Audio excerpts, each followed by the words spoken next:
うすぐ始まるよ。ちょっと待っててね。トゥットゥルー Please wait for a moment. Stream starting soon. トゥットゥルー稍微等一等，马上就开始啦。トゥットゥルーもうすぐ始まるよ。ちょっと待っててね。トゥットゥルー Please wait for a moment. Stream starting soon. トゥットゥルー稍微等一等，马上就开始啦。トゥットゥルーもうすぐ始まるよ。ちょっと待っててね。トゥットゥルー Please wait for a moment. Stream starting soon.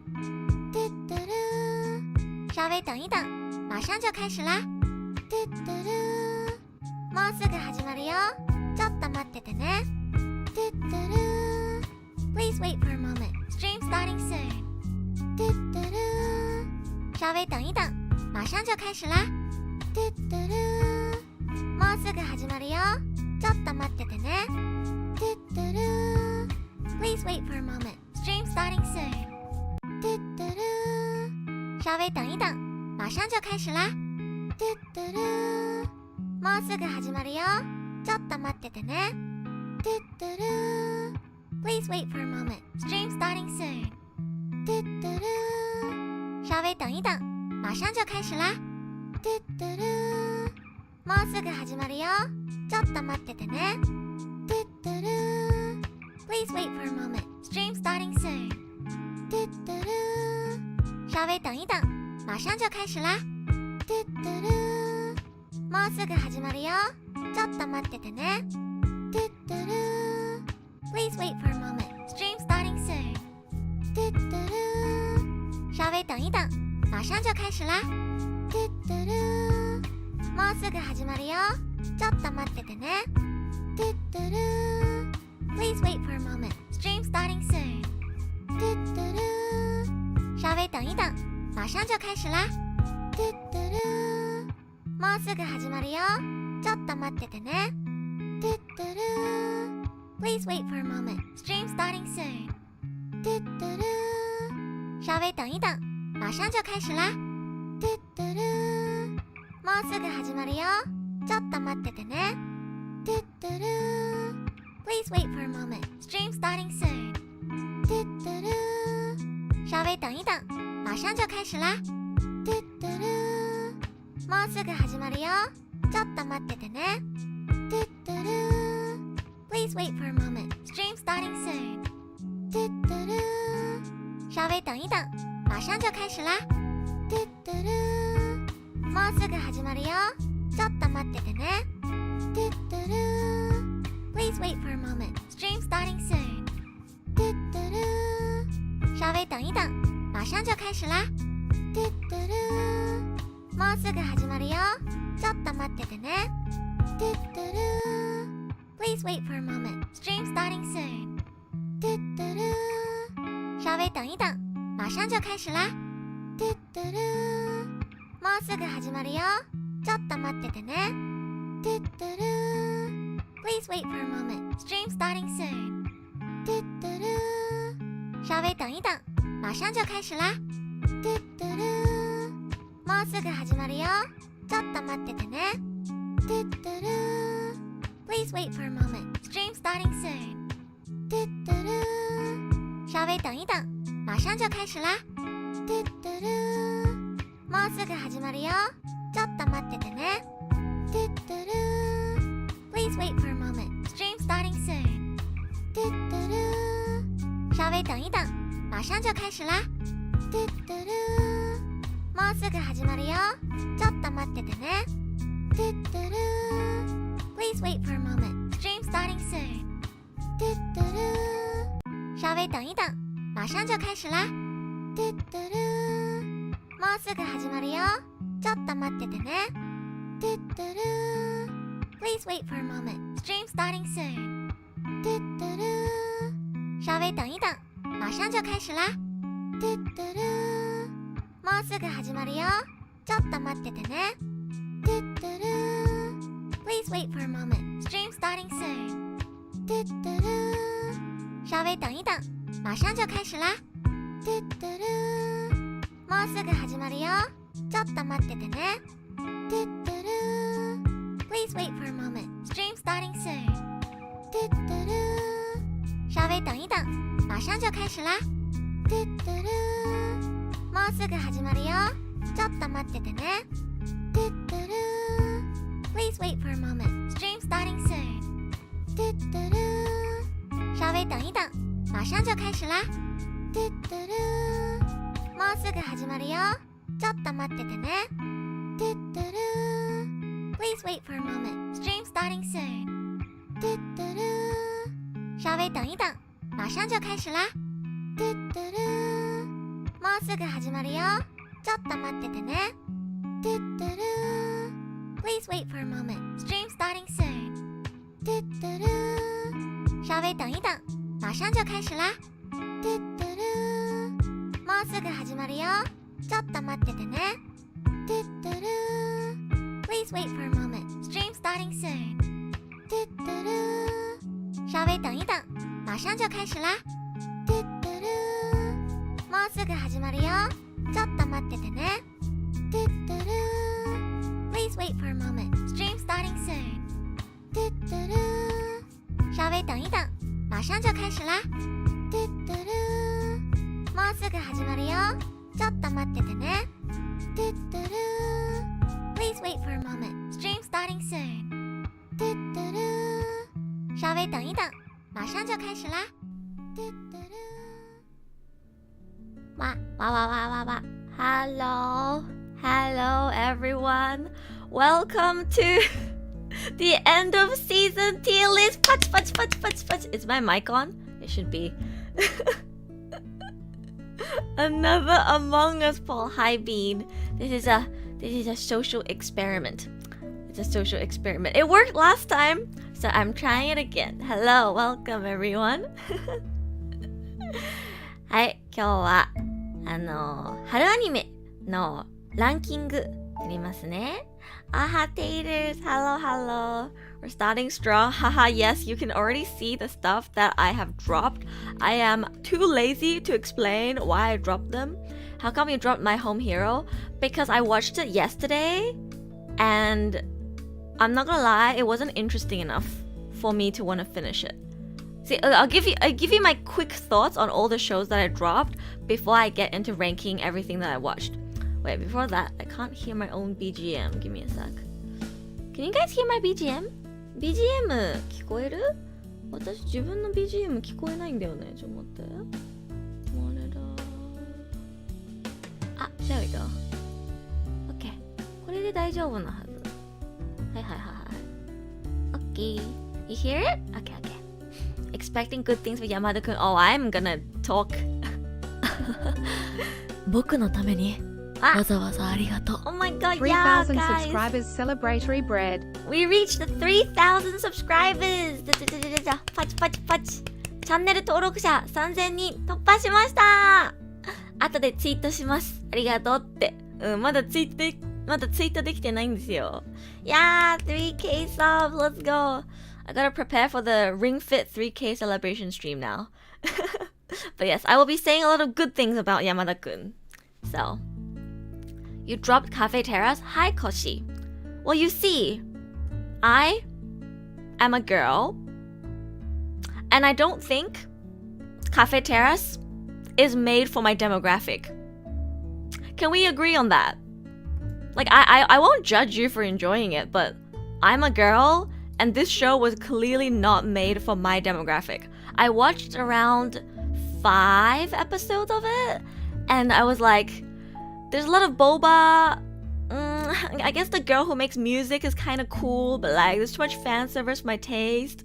Exactly. Well said, Queen. Exactly. Jenny gets me. See, I won't judge you for enjoying it, but it's not my thing. That's it. I've watched some other like harem kind of, like shows, and I'm not gonna lie, this is one of the more boring ones I've seen. According to my viewer who recommended this to me, the manga is better. So yeah. Yeah, it wasn't super enjoyable, so I dropped it around 5 episodes in. I will say, the opening is a banger. The opening is so good. このアニメあんまり面白くなかったけど、オープニングはめっちゃ良かった。オープニングは良かったよ。Kizuna Ai anime, again, I gave this one a try. I dropped this in one episode. It was not good at all. I don't know who watched more than one episode, but one episode was all it took for me to be like, this is boring. Like, I watched Kizuna Ai. Kizuna Ai was a great VTuber. I don't know what they were trying to go with this anime. It was really boring. Literally the worst OP of the season. I'm not saying it's the best of the season, but it was good. It was a good and catchy opening, in my opinion. But yeah, this one, something about the galaxy next door. Not gonna lie, also didn't catch my attention in one episode. I know I'm supposed to give shows at least 3 episodes, but I don't know, it just didn't hook me. It just didn't hook me, so I dropped it. And I didn't really see anyone talk about it either, so I didn't go back to it either. Opus Colors, I watched solely for the fact that there's a lot of seiyuu I like in it. Like there's Yuma, there's like Hanae Natsuki, there's so many seiyuu that I like. But it was boring. I wasn't interested in the story. The music was good though, so I was like, I'll just favorite the music on Spotify, and then I dropped it in one episode. And then, My Home Hero. Now people are gonna give me shit for dropping this one, but I didn't drop it on purpose. It's in the dropped category because I watched the 6 episodes like yesterday, and I did not have time to finish it. But, do I want to go back and finish it? Not really. Why? Because Detective Conan is better.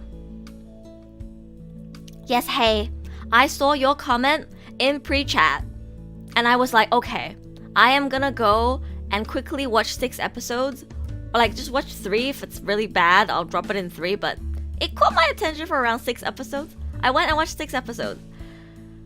It wasn't that good, I'm sorry. My opinion on My Home Hero is you're better off just watching Detective Conan.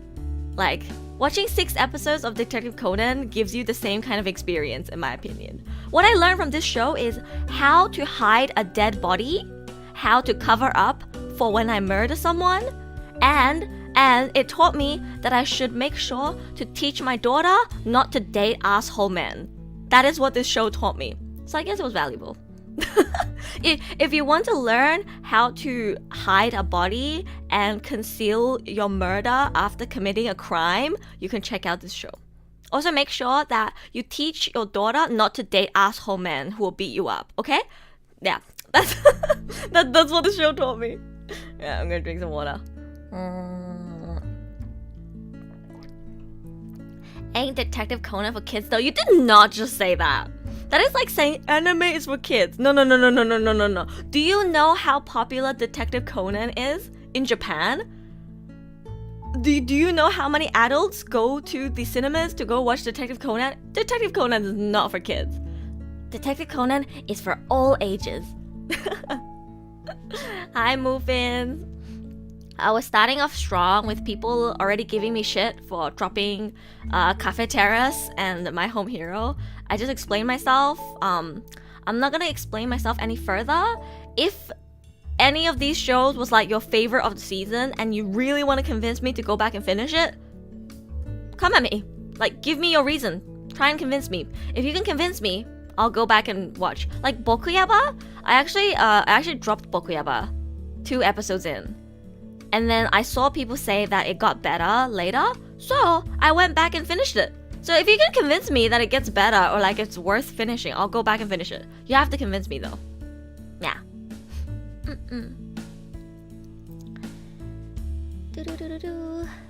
Some Conan episodes have to be pretty scary, thrilling. Yeah, Conan can be really good. I just think if I wanted to get the experience that this show gives me, I can just watch Conan. There was nothing about it that felt really special or stood out to me. That's it.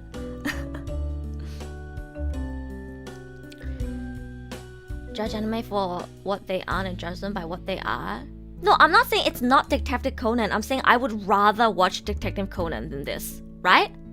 I'm not saying Detective Conan is better. I'm saying I personally enjoy Detective Conan more, and to me, Detective Conan gives me a more entertaining time than this show gets. I can also learn how to hide a body in Detective Conan, but the overall plot is more enjoyable for me. That's all I'm saying.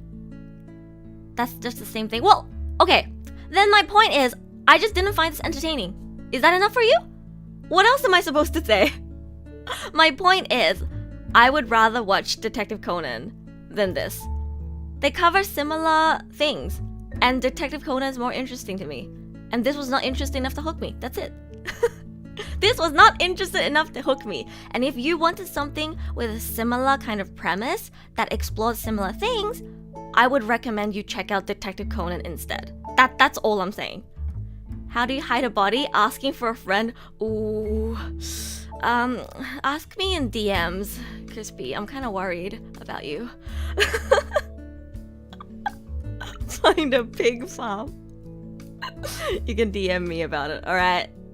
So, the shows that I watched this season are Oshi no Ko, Raeliana,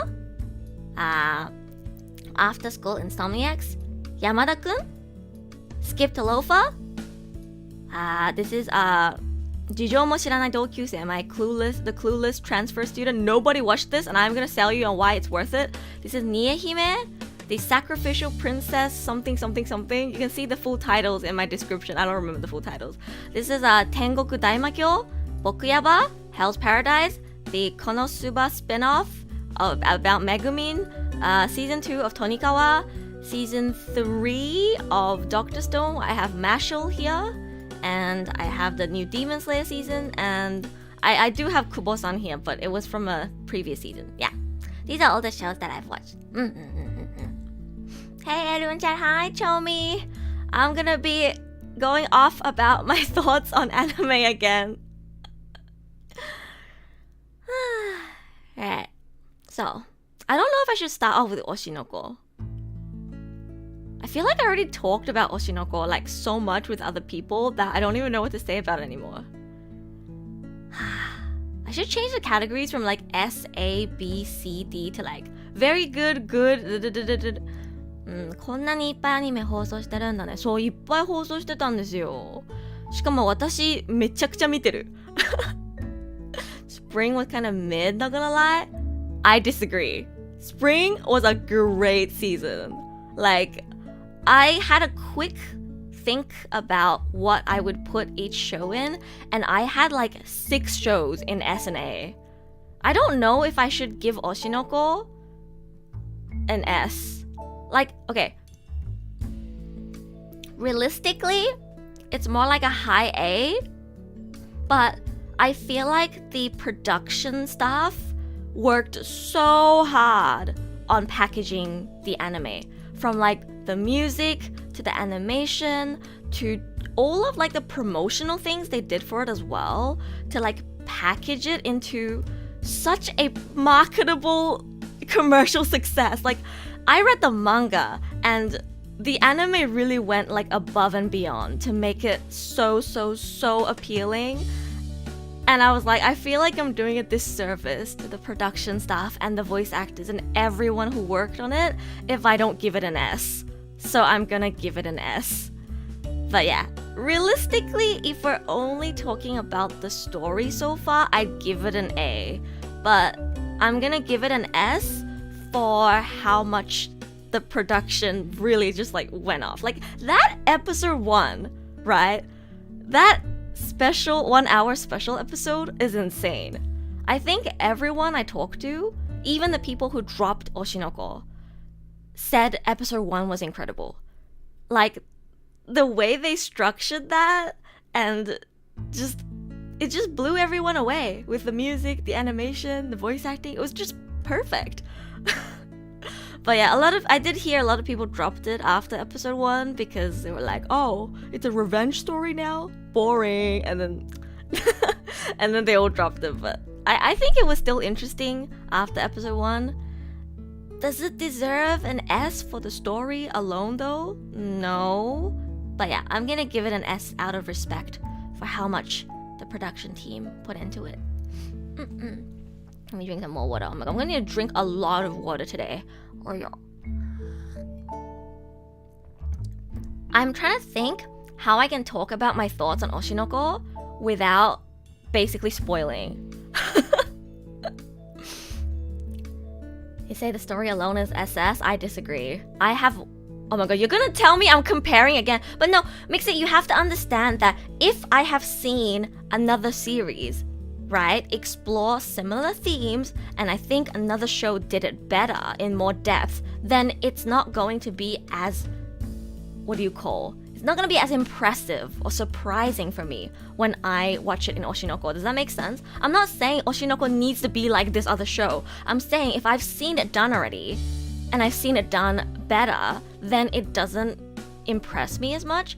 I saw a lot of idol fans actually go off on Twitter and saying that Oshinoko blowing up is really ruining, it's really ruining idol anime because now everybody is just trashing on all other idol anime and saying, yeah, nothing can do it like Oshinoko. If only other idol anime were like Oshinoko. Like, guys, have you even watched other idol anime? Go watch Idolish 7 first before you tell me Oshinoko is the second coming of Jesus. Like, go watch other good idol shows that have a complex plot and explore the entertainment industry before you tell me that Oshinoko is the only good idol show that explores the darker side of the entertainment. There are other shows that have done it. Okay? It's not an idol anime, true, but yeah, some people are saying it's the only good idol anime, so I just wanted to make that clear. Technically watching an idol show right now? Wait, what do you mean? As in watching VTubers is like watching an idol show? Hi Phantom, welcome! Yeah, it's not an idol anime. I wouldn't consider it an idol anime either, but it does explore idol things, right? And again, I'm just saying people on Twitter are comparing it to other idol shows and saying, yeah, Oshinoko is the only idol show that I'll ever watch. It's like, it's not really even an idol show. Yeah, Ainana and Idol Master explore the entertainment industry really well. But yeah, let's see, Oshinoko. What do I want to say? It's Twitter, true. I shouldn't be arguing with Twitter. I'll never win against Twitter. I actually had a conversation about this with Alta before we did the collab. We had like a 30-minute conversation about Oshinoko, and we kind of agreed that, well, for me, first of all, I thought Oshinoko... Okay, wait, give me a sec. Okay, I'm gonna assume that everybody in chat knows what happens in episode 1, okay? I'm gonna try my best not to spoil anything that happens beyond episode 1, but I'm gonna assume that everyone knows what happens to I. If you don't know what happens to I in episode 1, turn off the stream right now and go watch it first, okay? Okay, I have to talk about this, you know, while explaining what happens to I, or else I can't give my thoughts on this. I won't spoil anything else though. So, I is gone by episode 1, right? And I know that was a big like shock factor that they almost used to hook people into Oshinoko, and it left a really great impression on people. But for me, that almost took me out of it because it was so different to what I expected, and I don't like the direction that the show took. When I heard about Oshinoko, I thought it was going to be a story about an idol's fan being reincarnated as her baby and how he follows her journey in the entertainment industry and sees the contrast between how she appears on TV and how she presents herself as an idol, as a celebrity, as a public figure, versus the actual real human being that he sees as her son behind the scenes. Right? That's what I thought the show was gonna be about. Right? At the central of the show was this super idol called Hoshino Ai, and we get to see through the lens of her children how it's like, you know, idols put on this like, what do you call, like a face, a public face and a private face, you know what I mean? I thought that's what it was gonna be about, and that seems like a more interesting premise. honestly, than a revenge story, in my opinion. Aqua and Ruby do join the entertainment industry as well, and it does explore some similar things, but I think I would have preferred what I just explained over the revenge plot that they ended up going for. Yeah, but then we only got one season. A lot of the characters haven't gotten much time to shine yet. Like Ruby got like nothing. She got what? Like one good scene in the second last episode, and she performed well on stage. That's it. We don't actually have much depth to her character. I assume I probably have to read the manga to get more of it. But yeah, I was expecting more exploration of who. Hey, don't do that to Ruby. But I was expecting more exploration of the idol and entertainment industry. Another thing that I didn't really like was how focused it was on romance.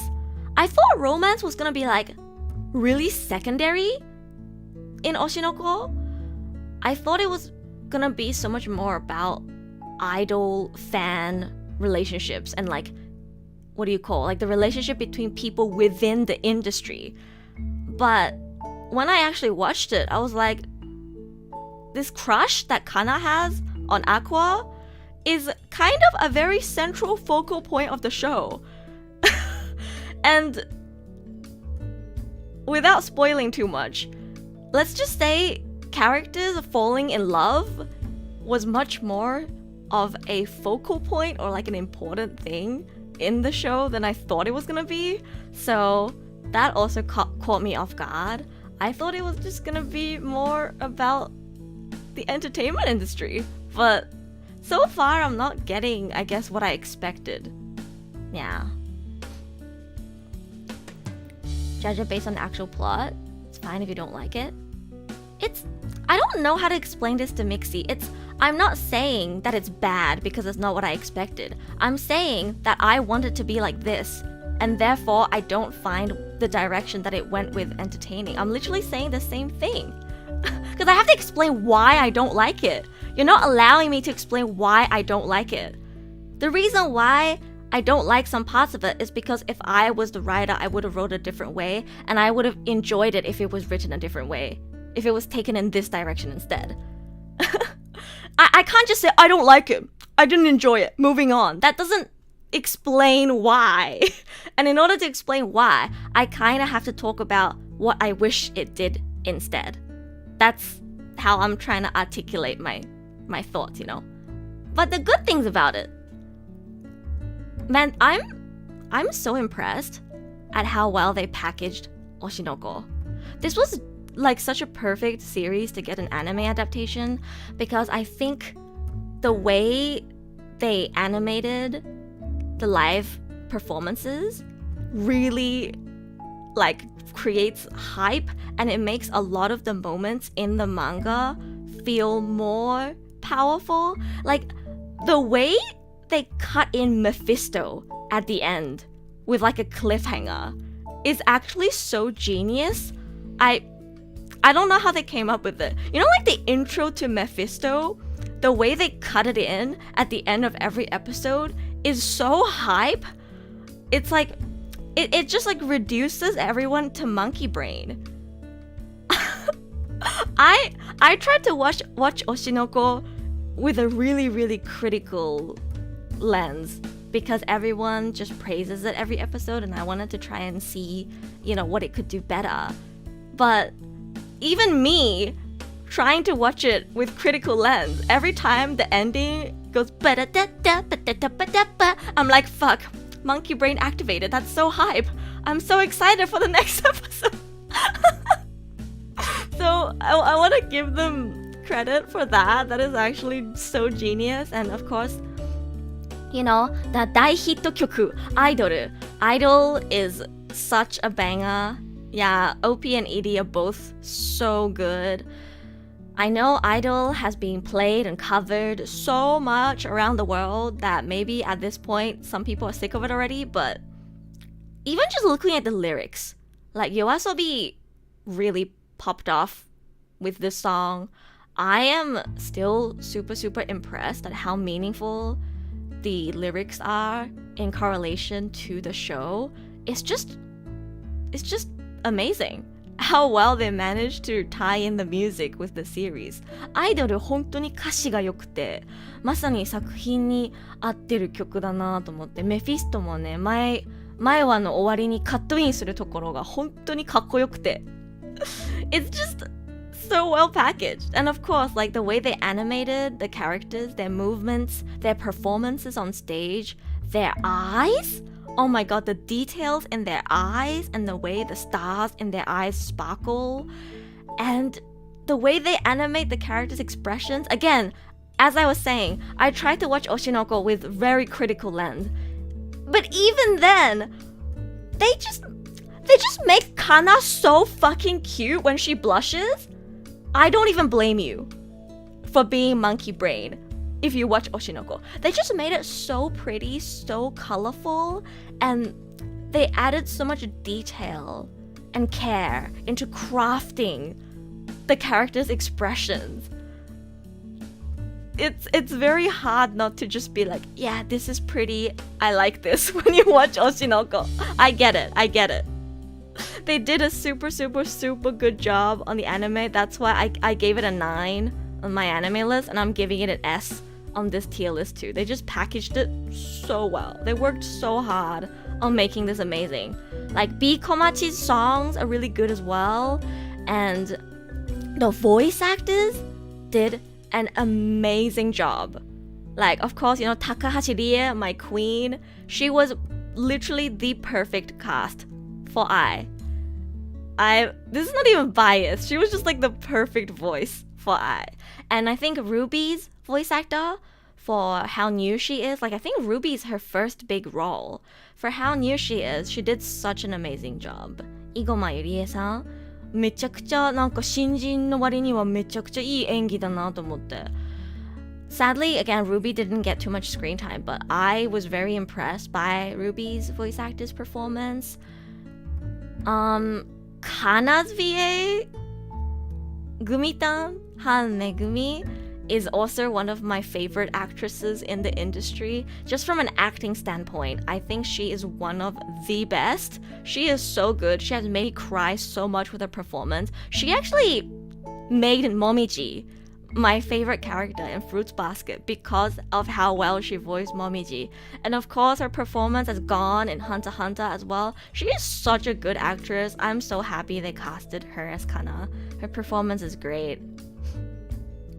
Yeah, I watched the interviews for Oshinoko. I know Rieri auditioned for both Akane and I. She said that after she sent in the tape audition, she realized that Akane is not the character for her, but I fits her. Like she realized herself that I fits her.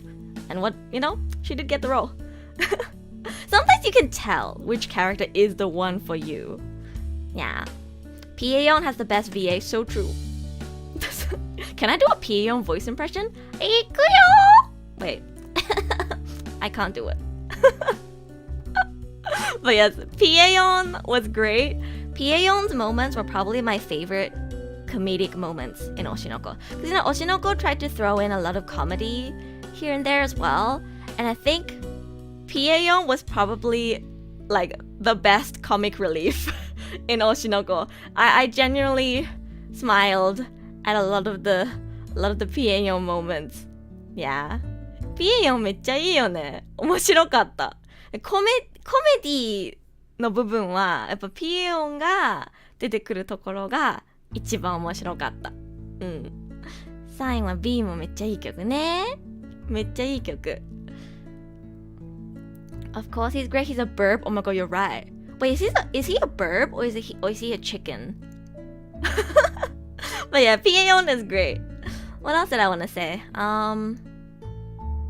What do you guys think of Aqua? Because I thought Aqua was interesting when he was a kid, but after he grew up, I find him less interesting. Aqua is the reason I rate the show lower. I don't hate him. He's better than Sasuke. Which is a very low bar, but no, I don't dislike Aqua, but I don't like him either, is what I'm trying to say.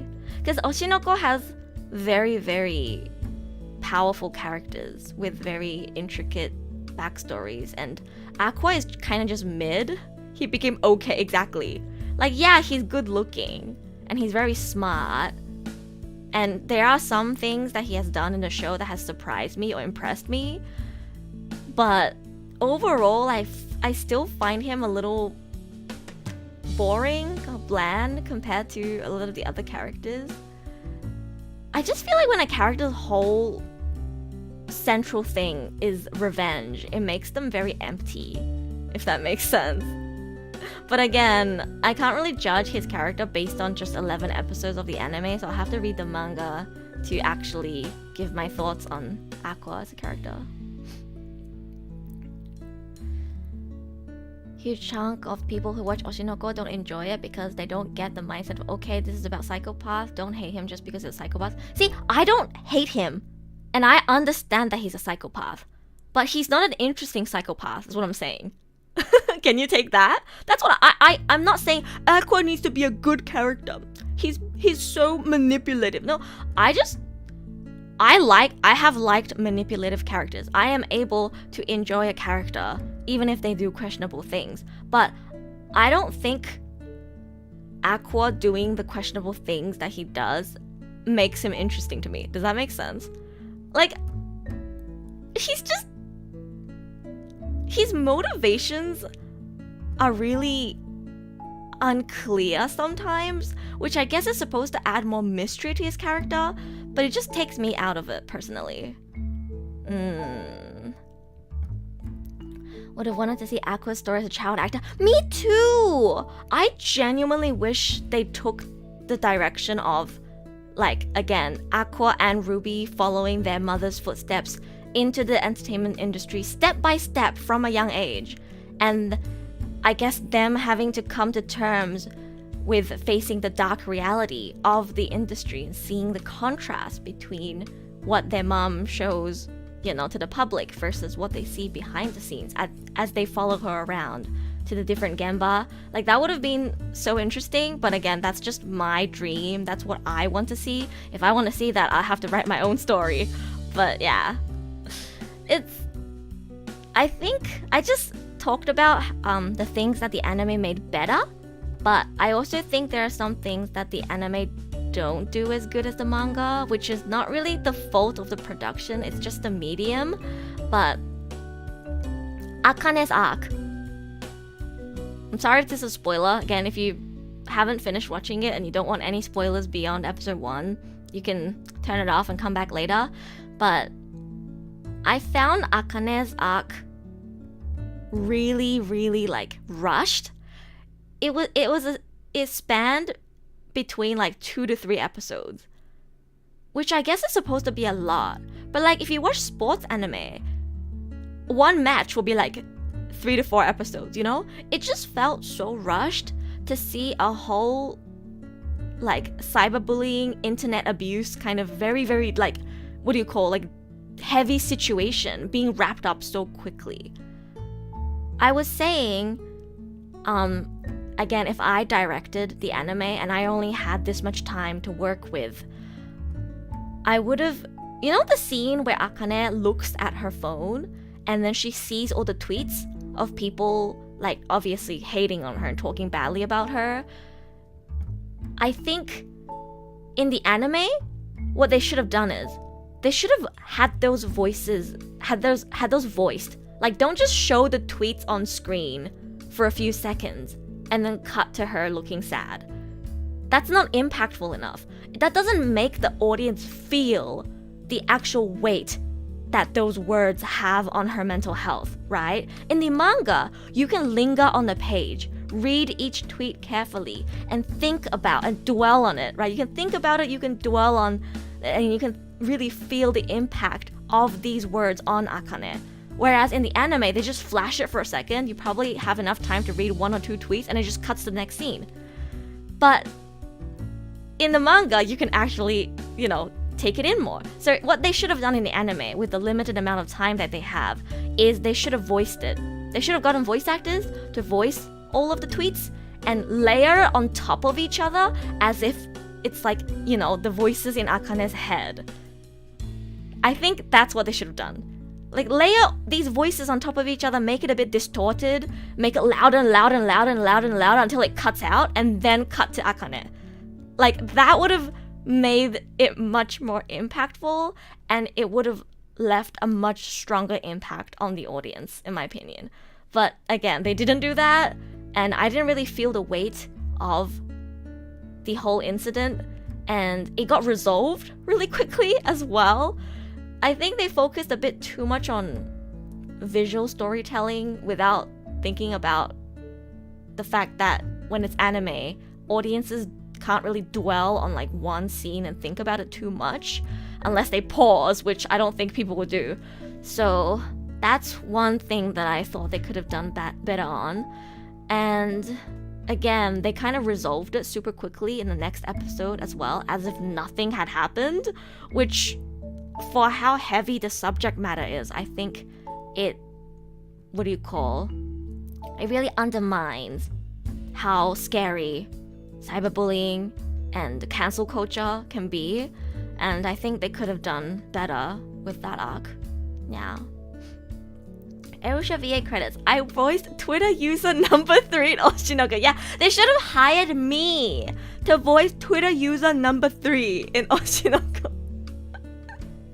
Yeah. You could also say it's a representation of how fast the world forgets about this kind of stuff and they don't care about it. True. We could take it in that way.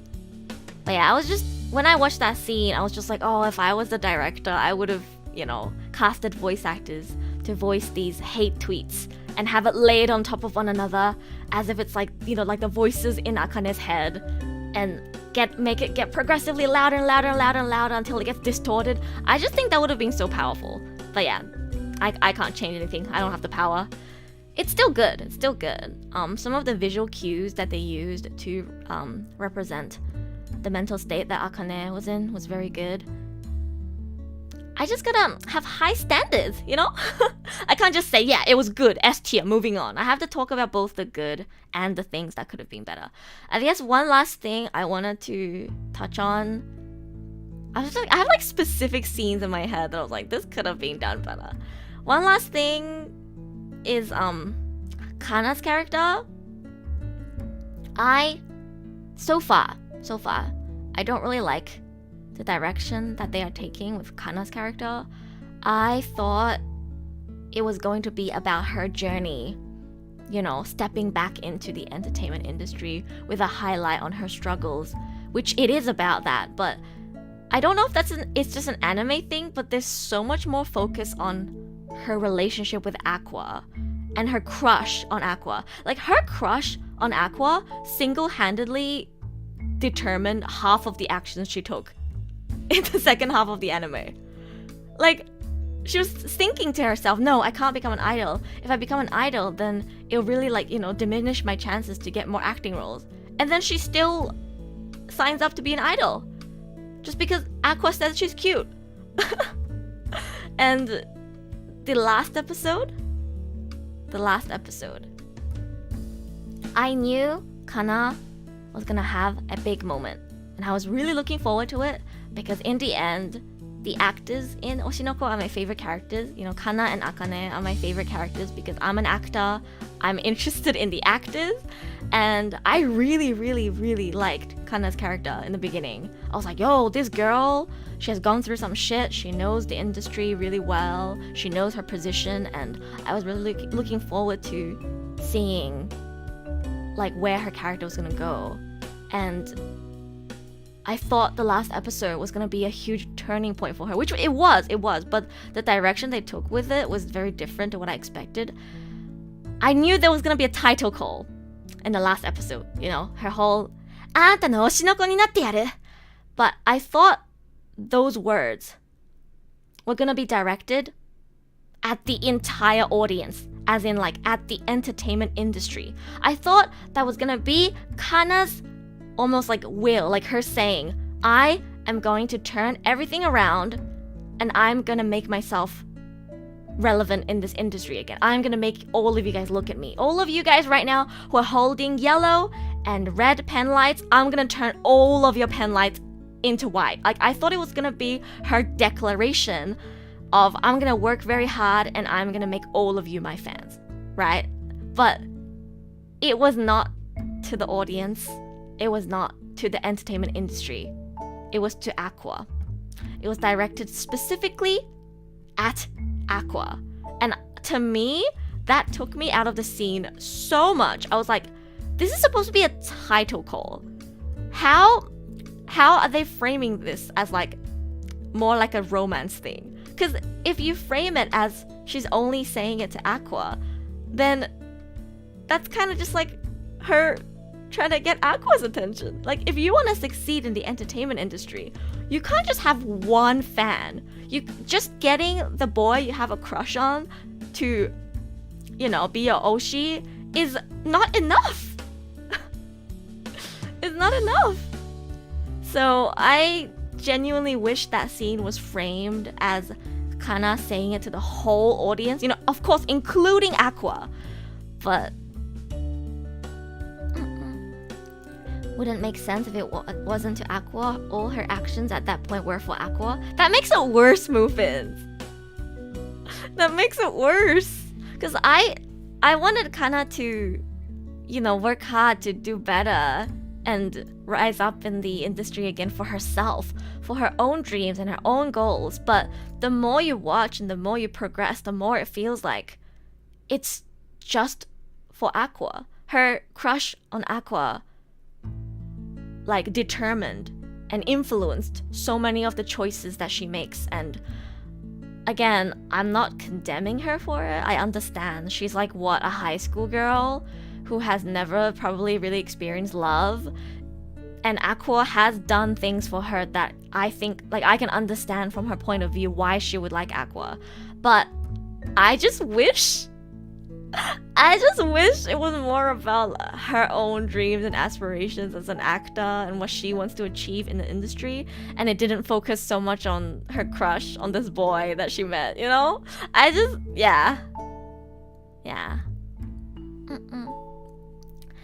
The manga's better. Yeah, I'm reading the manga right now. I'm currently I just finished the Kyo-ama arc in the manga. I'm rereading from chapter 1 because I want to see how it's different from the anime. But yeah, I'm very much looking forward to catching up.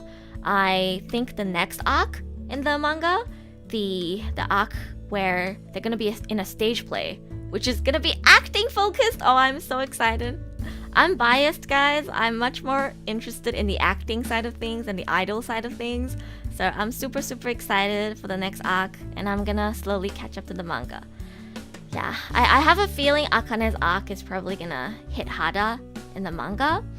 But yeah, the anime definitely lifts up the enjoyment for the performances. Like, oh my god, the way they animated the performance for like the new B Komachi in episode 11, as much as I just complained about how I wish the title call was framed differently, the performance was insane.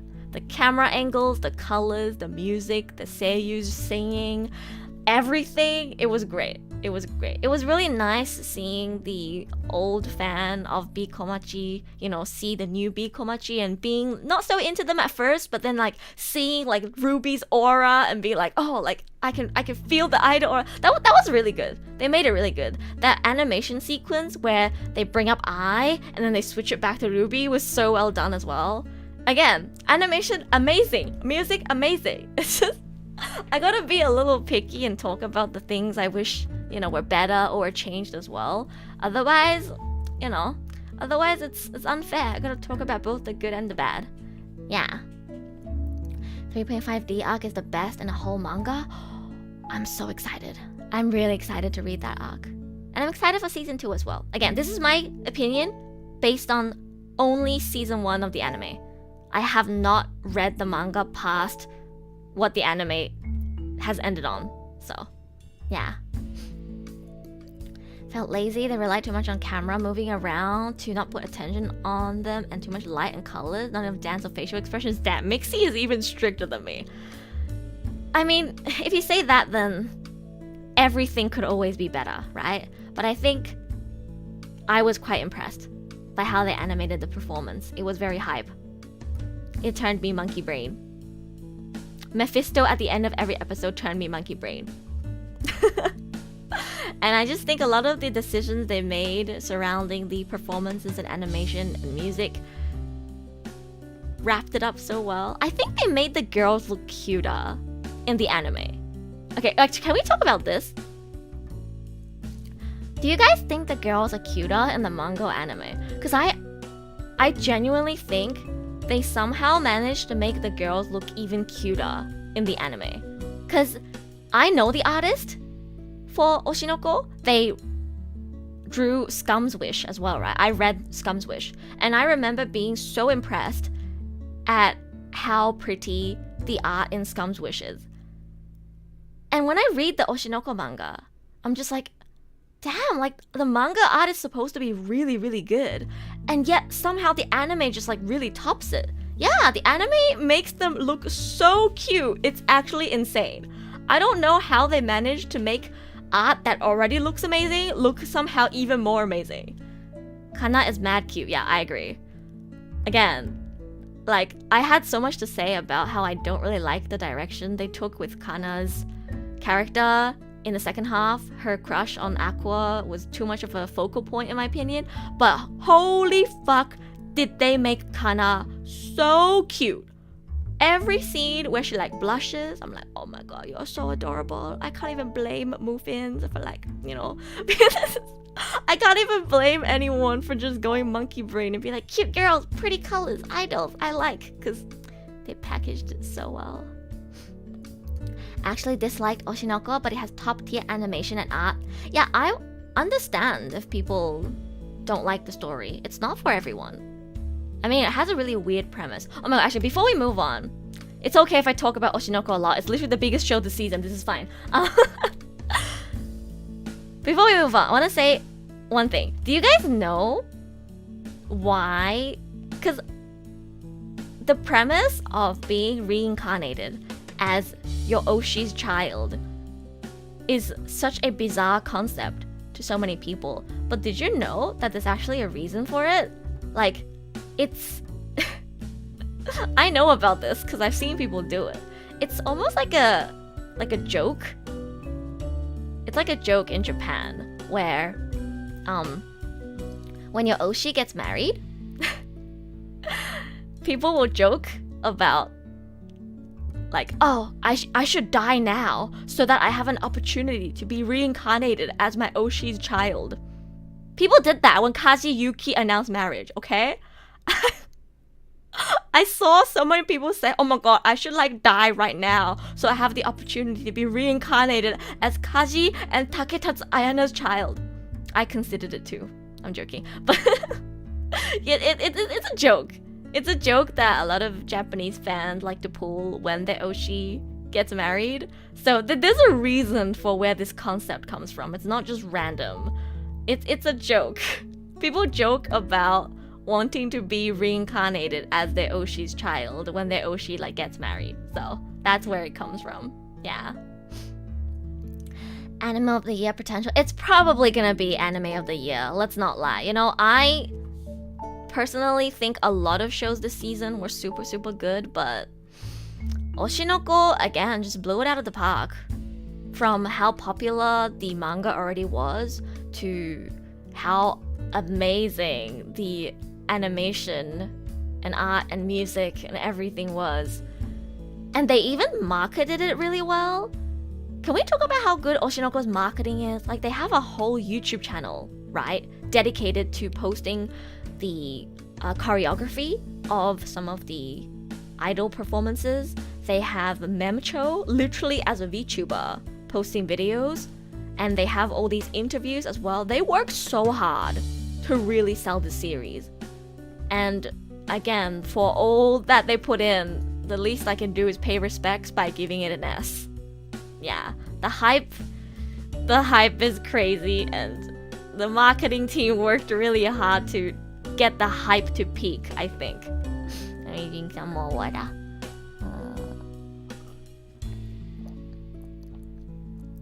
Keep me updated on what you think of the mangas you read. I will either post my thoughts with a spoiler tag on Discord, or I might talk about it in a stream and remind everyone that there's spoilers. But yeah, I definitely will be talking about my thoughts on the manga when I catch up. I probably will have a lot to say.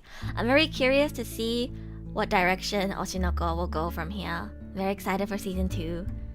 And yeah, Oshi no Ko overall is very good. I just wanted to make sure I talk about the things that I think could be better as well. It is nowhere near perfect, and it is not the first show that has touched on like the darker side of the entertainment industry. But it does a lot of things very well, and the production team worked super hard and made a beautiful show. So, S tier. Okay, I can move on now. I knew I was gonna talk about Oshi no Ko a lot. This is fine. I don't know which order I should go in, but I have less to say about some of these shows, so hopefully it's not gonna take me like 8 hours to go through everything. Okay. What should I talk about next? Is there anything you guys feel really strongly about? Let's talk about Tengoku Daimakyo, shall we? See, Tengoku Daimakyo was one of the shows that was like really highly anticipated or like super popular, and I realized I hadn't watched it yet, so I went and watched it last minute. Tengoku Daimakyo is... It started off as an A and dropped to a B for me. Yeah. So Tengoku Daimakyo. It's like a combination of The Promised Neverland and... It's like a combination of The Promised Neverland and Attack on Titan. Kinda. Hi B, agree? Agree? Oh, I'm glad you guys agree. It started off as an A. Like, I found it super interesting in the beginning. The premise was super interesting. It's like a kind of post-apocalyptic kind of setting. And there's a lot of sussy things going on in the background, like experiment kind of things. And it had me curious. And I wanted to know more. But the last 2 episodes were kinda... Should I mute if I'm missing 2 eps? Oh, you should I need to try and not spoil. Okay, I won't spoil what happens in the last 2 episodes. But let's just say... something happened in the last 2 episodes that was very disturbing. And it made me super uncomfortable. And it kind of came out of nowhere. And that kind of took it from a low A to a B for me. Yeah. Would I recommend? Do you like Attack on Titan and The Promised Neverland? If yes, I guess you can give this a try. It's... For what reason did that happen? Exactly! It felt so random. But yeah, the last 2 episodes are a little bit disturbing, content warning. It's not my pick for a recommendation this season. Like, if I had to choose 1 or 2 shows to recommend on the list of all the things I watched, Tengoku Daimakyo is not one of them. You don't need to watch it, it's not that good. It's not that good. It is interesting though, and I don't think I wasted my time watching it. Yeah. Started really strong, couldn't really carry through the season. Yeah, I feel like it started off with a lot of people talking about it, and then people kind of just like dropped it or stopped talking about it. I find the relationship between the main duo quite interesting. They have a great dynamic. There's some plot twists, or if you like plot twists, there are a lot of plot twists in Tengoku Daimakyo that are super interesting. And again, as I said, there's like an experiment thing going on in the background, right? I thought it was really... Like, it made me really curious. Like, what are these kids? Why are they like in this facility together? Are they humans? Not humans? How come... Oh, they don't understand the concept of romance or like sex because they were never taught about it.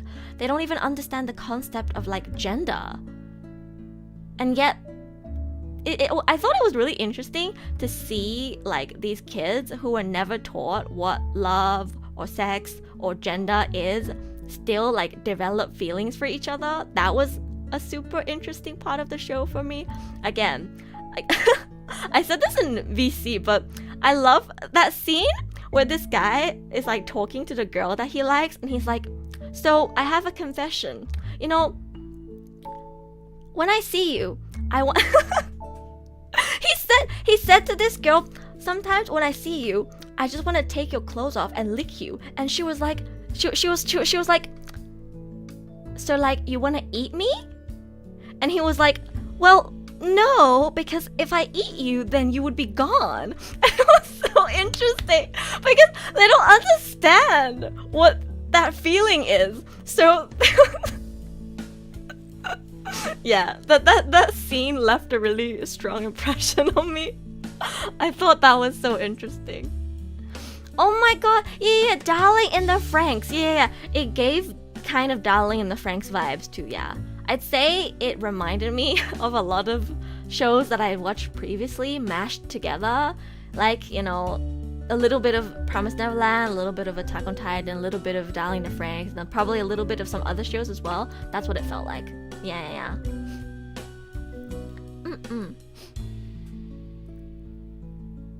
Feels like what children would say about seeing their parents have sex. Mommy?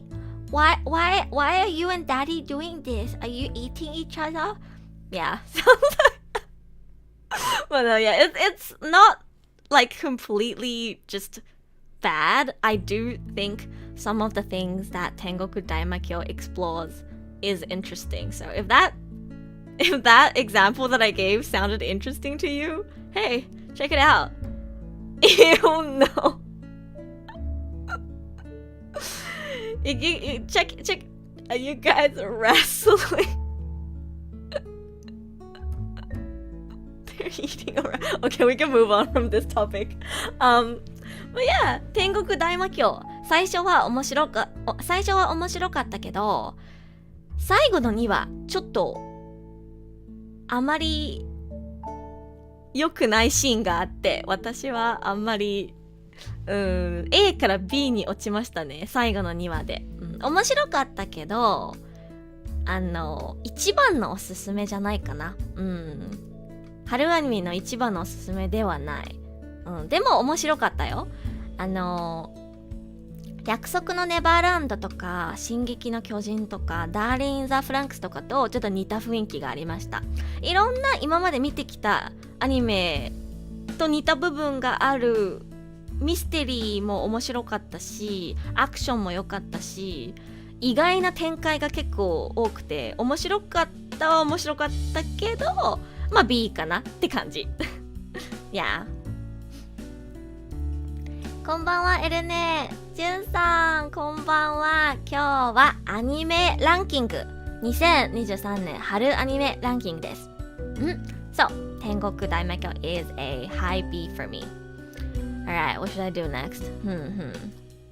I'm like, should I do all the shonens first and then do like the romances? I feel like I should do it in category, you know. Alright, let's do Hell's Paradise. Hell's Paradise.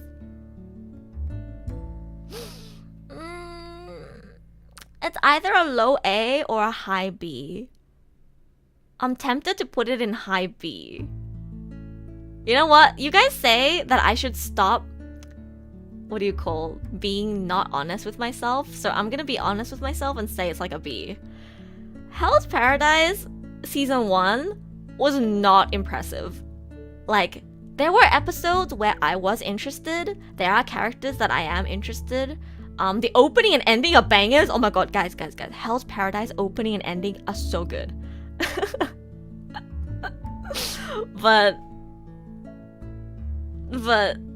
the first season, again, I can't say anything because I haven't read the manga. From what I've seen of one season of the anime, it was kind of mid. I'm sorry, it was not that good.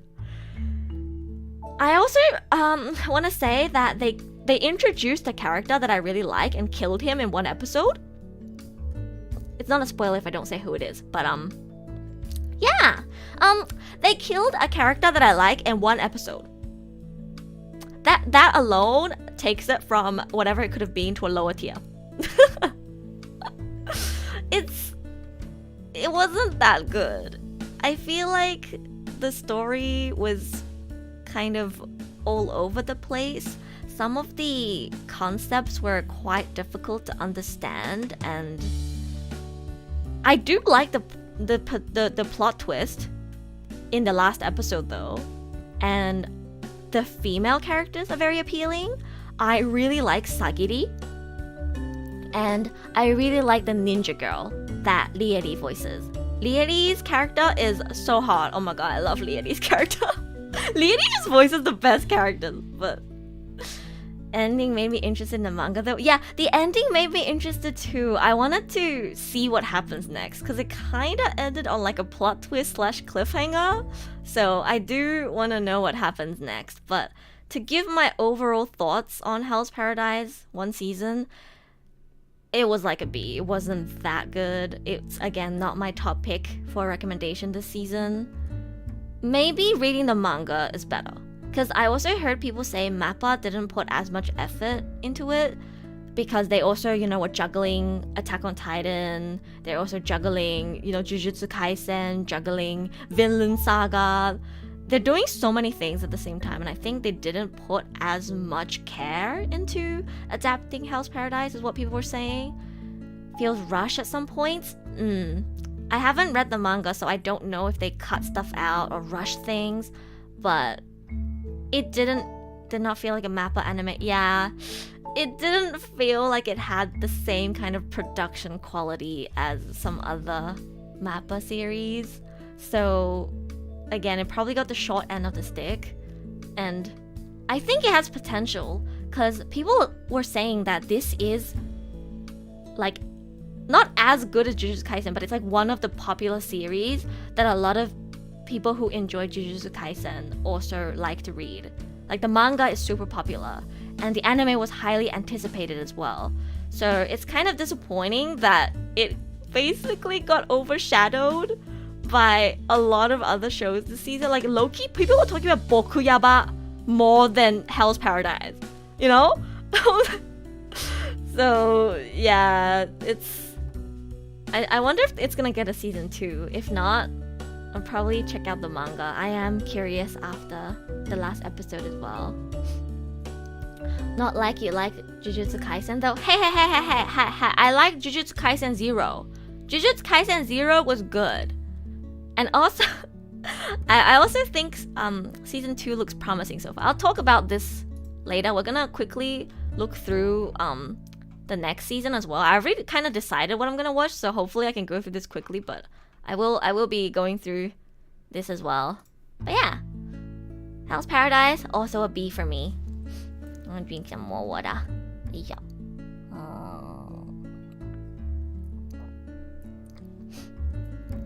Loved All Summer Ranking, haven't seen second season yet. Oh yeah, I actually didn't watch All Summer Ranking season 2 because nobody was talking about it and I just forgot about it. But I did watch season 1 and it was good, yeah. Alright, moving on. I guess we'll go with more shonen. So Mashle.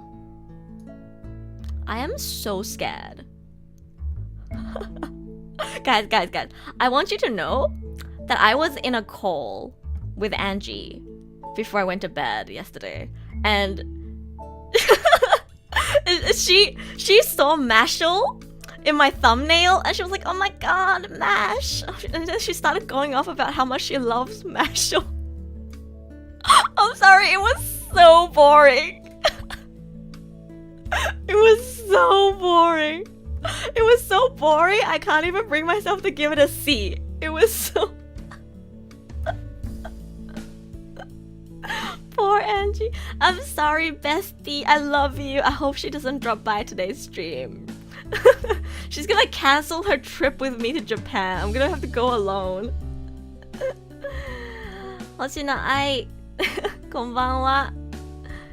Did you say it to her? No, I couldn't bring myself to say it to her. I hope she doesn't watch the stream. I don't think it's that bad. Oh, maybe D is a bit too harsh. But like, again, if I don't give Mashle a D, what else can I give a D on this list? Because everything I would have given a D, I dropped besides Mashle. I finished Mashle out of obligation. I wanted to believe that it could get better. Maybe D is a bit harsh. It's either like a low C or a high D. It was not that good. I'm sorry. It's like plain bread. I can eat it. I won't spit it out. But it doesn't taste like anything. It fills me up, but it doesn't taste like anything, and I don't enjoy eating it, is what Mashle was to me. See, people are saying it's funny. I did not laugh at a single joke in Mashle. So you can say that maybe just the comedy didn't, mesh with me, but I didn't find it funny. There was not a single joke in Mashle that I found funny. The only thing that I liked in Mashle was the voice actors. The voice actors are great. Also, wait, I have a screenshot from Mashle that I wanted to show you guys. Wait, give me a sec. There was one moment that I liked in Mashle. Where is it? スクショがあるんですよ。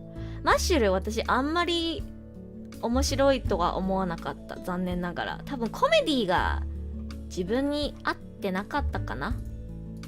Hey guys, I have this screenshot from Mashle. Daddy said I can kill any guy who doesn't cherish me. That is based. This this is my favorite quote.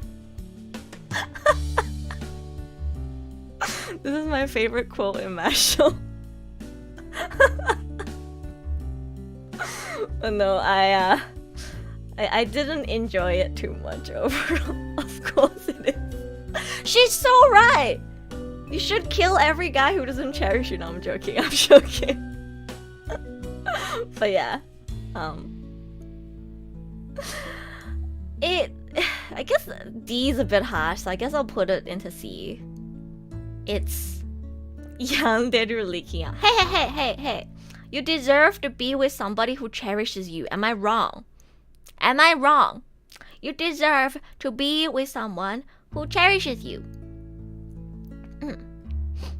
青豚再放送も良かったぞ。あ、青豚は再放送されてたんだ。これはね、新しい春アニメで新しく出たものしかないんですよ。私は上の方全部見てますね。That's how wars start. Oh. It's not harsh, it's realistic. I want to say that I'm not ranking Mashle low because I think it's bad objectively. I don't have the right to say what is objectively good or bad, right? This is subjective. I would joke and say my opinion is always right. But no. This is my subjective opinion, right? I think Mashle just doesn't vibe with me. I didn't vibe with the comedy, and I didn't really enjoy the personality of the protagonist. I didn't really find any of the characters interesting or appealing in Mashle. The only characters that I felt anything towards were the characters for their voice actors, like Kaji's character, right? I don't even know who the fuck he is, but I kind of liked him just because he was voiced by Kaji-san. And Ume-chan's character as well. I kind of liked him and cared about him just because he was voiced by Ume-chan. But I can understand that the only reason why I cared about this character was because he was voiced by a seiyuu I like. So, in that sense, there was no character who hooked me for who they are, if that makes sense. I'm saying if that makes sense so much. That is like my new catchphrase. I have noticed, guys. Recently, I have been saying if that makes sense a lot. Because I'm scared that people are not getting, like, my point, you know? That's why I say I'm sorry a lot as well. I'm not actually sorry. I will never be sorry for my opinions. My opinion is always right. But no, I just want to make sure people understand that this is my personal opinion, you know? You don't want to be cherished? Being open is enough for me? I think everyone deserves to be cherished. That's how I feel. Was in good mood, but episode 1 didn't make me laugh. Yeah, I actually didn't laugh in a single episode. There was not a single episode that made me laugh. Am I the only one who thinks the cream puff thing is really cringe? Like, the fact that he cares about cream puffs, right, more than anything is supposed to be a joke, right? I found that so cringe. Like, am I supposed to laugh? Every time they're in the middle of a fight, and like it turns out he cares about his cream puffs more than the actual fight, I'm like, and then the character's like, I'm watching that with a straight face, and I'm like, is this supposed to be funny? Like, is this supposed to be where like I'm supposed to laugh? Cause I'm not feeling it. Is how Mashle was like for me in a nutshell. Yeah. I'm sorry you're wrong. Exactly. I actually did quite like the pink girl, yeah. この子確か古賀ちゃんが演じてたかな? I think she had the same VA as Kaguya, like Koga Aoi. I didn't check the credits, by the way. Just from how her voice sounded, I think it was Koga-chan, but her tsukomi were pretty funny. Again, my favorite quote in the show. But yeah, overall, I didn't find it very entertaining, so I'm gonna have to give it a D or a C. If I'm to be brutally honest, it's like a D for me, but I can move it up to a C. If Angie drops by, I'll move it up to a C. You smirked at some scenes. I don't think I had any reactions to any scenes, so I think if a show can't get a single reaction out of me with 12 episodes, then it's not really worth a high tier, you know? Let me drink some water. そうそう、さっき見せたピンクな髪の女の子、確かこがちゃんが演じてた。マッシュルはね、個人的にコメディがあまり刺さらなかったから、私はおすすめできないんだけど、まあ人によっては楽しめるかな。What did Angie say she liked about it? She didn't say what she liked about it. I just know she likes it. I think she says it's really funny. I don't think it's funny. So I guess my bestie and I don't have the same, what do you call, sense of humor. Sag. Yeah. But yeah, Mashle's a D or C for me. Sorry. If you enjoy it, that's probably because the way we enjoy comedy is different. Yeah. Alright. Okay, I'll do the second seasons together. So we'll move on to romance now. So, Raeliana. Oh, this is hard. Okay, I'm gonna be honest and say Raeliana's a high B. It doesn't go into A for me. I think the second half of the show was not as interesting as the first half. Again, I'm gonna be honest today. I'm gonna try and be more honest than I usually am in my seasonal reviews, because you guys called me out for trying to please the masses. So I'm gonna be more honest with myself today. Raeliana is a B. I wouldn't give it an A. Yes, same movements. I got bored and a little bit lost in the middle. It was good up until the point she took out her gun. And the central point of the plot was, you know, her trying to make sure she doesn't get killed by the person who kills her in the novel. And then in the second half, they just like, this whole like religious thing starts. I'm like, what the fuck is going on? Why is there this like white-haired kid voiced by Ishida Akira? It was just, second half was just really confusing. Yeah. Opening and ending are bangers though, I'll give you that, yeah. This is another show where the opening and ending are bangers, yeah. Raeliana is a really, really good female character. I really like her personality, and I think the anime was very pretty as well. Really like the opening and ending. Noah is voiced by Umehara Yuichiro. I'm not gonna lie, I think I wouldn't really have liked Noah that much if he wasn't voiced by Ume-chan. This is the same case with Mashle, where like I can identify that I cared about certain characters more just because they were voiced by a seiyuu I like. Realistically, the other character, Adam, was probably my favorite character. He was really cute. You guys know I like my cute boys. I like the cute characters, but Adam doesn't talk and didn't really have that much screen time, so it was mostly focused on Raeliana and Noah, and I don't know, it kind of lost me in the middle. The plot took a 360, and I think a lot of the plot twists, and according to Jemmy, the meat of the story comes later. So we actually haven't gotten to like the good parts of this show yet. So judging based on the one season I've seen so far, it's a high B, but it has the potential to be higher if I go and read the web novel or if it gets another season. But yeah. Priest part was very confusing. Exactly, when they introduced the priest part, I was so lost. I was like, what is going on? Why is this suddenly about some priest? Why is she bathing in holy water? Why is she eating this like weird thing? It was kind of confusing in the middle. I remember I really enjoyed it in the first like 5-ish episodes. I thought Raeliana was such a strong female character. I really liked that she didn't take other people's bullshit and took matters into her own hands. And I thought Noah was interesting as well. And I really liked oh my god, I forgot his name. What's his name? The makeup artist. Oh my god, Troy and I were like talking about how much we love the makeup artist. The makeup artist is like the GOAT. He's such a good character. I love the makeup artist. But he didn't have any more screen time in the second half. Right? The makeup artist is so good. Yeah. Again, if I had to pick 2 shows maybe to recommend everyone this season, 2 or 3 shows to recommend this season, Raeliana would not be one of my picks. In the first few episodes, I was trying to get everyone to watch it because I thought it was so good.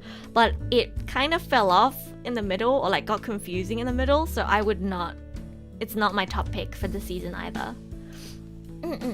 Get more water. Oh god, I'm gonna be talking so much today. Like always, but...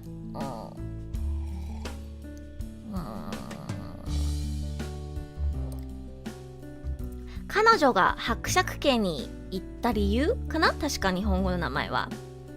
英語ではみんな主人公のレリアナっていう名前で呼んでるんだけど、最初は面白かったけど、最後らへんちょっとなんかわけわからなくなって結局 B に落ちました。最初の5話ぐらいは A だった。でも後半なんか急に教会みたいなところにいてわけわからなかったからちょっとB かなって感じ。Has been a really interesting discussion. I haven't gotten to talk about some of my favorite hidden gems this season yet. Alright, I think that's about all I want to say about Raeliana.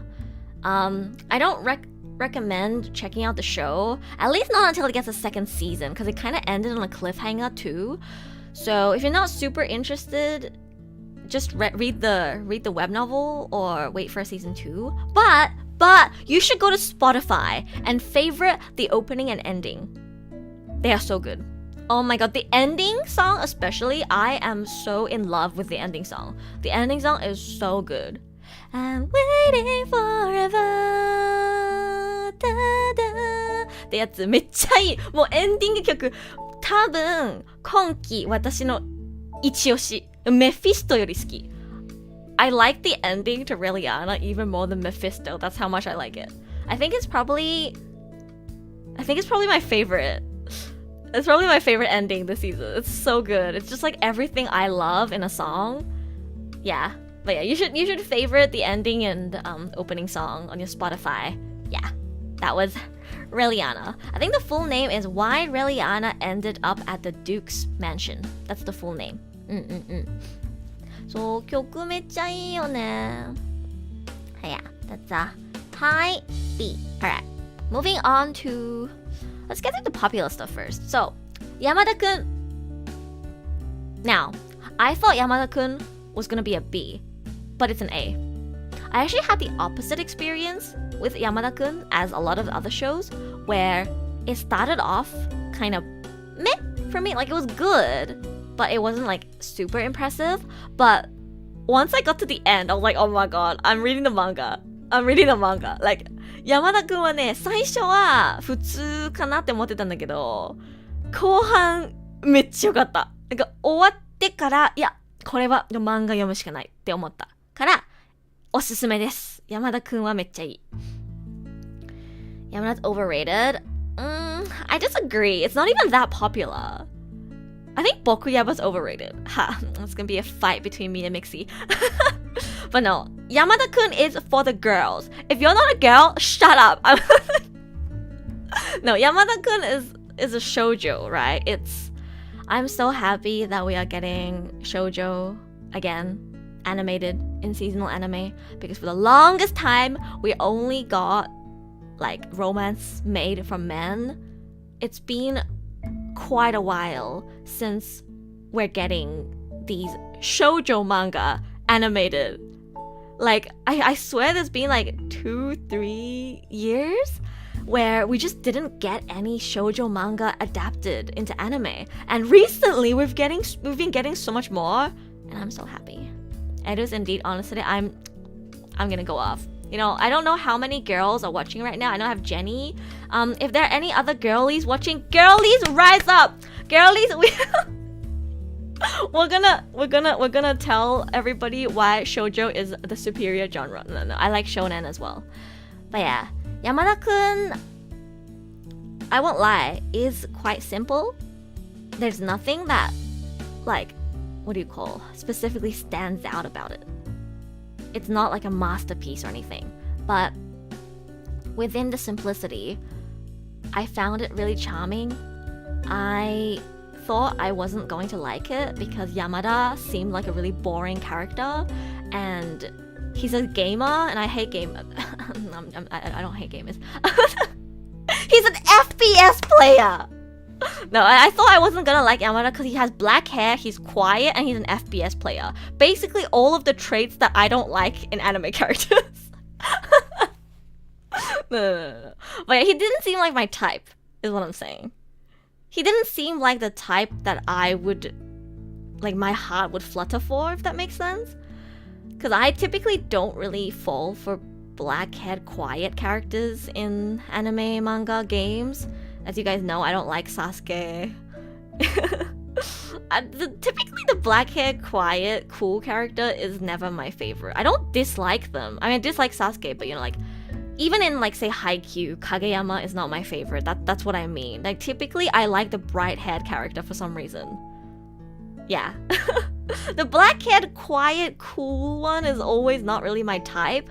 So again, like Noah as well, he's also like black hair, cool. The black hair, cool type characters are just usually not my type. That's all I'm saying. So I didn't think I was gonna like Yamada, but holy fuck do I love Yamada. That last episode, I think it was the Gap Moe. I think Yamada killed me with the Gap Moe. Mash from Mashle is the way, you're right. Yeah, see? I can't really think of a black-haired, quiet, cool character that's like a favorite for me. I don't think I have a single one. So it's just a personal taste kind of thing, I think. Perfect words, in the simplicity and the boring stuff, they managed to put some appeal. Yes, exactly. I'm not gonna say Yamada-kun is anything special. It is nothing special. But I find so much comfort in watching Yamada-kun, and Akane is such a sweet character. She's not perfect, she's flawed, like any human being is, but she's flawed in a way that makes me want to cheer her on, and she's just genuinely a really sweet person, and for some reason she has really good chemistry with Yamada-kun. Chemistry is very difficult to explain. I can't really put into words why I think these two have such good chemistry, but if I were to describe the biggest charm of Yamada-kun to level 99 no koi wo suru, it would be that I think the main couple have really good chemistry. They have opposite personalities. Like, he's quiet and she's, you know, more of like a cheerful kind of girl, and he's more of a hardcore gamer than she is. Like, she really only plays one game, but something about the way they interact and the way, I feel like they bring something into each other's life that the other person needs. And to me, that is the epitome of what a good relationship is, right? So I really, really like Akane and Yamada's relationship. I like the way they met, became friends, slowly got to know each other more, and then got together. I mean, actually, have they even officially gotten together yet in the anime? But yeah, it was a nice journey to watch them slowly get to know each other better, and I just find it really heartwarming. And even some of the side plot things that went on, like Akane, you know, building a friendship with what's her name, Ruri-chan? It really shows how good of a character Akane is. She is such a positive source of energy. I wish I had a friend like her, and I just really like her. What can I say? I really like the main girl. I really like Yamada-kun as well. Yamada-kun is like, he's quiet, doesn't talk much, and doesn't really have anything that stands out about him at first sight, but there's like this nanka, it's so hard to explain. Oh my god. Nanka パッと見そんな目立ったいいところないけど、なんか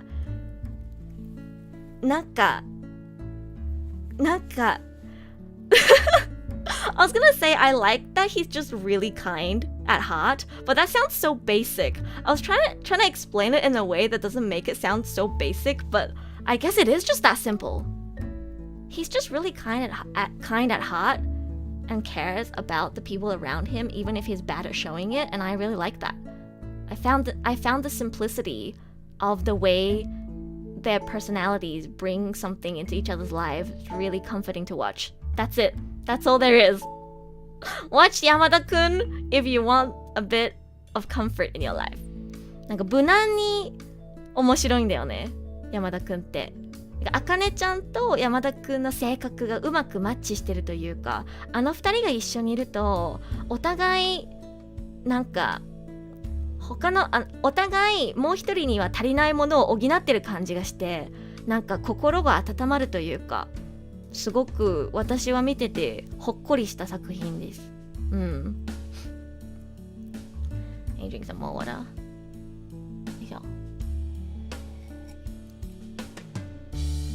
Oh yeah, not Rudy. Yeah, Luna. Yeah, they both start with Lu. So I forgot. But yeah, Akane is a really, really sweet girl, and I like sweet girls. So I also find her relatable, because when she panics, she's just like me, for real.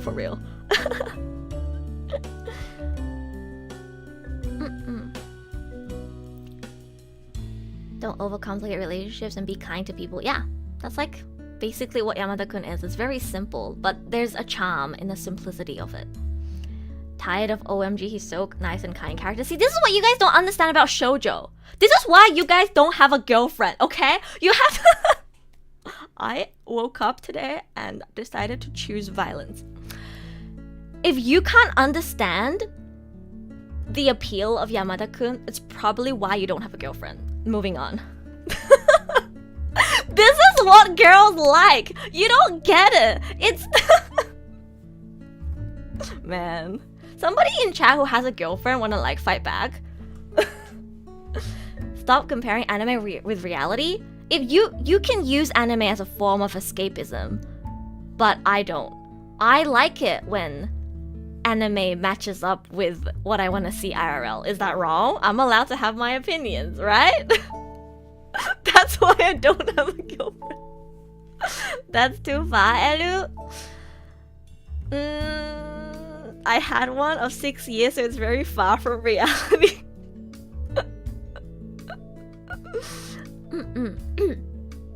Feel like there was not enough build-up for the ending. Yeah, I can see that. I mean, they probably had to rush it a lot more in the anime. That's why I'm reading the manga. I think the build-up probably would have felt a little more like a slow burn in the manga. Yeah. 山田くん見なきゃ。いや別に山田くんを見たからといって彼女ができるってわけじゃないよ。That's not what I'm saying. I'm not saying if you watch Yamada Kun you'll get a girlfriend. That's not what I'm saying. Jenny I literally only have Jenny on my side. This is so difficult. It's... I feel like guys don't understand what girls really want in a guy. And that's why so many guys watch shoujo and they're like, this guy's so basic. He's just nice. Like, this is so boring. You know what I mean? Because so many guys watch shoujo and then say that it's mid or it's boring or there's nothing special about it.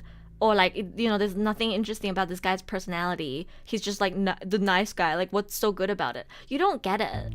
There's like some really subtle things about the way a person treats another person that can warm your heart. And I felt that in Yamada-kun. That's all I can say. Yeah, nice doesn't equal boring. I struggle to find words to describe what it is, but it's more than just nice. It's very subtle things that a person does for another person. Very subtle things that a person says to another person that sometimes just resonates with you and sticks with you. Sometimes it's just the way they look at each other. There's so many details in shoujo that you really have to take in to be able to feel the charm and the warmth of the relationship.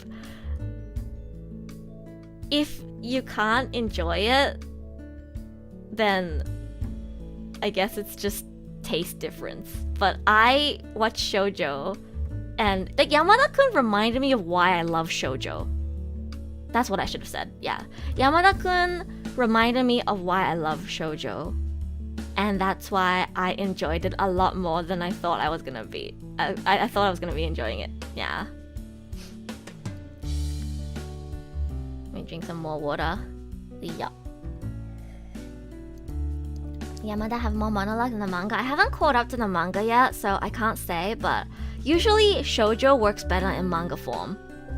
I've checked out a lot of shoujo where I think the manga is better, because I think it's the same as Oshi no Ko, where there are some moments where if you can take the time to linger on the page and read the dialogue and really take it in and study the way the characters are looking at each other and the situation, it hits harder. You guys just don't understand. Oh my god, Suzu, you're here for me as well. Yeah, it just tastes different, you know? It's just tastes different. I can't convince anybody to watch it if it's not your thing. But I want to say, in my personal opinion, I really love Yamada-kun. I was pleasantly surprised by how much chemistry there was in their relationship. And I found the simplicity of the story to be very charming. It's like if you can enjoy Horimiya, you can enjoy Yamada-kun. I actually prefer Yamada-kun over Horimiya because Horimiya has more shonen vibes than shoujo to me. But actually, I think a lot of the things that make Yamada-kun good is similar to the things that people find charming about Horimiya. So if you like Horimiya, you should check out Yamada-kun. It's good. Like, Horimiya is like proof that a simple school romance story can be charming. I need to drink so much water today. Oh my god.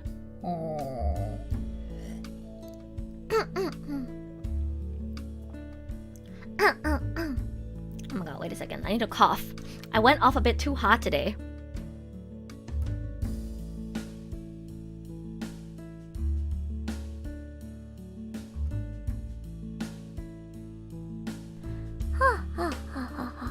Okay.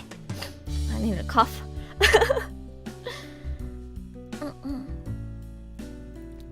Being here the whole time, had to step up my girlie Suzu. Thank you. I know my girlie's got my back. Like Horimiya for the comedy? Okay, if you like Horimiya for the comedy, then I can't say anything. I guess the comedy in Yamada-kun isn't that strong, but if we're talking romance, I quite like the way the romance developed in Yamada-kun. Again, it started off pretty weak, and once they became friends, I actually really liked how it progressed. It felt really natural how they slowly got closer and became attracted to each other. And the way they confessed was very beautiful too. I really liked the way their confession worked. It felt kind of realistic. It wasn't like, they called each other to the park and was like, so, I actually like you. Like, it wasn't like the typical anime confession. It was a little more subtle, a little more in the moment, and it was kind of unique too. I really liked the confession in the last episode. That last episode alone would have dragged it. If it wasn't a B before, that last episode alone would have dragged it from a B to an A for me. I really, really liked the last episode. Yeah, I like the small actions that Yamada does. Like, he's so subtle, right? He doesn't really say much, but a lot of the subtle things that he does for other people shows how much of a kind and caring person he is at heart, and it's really sweet. So you guys don't get it. We just want a guy who's gonna be nice to us and will do small things to make us happy and make sure we're safe and okay. Alright? You don't get it. You don't understand what women want in men. This is all we want. But yeah, I really like Yamada-kun. Was having a hard time trying to understand Yamada's POV since he barely spoke. Huh. Okay, I think where the problem is. I think I know what the problem is. I think it's a lack of being able to read people's intentions then. Because when I read... Because I think shoujo is a lot less straightforward about the characters' emotions and the intentions and motivations behind their actions. And you have to read deeply into what they do to be able to feel what they're trying to do. So if you're bad at reading people's intentions and you're used to being spoon-fed to you what the characters are thinking and what they want, then maybe you can't appreciate the real charm of shoujo. Shoujo requires you to think a little deeper about each line and each small action that the characters take. You have to think about why Yamada did this. He's not gonna say it out loud for you. You have to think about it. Based on his backstory, based on the kind of people he's interacted with in his life, based on the fact that he's probably gotten a lot of unwanted attention his whole life for being so handsome, you're the one who has to figure out and read between the lines. So it's a skill issue! Yeah. Perfect, it's a skill issue. We figured out the real reason. Oh my god! So this whole time, the reason why people couldn't enjoy shoujo was because it's a skill issue? Okay, I get it now. That's too much effort. Yeah, see? That's valid. I'm not saying you have to watch shoujo. If you think that's too much effort, and you just wanna sit down, turn your brain off, monkey brain, watch big titties bounce on the screen, go for it. I can't condemn you for it. I can't judge you for it. But I'm just saying it's a skill issue. I'm just saying it's a skill issue. Oh my god, I finally found the truth behind why people can't enjoy shoujo. Can't believe this whole time it was just a skill issue.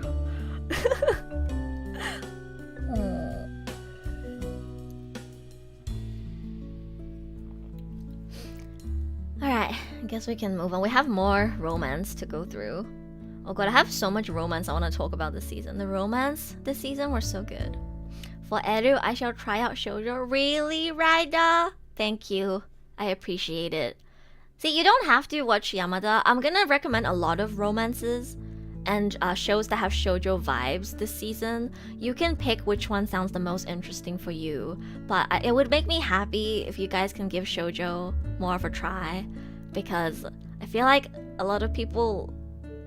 I think I feel the same way about shoujo that you feel probably about Bokuyaba Mixi.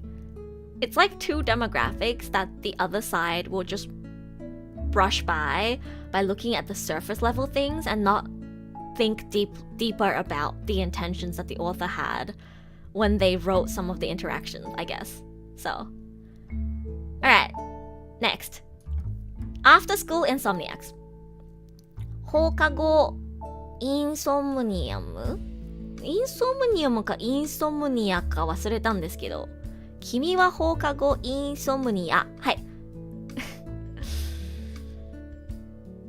I don't know if I can put it in an S. I feel like S would be a bit too high, but it's definitely a high A. I would put it above Yamada.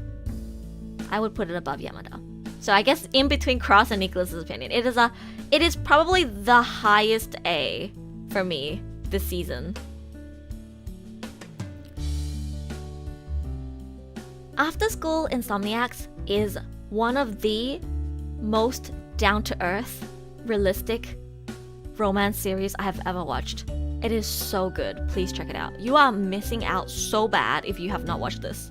Like, it's like a Shinkai film, but if there was actually development, because it's not a movie. Well, I guess the animation on obviously isn't up to par with like a Shinkai film, but it had really strong Shinkai film vibes. And again, back to that word, chemistry. The two main characters in this show have so much chemistry. It's insane. Like, do you ever just like see two characters, the way they interact, and you're just like, OTP? That's this show. They have so much chemistry. Watching them interact with each other and slowly get closer and closer and find comfort in each other's company was just so heartwarming. It was such a beautiful experience, and I enjoyed every minute of it. It was not so, I think it's better than Shinkai's films is what I'm trying to say. It's like Kimi no Na wa if it was like a 12-episode anime, if you know what I mean. Because I think Kimi no Na wa was pretty good, but it was still a movie, so I would have preferred more development. But again, I can't ask for that in a movie, right? But this was a 12, 13-episode anime. And I really liked the way the characters got to know each other. I think it's more so like the character design and how realistic it feels that reminded me of a Shinkai film. It feels so realistic. Like, it feels like these two kids could have been my classmates, is what it feels like. And I know a lot of you guys said, you know, you watch anime to turn your brain off, to escape reality, to just have a good time. I get that, but I also appreciate a show that feels realistic and is still good. And that's exactly what After School Insomniacs is. It just felt like such a realistic romance. I can't really think of another realistic romance that is as good. Like, okay, I'm gonna trash on Tsuki ga Kirei right now.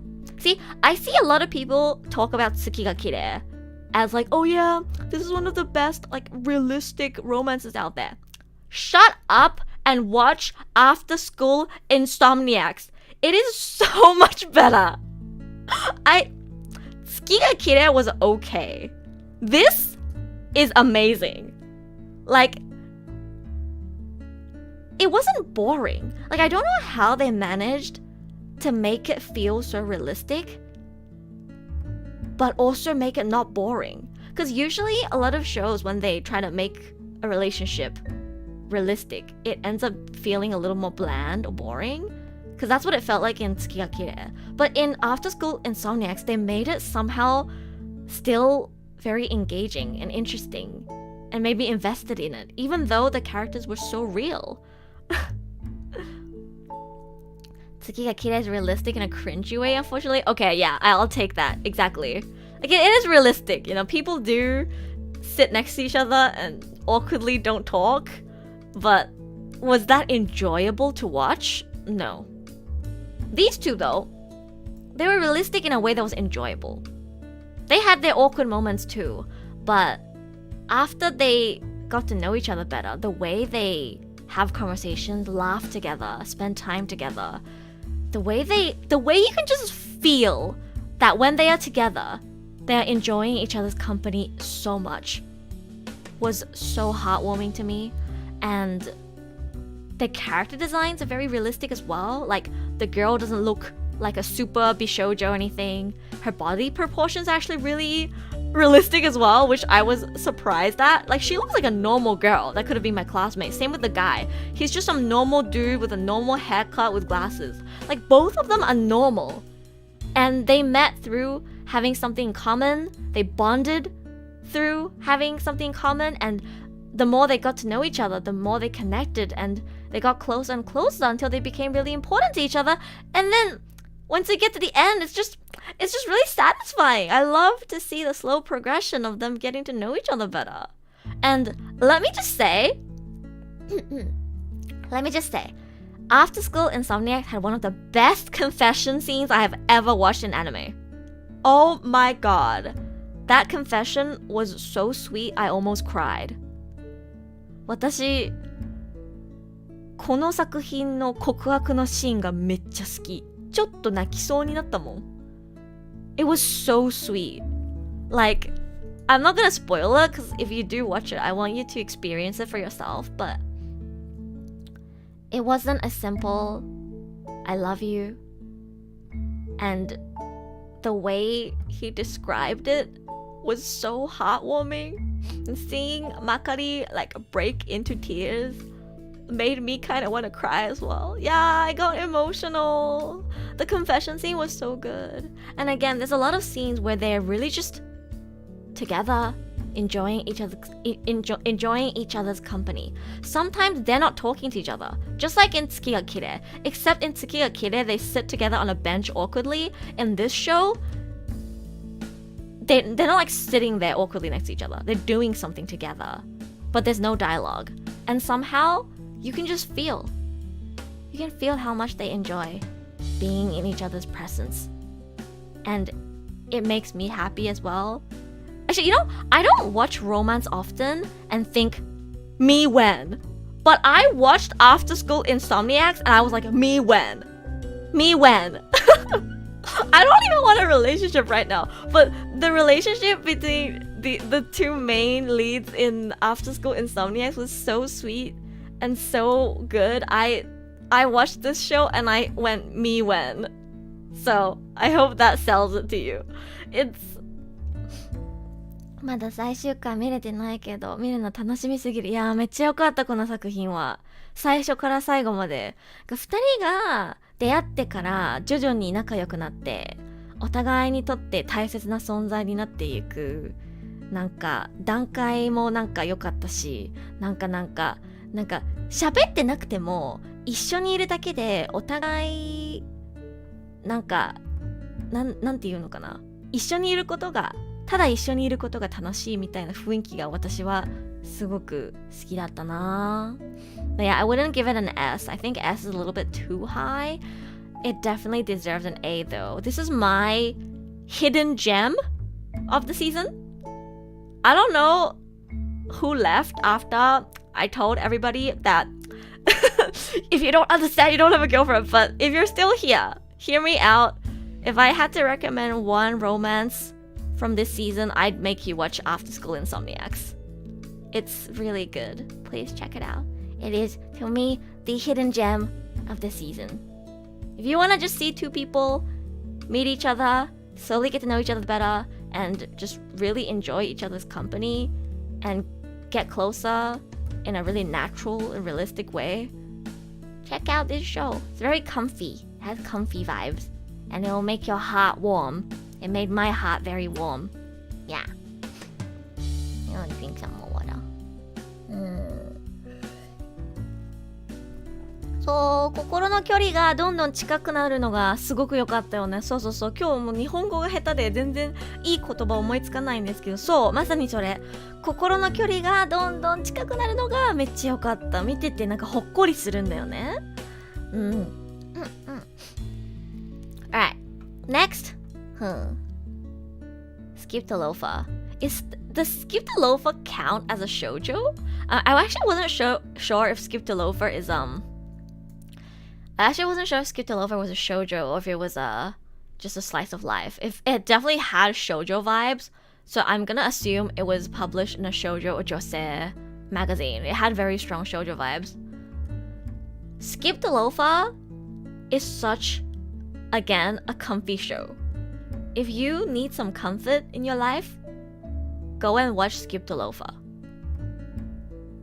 Skip to Loafer ended up being pretty boring. See, Mixie, every single show that you are saying is boring just speaks to me that you don't know how to appreciate shoujo. Written by a female, but magazine was saying it. Ah, I see. See, Romantic Killer was published in a shonen magazine too, but I wouldn't categorize it as anything but shoujo. I think shoujo shonen isn't about which magazine it was published on, but like the vibe that it gives off, if you know what I mean. And Skip the Loafer has very shoujo vibes. Also, can we talk about how good the opening and ending are?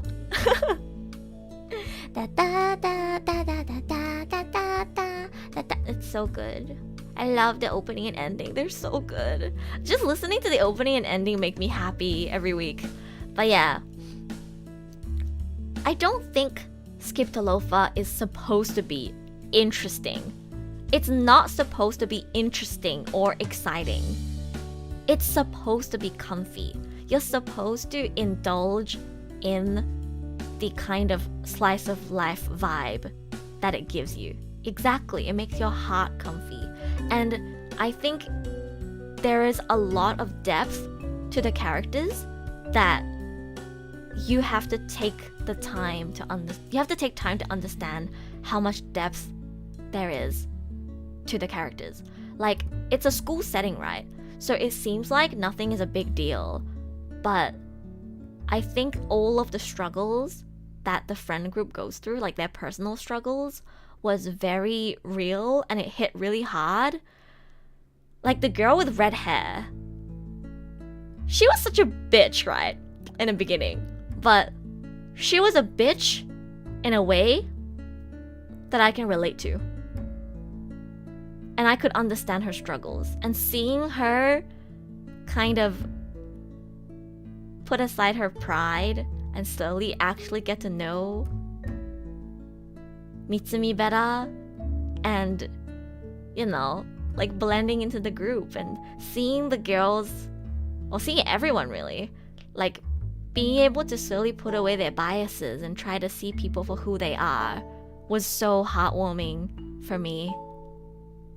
Watched 5 episodes in a single night. Yeah, I watched it weekly, but it's very comforting to watch.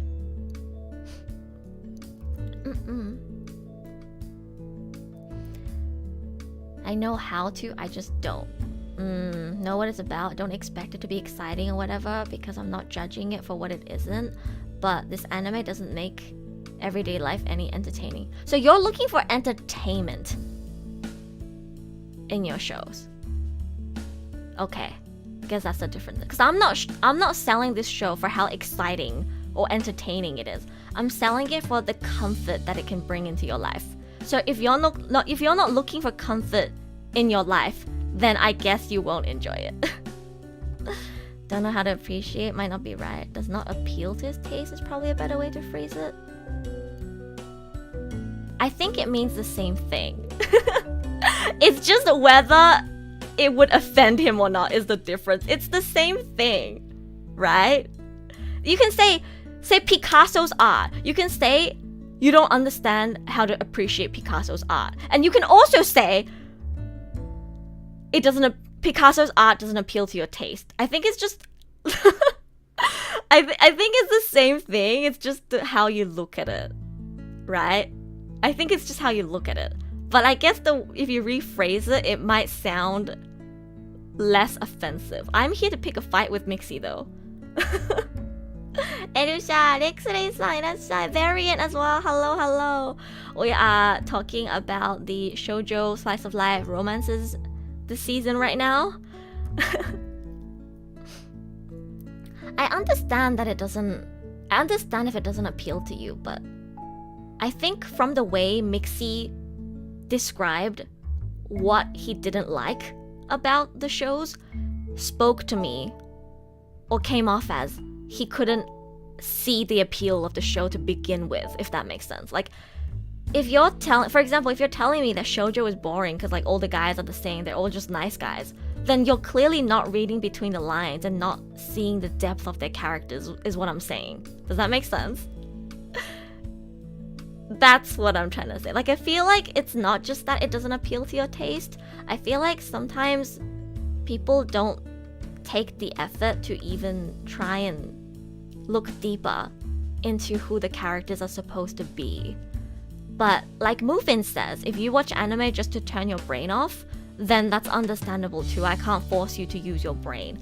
But I'm just saying, if you actually read between the lines and try to get to know the characters beyond what's on the surface, you'll find so much value, I think, in shoujo. That's all I'm trying to say. Yeah. 地獄楽園天国大魔境 B and Mashle on D. This is my subjective opinion. I think the romances and shoujo this season were so much stronger than the shonens. They were not that good. At least not one season. If you want to hear my thoughts on the shows that I ranked lower, we will have timestamps. You can check out the VOD. But yeah. The equivalent to what you said is you don't like it. You don't like beer because you don't understand the appeal of it. Yes, I do understand, but I just don't like bitterness, so why would I drink it? Yeah, I guess that's understandable. Do you really understand the appeal of beer if you can't appreciate bitterness though? Because like, you know how people say like you can't appreciate certain things because you're not old enough? Like it's, again, you can twist this around any way you want. Can you really say you understand the appeal of beer if you can't appreciate bitterness? Doesn't that mean you just don't understand the appeal of bitterness? Like it's we're just on an English talk now. This is now more about English than whatever point we were trying to make. But I guess in my head, you can't truly understand the appeal of beer if you can't appreciate bitterness. Like, if you don't know why bitterness can taste good, then how can you say you understand the appeal of beer? You know? Oh god, what is this even about anymore? Let me drink some water.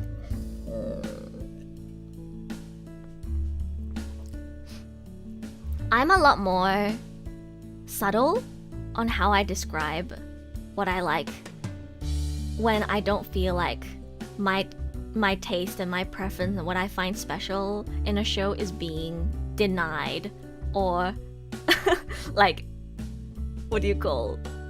But I need to make sure people at least understand what the appeal is before they say that they're not willing to give it a try. And a lot of the times, I think people genuinely don't even know what the appeal is. So, you understand the depth of the flavor, the difference between different beers, and I can drink some if I have to, but I just don't like it. Okay, that's understandable. Is that gonna stop me from selling what I like in my stream though? No. Anyways. It's my stream, guys. I'm gonna go off about the shows that I like and what I want to sell. You don't have to agree. Like, maybe I can't convince you, but I really liked the comfy romance shows this season. They brought a lot of comfort into my life. So I'm gonna try and sell them. It's my stream, guys. It's my stream. Oh, you know what? I think that's what we're doing to each other, Crispy. Because I felt like Mixie was saying that there's something wrong with me. That's why I got so defensive. And I was like, well, I think you just don't understand. You know? I think, because he was just saying, you know, like, this is boring. This is mid. There was nothing special about it. And it made me feel like he was saying that I'm wrong. So I have to try and explain why I find comfort in these shows. You know? I only get defensive when I feel like my point is not coming across. So I guess Mixie made me feel like my point wasn't coming across. So I was trying really hard to explain myself. Yeah.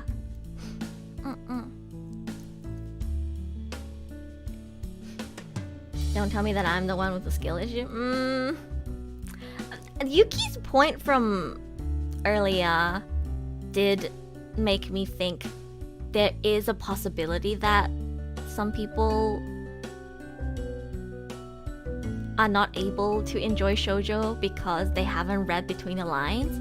Maybe you're not one of them, but that just made me realize that maybe some people aren't able to appreciate it because they're not reading between the lines. It's like Fate Zero, right?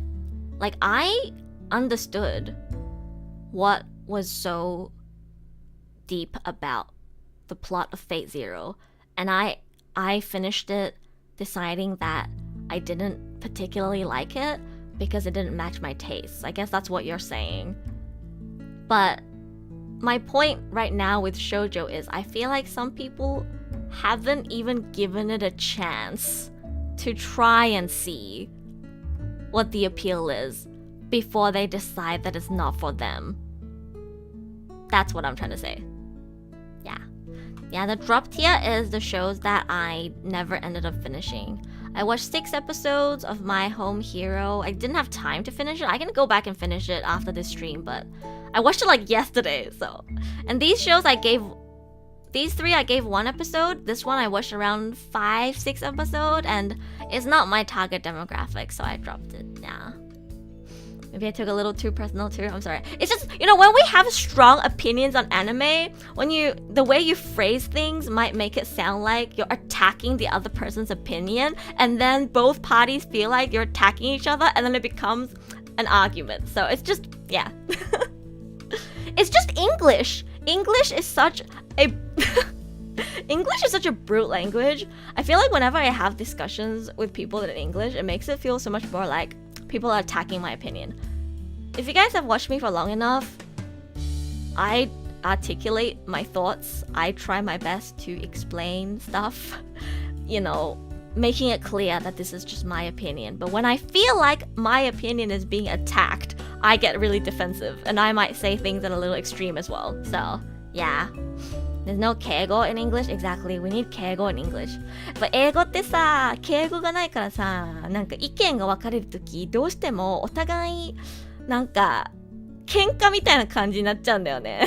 ほんと敬語が必要だわ。But yeah, Skip to Loafer again was a very comfy show.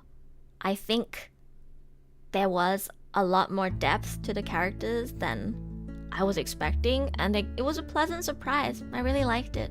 It reminded me of my school days. Oh my god, that made me sound so old.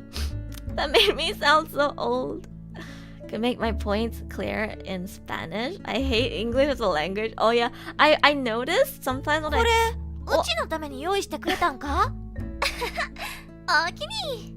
Me who has not watched anything this season, yes, fascinating. Of course. Perhaps, it would seem so. I cannot say for sure. Are you sure? I'd be interested to hear what show you are most interested in watching after I talk about all of them, Serena. Same. Oh. I know a lot of you guys haven't watched most of the shows this season, so I'm trying to sell them to you. I'm the most passionate right now about After School Insomniacs. I really want people to watch After School Insomniacs. It was just so good. Please watch After School Insomniacs. It was so good. But yeah, thank you for the donation, Serena. I hope I can sell you on at least one of the shows this season. Alright, next one. My Clueless classmate. 事情を知らない同級生がグイグイくる. This is another A. It made me smile. A lot. I think it made me smile more than any other show this season. It was just so comforting. Maybe I've gotten too old and I just want some comfort in my life, Like, there was something so comforting about seeing this girl meet somebody who doesn't judge her for her appearance and is willing to get along with her even though everybody in the class bullies her, and she's an outcast in a class, right? And typically mob mentality is when someone is the outcast and everybody dislikes them, you dislike them too, so that you don't become an outcast as well, right? It's a defense mechanism. People will go along with the mass opinion because they don't want to be the one who's the next target. So she's like the target for bullying in the class. Everybody judges her for her appearance and nobody will stand up for her. And then this transfer student comes, and he's almost a little too positive, and he becomes her friend and drags her around, and you know, they become really close, and it makes me happy. What can I say? It makes me happy to see someone not care about the opinion of others and just decide, hey, you're interesting, let's be friends. And it's so refreshing. Like, it feels so good to see him, I guess, just like not take other people's bullshit. like you know, for example, the girl will dress up in like cute clothes, and then the people will come, the people in the class will come and bully her and be like, wow, that doesn't look good on her at all. And then he'll be like, you think so? I think it looks so good on her that I don't know where to look. It's like it's just really comforting. It's just really comforting. Thank you again for the recommendation. You're welcome. I ended up enjoying it way more than I thought I was going to. Because typically when people feed you an opinion and try to make you agree to it, most people were like, yeah, I guess, you know. Like, people are so weak under pressure. But this show is about kids. And it's about a kid who is so simple-minded, positive, and clueless that he doesn't give a fuck what other people think. If he thinks she's cute, he tells her she's cute. If he wants to hold her hand and drag her around and play with her, he's gonna do that. And that was just so comforting to me. And it made me smile a lot and brought a lot of comfort and happiness into my life. And therefore, I am putting it at A tier. That's it. Oh my god, yeah, he has so much riz. Every episode, I'm like, yo, this primary school kid has more riz than any man I've ever met in my life. He has so much riz, it's insane. I won't say it's realistic. This is not a realistic one. But God, does this 5-year-old boy have so much riz? Yeah. Please check out my clueless classmate. If you want to learn some riz from a 5-year-old boy, I need someone like that in my life. Me too. I wish I had someone like Taiyo-kun in my life. Nobody will tell me I'm cute. Whereas no, he's such a positive source of energy. He doesn't give a fuck about what other people think. And is just really sweet, kind, outgoing, just having fun. Just wants to hang out with his friends. He's just a little guy, you know? He's just a little guy. I love it. It's great. Not realistic, but the riz makes me lama. Yeah, the riz is actually kind of funny sometimes. It's almost comedy. His riz is so good that it's funny.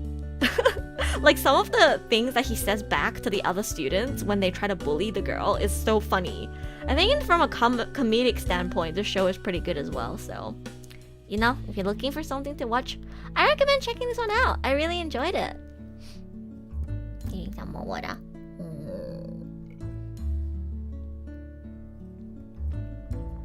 Okay, next. Nia Hime. It's actually still airing. It hasn't finished yet, but guys, Nia Hime is so good. This is another one that started off mid. I was like, yeah, this is okay, I guess. And then the more I watched it, the more I was like, oh my god, this show is so good. It is so sweet. They are so fucking cute. Me when. I can't believe the sheer amount of shows this season that made me think me when, and I'm not even looking for a relationship right now. But this season made me feel so single and lonely. This is the I feel so single and lonely season. Because they're so sweet. Also, the opening is a banger. I really like the opening to Nia Hime. The ending's great too, but I especially like the opening.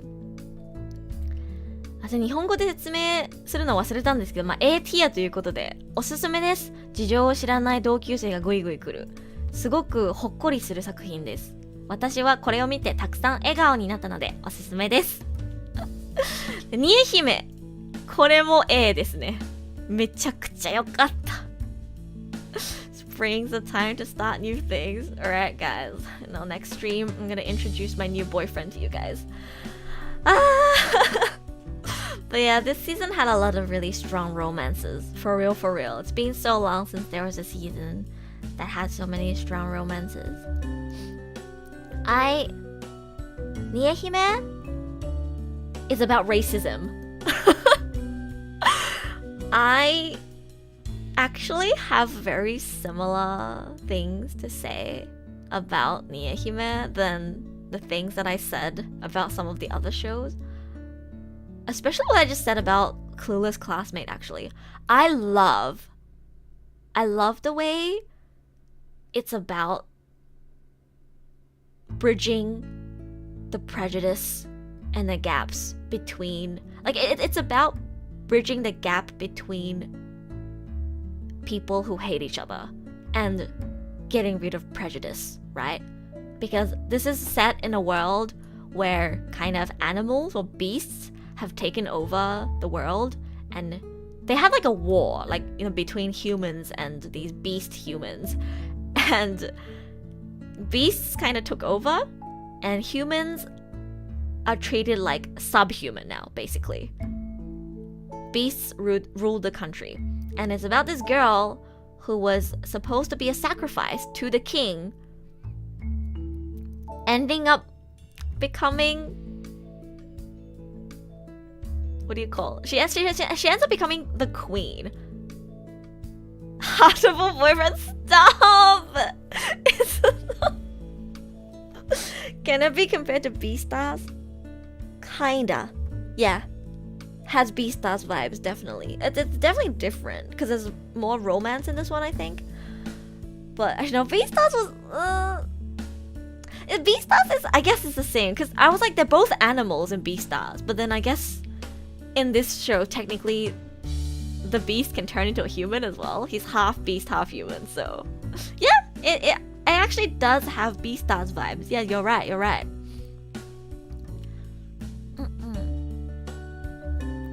But yeah, she's sent to the king to be a sacrifice, and she ends up falling in love with him. And he ends up falling in love with her as well, and they're just so sweet. I'm really struggling to find the words to sell some of these shows because it's not like Oshi no Ko, where it's packaged so nicely that I can bring up very specific things about the appeal and, you know, what's not great about the show.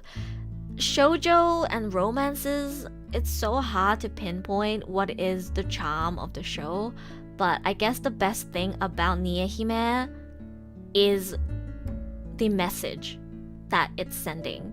I really like the message at the core of Nihime. I just enjoy anything that tries to break down prejudices and biases for people to see each other, or in this case not just people but, you know, animals. For people and animals to see each other as who they are and not just their race, right? And not just their species. And it's very heartwarming seeing this girl who is bullied and cast aside by so many people find a reason to, like, she tries so hard, she works so hard to prove to people who she is as a person so that they don't see her as just another human. And every time she successfully makes someone see her for who she is and accept her, I feel so happy. What can I say? I feel so happy. I'm so proud of her. I love watching her. She's such a sweet girl. And her relationship with the king as well is so sweet. Kindness and simplicity is the big appeal of these shows. Indeed, Cross.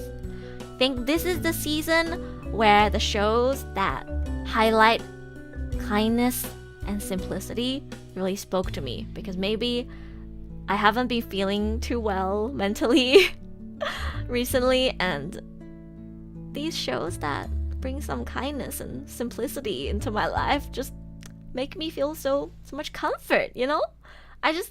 I really like all of the shows in A tier. I should have a screenshot from the latest episode that I wanted to.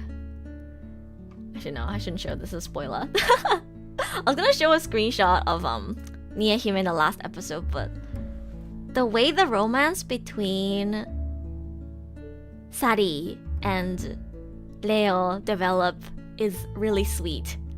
And I was scared that I was gonna talk about how much I love this show, and then everyone was going, oh my god, Elu's into bestiality now. No, guys, you don't get it. It's the fact that I'm surprised that nobody. I thought I was gonna put it in A tier, and then everyone was just gonna start like, oh my god, Elu's into bestiality. No, that's not what it is. Appearance doesn't matter, is what this show is trying to say. It doesn't matter what race you are. It doesn't matter what you look like. It doesn't matter what your upbringing is. We should all try to see each other for who they are, and then judge whether we want to be close to them or not. It's about being kind to people and not hurting people. Like, I haven't watched this, and no idea, but you know she's ready for it. Don't say that! Don't say. He can turn into a human, okay? He has a bishy boy human form. I went in fully expecting that he was gonna just be an animal. But no. He has a bishy boy anime form. I'll have you know. He can turn into a boy. But why would he? What do you mean? I think the size difference between them kind of makes it hard for them to, because they were literally talking about making offspring in like the latest episode.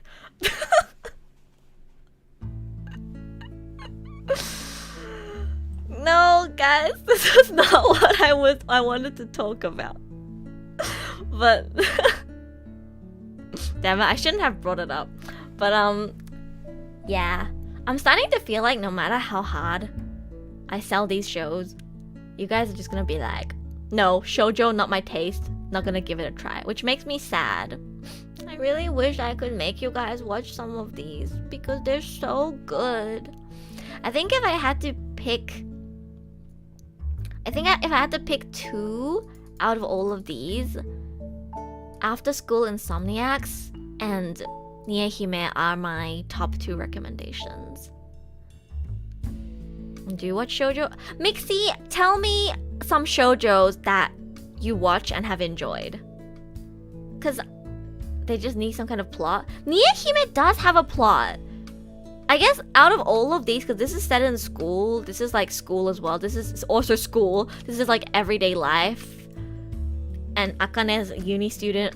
Yamada's also in school. So I guess this is the only one. If by plot you mean like you need some kind of like grand, more you know, like fighting and stuff going on, then this is the one. You're watching Sugar Apple Fairy Tail and you're loving it? Sugar Apple Fairy Tail kind of fell off in the second half actually, but it is continuing right now, so I'm gonna see where it goes, but yeah. I watched Fruits Basket and Yamada. Did you like Fruits Basket? I feel like we had a conversation about this. Somebody said they don't like Toru. Oh my god. If you don't like Toru, you need to go read an essay about the depth of Toru's character, I swear. Trying to stay away from male demographic shows, but I will finish Oshinoko. I hate to say it, but Oshinoko is a male demographic show too, yeah. Maybe Slice of Life as a mixy thing. Yeah, understandable. Oh my god, yeah, you're the one who said you hated Toru. Do you hate Toru while understanding the depth of her character? Or do you just think she's a Mary Sue, too nice and boring? Because there's a lot of depth to her character that you need to understand before you...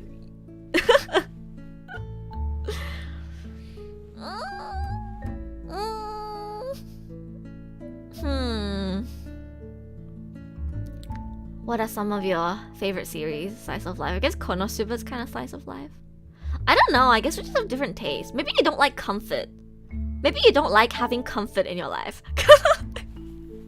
If I had to use one word to describe all of these shows, it would be comfy. They are so comfy. No, this dad, you just still think she's an idiot. Okay, you know what? I think after Fate Zero, I can understand you better, Mixie. Because that's exactly how I feel about most of the characters in Fate Zero.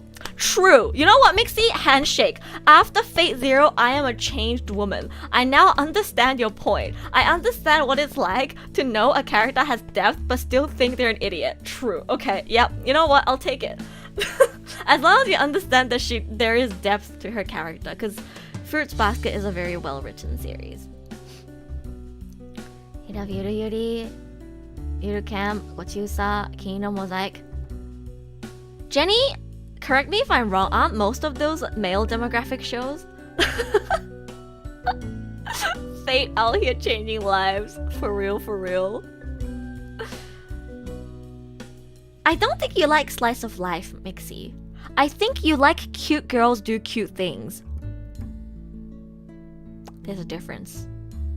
I don't know what Kino Mosaic is about, but I know the other ones. I think you just like cute girls do cute things.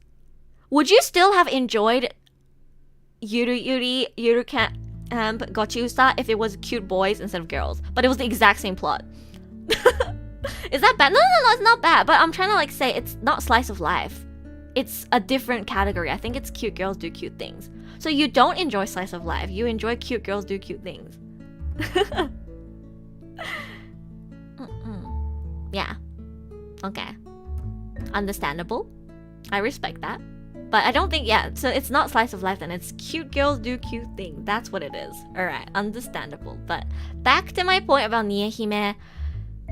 Again, I don't know me trying this hard works in convincing anyone. I hope by the end of the stream, one person in chat will tell me, Eru, you convinced me to watch this show. That would make me happy, but please check out Nihime. I like the plot. I think the way Sari and the king's relationship developed is really, really heartwarming to see.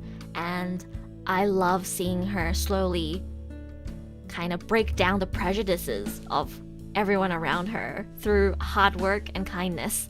It's very heartwarming to see. ニエ姫はおすすめです。もう本当にサリちゃんが優しい子で、人間がもうどこに行っても嫌われてる存在なのに、それでも頑張って私は私だよってなんか頑張って優しさを手を差し伸べて他人にね、なんか自分をただの人間じゃなくてなんか自分自身として見てもらうためにすごい努力する姿を見るのが私はすごい好きなんですよ。あと王様との恋愛もすごく心温まるなって思いました。Is there a show of cute boys doing cute things? Can't think of one. Idol shows are basically cute boys do cute things. Idolish 7 is cute boys do cute. Actually, no. Idolish 7 is. People almost die in Idolish 7. Never mind.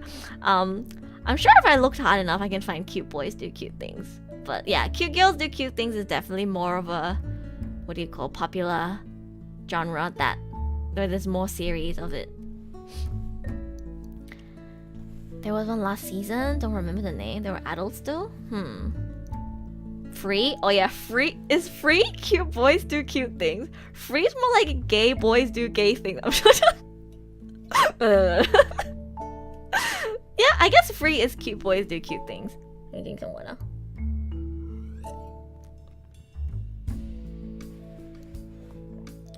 If you say that, then Haikyuu is basically cute boys do cute things. Actually, you know what? I think Haikyuu is cute boys do cute things. Do you like Free? I don't dislike it, but it's not like my favorite either. Yeah, I don't feel super strongly about Free, but I do feel really, very strongly about Haikyuu. I really, really, really like Haikyuu. I also really like Yowamushi Pedal. But yeah, Free is one of the series where I guess I never got super heavily into. The water is tasty. Oh yeah, Cool Doji Danshi. Yeah, Cool Doji Danshi was so good. That was so comfy to watch. So I guess Mixie wants to watch cute girls do cute things. I want to watch cute boys do cute things. We are not the same. I actually love cute girls, but I think in anime, I prefer seeing strong girls that are independent. That's what I like to see in anime. Oh my god, do we have to do Bokuyaba next? I don't want to talk about Bokuyaba. I've already fought enough with Mixie.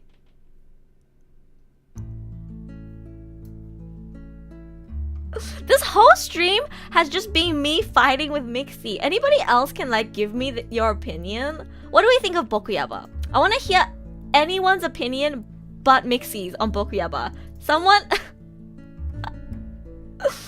Anybody watch? 僕の心の中のやばいもの I think was the full title.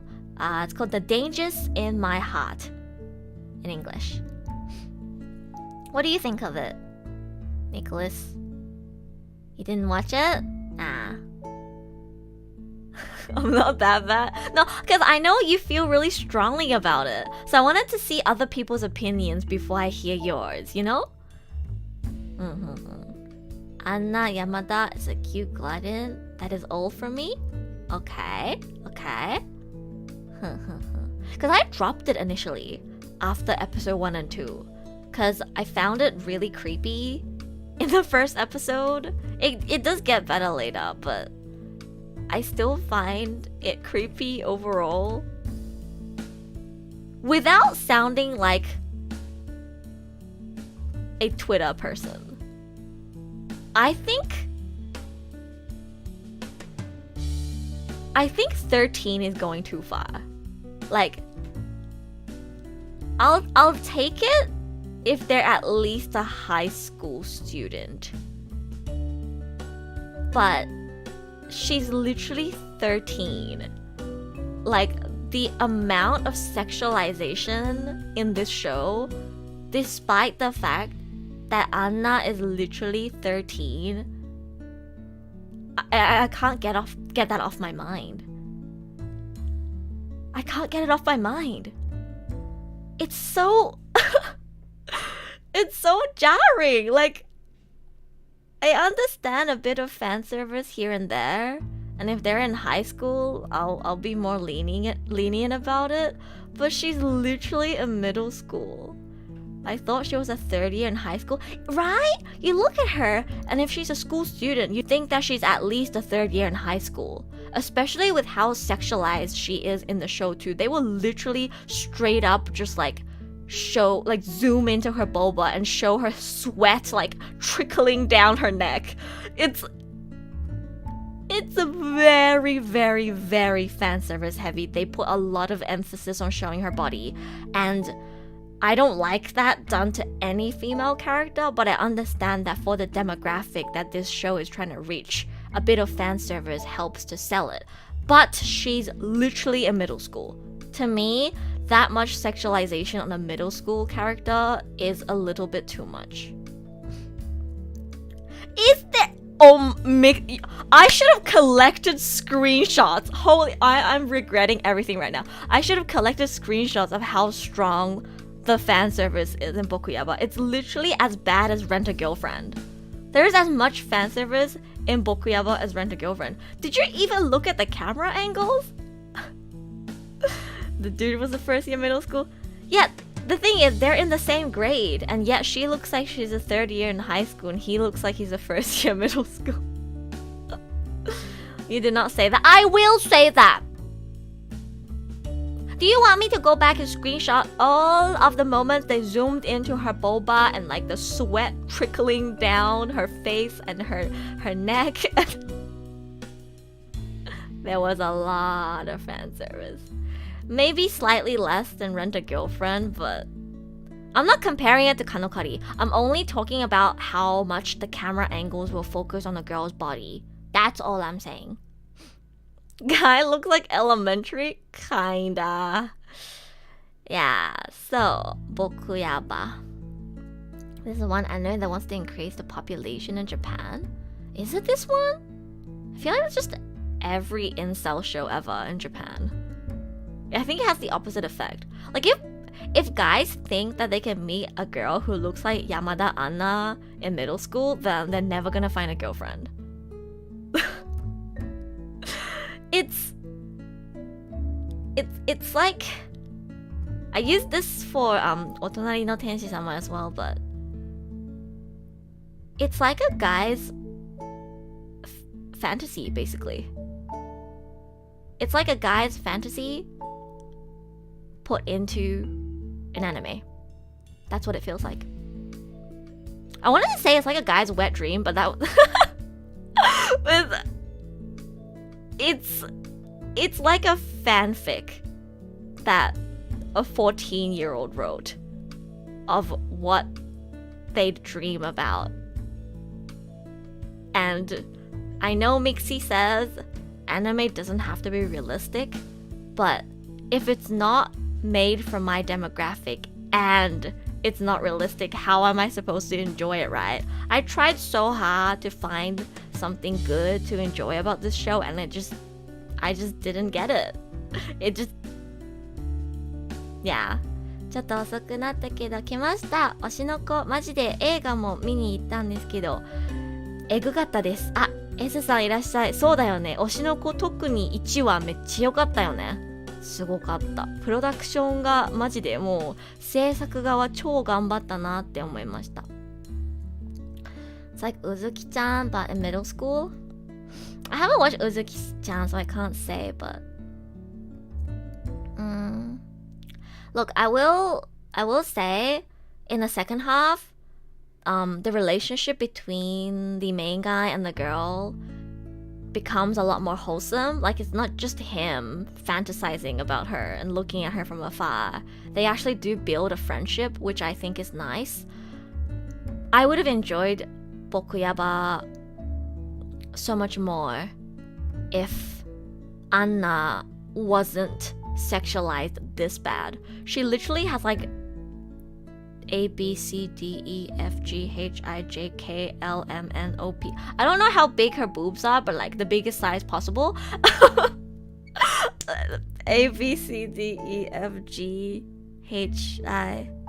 H cup ぐらいはあるかな? H か I ぐらい. She has like H or like I cup, I swear. K? I've never heard of someone having K cup. But she probably has like H or like I cup size boba, right? And they emphasize a lot on her legs as well. And there's many scenes where they like will literally zoom in to see like sweat dripping down her neck. And I just think if it wasn't H for high school, I guess I'll say H cup. I just think if she was just a normal girl, like she could have still been the pretty popular girl in class. But I wish they didn't make her like, again, like Crispy says, she literally looks like she's in high school grade 3, whereas he looks like he's in middle school grade 1, right? I wish the difference between how they look wasn't, how old they look wasn't so different. Cause I know there are girls who are already this developed in middle school, but that's a rare case, right?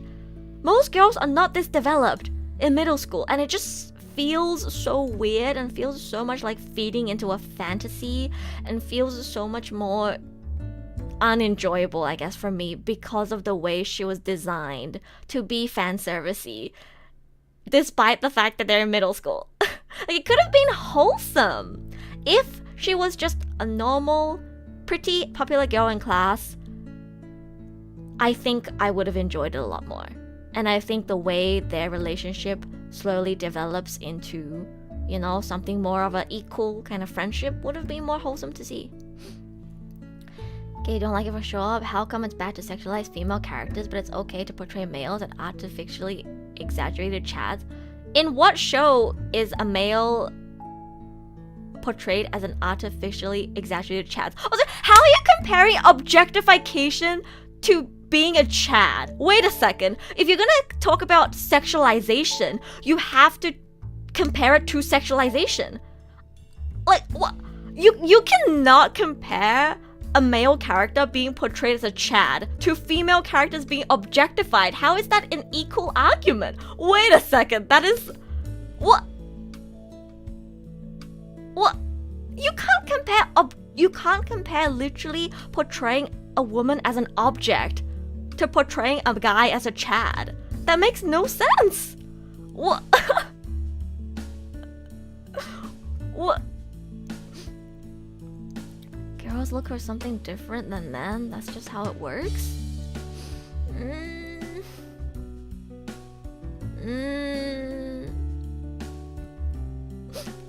Nobody's here to help me. Jenny! That hurts me, Mixie. I don't know what to say.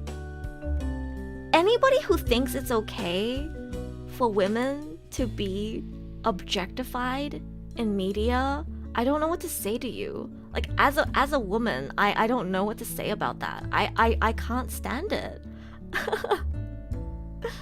It doesn't seem fair to me that what we like is bad, but what you like... I'm not saying it's bad, but I'm saying it makes me uncomfortable. Is that wrong?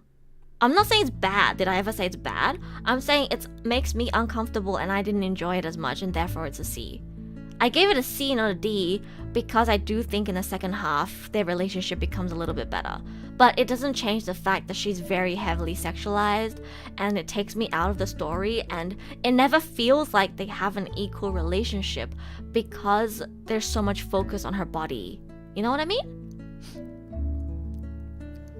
Yeah, objectification of both genders is bad, but is portraying a male character...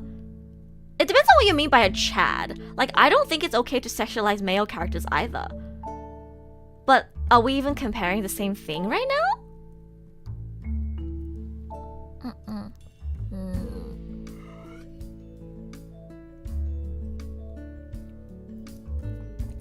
I guess what I'm trying to say is, in shoujo, in all of these series that I put in A, that I sold as very good, I don't think any of the male characters are what did you say? Artificially exaggerated Chads. I don't think they are. I think they're very real. They are flawed. They make mistakes. They are not perfect. They are flawed and they make mistakes, and I don't think they are artificially created Chads. They are not, and they're not objectified either. It's mostly shows targeted towards a male demographic that will sexualize their female characters. Am I wrong? I don't think Yamada is sexualized. I don't think he's portrayed to be a Chad either. It's... Oh my god, this is so confusing because her name is Yamada Anna, and then we also have a Yamada in here. No, call her Anna. Call her Anna. We're gonna get confused if we call her Yamada. Her name is Yamada Anna. God, Yamada is such a common last name. Not like they portray Yamada as perfect. They don't, but they focus so much on her body, and I don't think that was necessary. They could have just focused on her being cute eating snacks, and that would have been more wholesome. But they decided to make the camera angles zoom into her body so much, and that made me uncomfortable. That's all I'm saying. Fairy and Sugar Apple Fairy Tale is very much unreal, and I like him, so why can't I like Big Boba Girl? I'm not saying you can't like her. I'm just saying I don't like her. Well, I don't like her, but like, I don't like the way it's portrayed. If that makes sense. I guess Shadow is kind of a Chad. Yeah? I'm not saying you can't like her. I'm just saying that she doesn't appeal to me. That's it. And I found it hard to enjoy their relationship because unlike, say, in After School Insomniacs, where it felt very equal, they feel like equals to me. That's what's important to me. I want the characters to feel like equals. In Yamada-kun, they feel like equals as well. I don't like shows where it's like one character who's supposed to be super attractive and the camera is always like focusing on them and giving fan service, selling this one character, and then they somehow just end up with this other character. They don't feel like equals, you know? Don't say it's objectively bad. I never said any of the shows on my list are objectively bad. I literally said my list is subjective. I can totally understand why. Because I saw some of the shoujo accounts that I follow on Twitter say they don't like Bokuyaba. And I see where they're coming from. I think this show just doesn't appeal to girls. It's not made for our demographic. I still finished it out of obligation. And I will give it props for the second half. I do think it gets better in the second half. But it still doesn't feel right to me. You can't say it's not wholesome or that they don't have depth. They're great characters and their relationship is the cutest. They are not the cutest. They are not the cutest. He was only interested in her because she was pretty. And I don't like any show where characters are initially interested in the other character because of looks. That's all I'm saying. That's my personal taste. I don't like any show where a character is interested in a character in the beginning because they just like looked at them from afar and like, whoa, they're so gorgeous. He literally says that it's not because of that in the anime.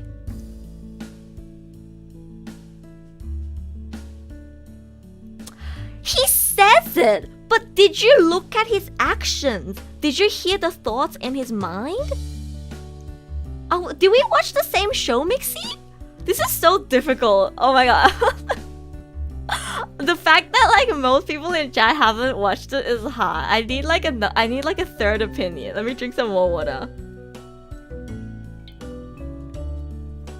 I don't think we watched the same show.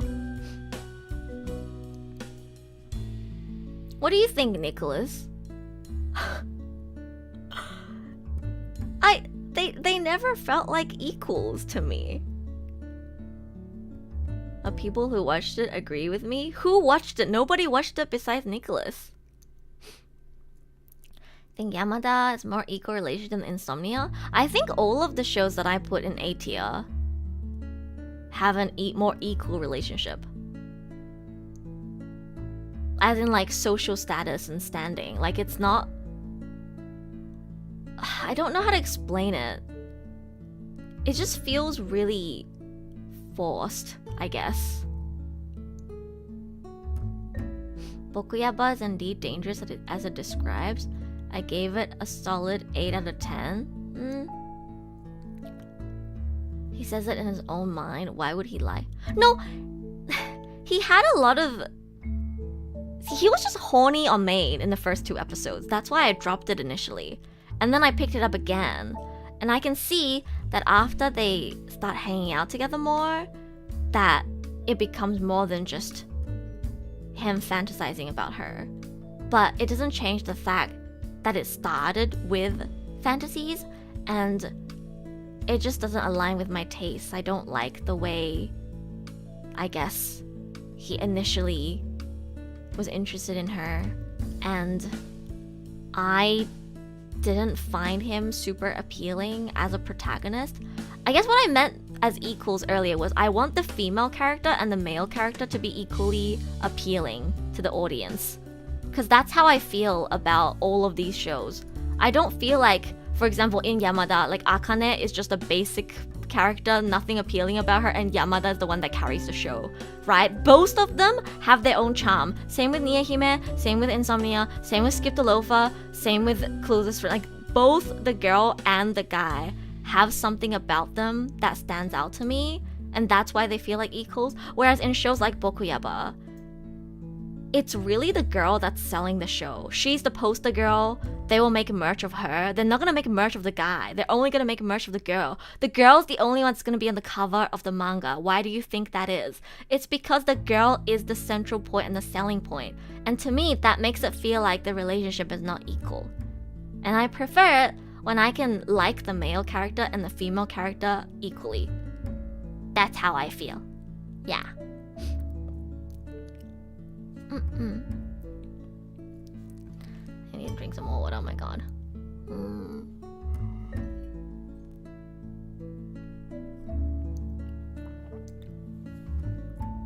Yeah, I'm not saying he likes her for her body. I'm saying he is interested in her initially because of that. And I don't like it. Is that wrong? That's my personal opinion. I've said this several times on stream, but I don't like love at first sight. And I don't like any romances that begin because somebody was initially interested in someone because they were like looking at them. It's just not my taste. It's just not what I like in romance. I'm very, very strict about my romance, and Bokuyaba romance does not appeal to me, is all I'm saying. Same? Oh my god, somebody agrees with me. Thank you. I almost like it when they start off not liking each other and like fight. Like, that's why I like tsunderes. I like it when tsunderes get together. I like it when they almost start off hating each other and bickering, and then they slowly get to see the better sides of each other. It's just my taste. This is my personal taste. He literally hates her at first. No, he didn't hate her. He liked her so much, but he was in denial over the fact that she's like the popular girl in the class and she'll probably never notice him, and that's why he was coping and pretending like he hates her. Did we watch the same show? He was high on copium in the first 2 episodes. It's like the guys who like hate the popular girl in the class because like, yeah, she's never gonna notice me, so therefore I hate her. That's what it felt like to me. I feel like that's what it was supposed to be, no?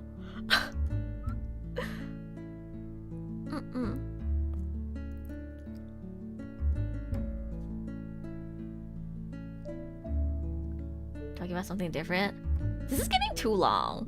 Oh my god, literally, like, I'm just not gonna agree with anything on Mixie because Konosuma was also a C for me. I love Megumin so much, but it wasn't that interesting. I guess I can give it a B. I could give it a low B, true. Megumin is my favorite character in Konosuba. Mixie thinks it's cute and Eru thinks it's not cute. Of course I think it's not cute when the character that's supposed to represent my gender is literally being sexualized every minute of the show.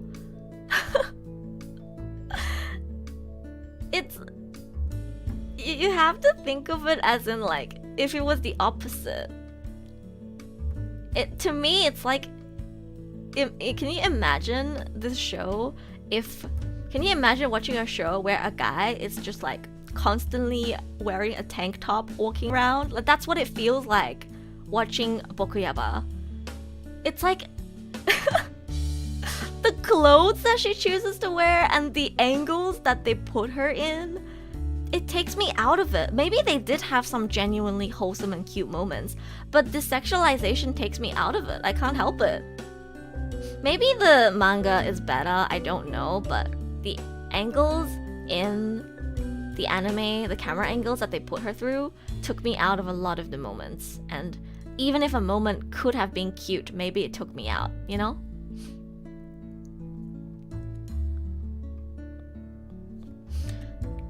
Yan has more screen time and the ending song for the anime is so good. Not my favorite ending of the season.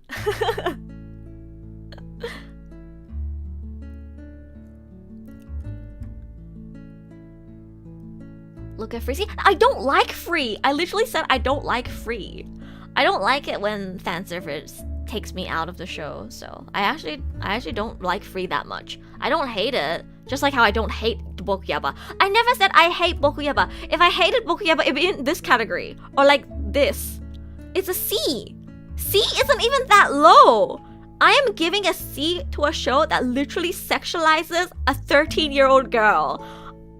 I feel like I'm already being too nice. Because I gave it the benefit of the doubt and I tried to finish it, and I can acknowledge that some of the moments and the development in their relationship in the second half is a bit better. That's why it went from this to this to this. I feel like I'm already being really fair in my judgment. I don't know what we're arguing about. But yeah, Konosuba spinoff. Who watched the Konosuba spinoff? I was quite looking forward to this one because Megumin is my favorite character in Konosuba, and I did enjoy it, but I didn't laugh as much at the comedy as I thought I would, and it was not as engaging as I hoped it would be, you know. Cover is cute. Oh, the cover image is so cute. Megumin best girl. But yeah, if I'm to be honest, I didn't enjoy the Konosuba spinoff that much. I just don't vibe with Konosuba comedy that much to begin with. They say Konosuba anime is only promotion for the manga. Oh, is that how it works? Don't blame me for Konosuba. It's a bad adaptation. Maybe the novels are better. Well, I can't say anything about that because I haven't read the novels. But yeah, the anime was good enough to make me watch every week, but it wasn't super engaging. It's realistically more a high C probably. I never found myself looking forward to watching the next episode, whereas these three shows all at some point made me look forward to the next episode. That's why they're in B.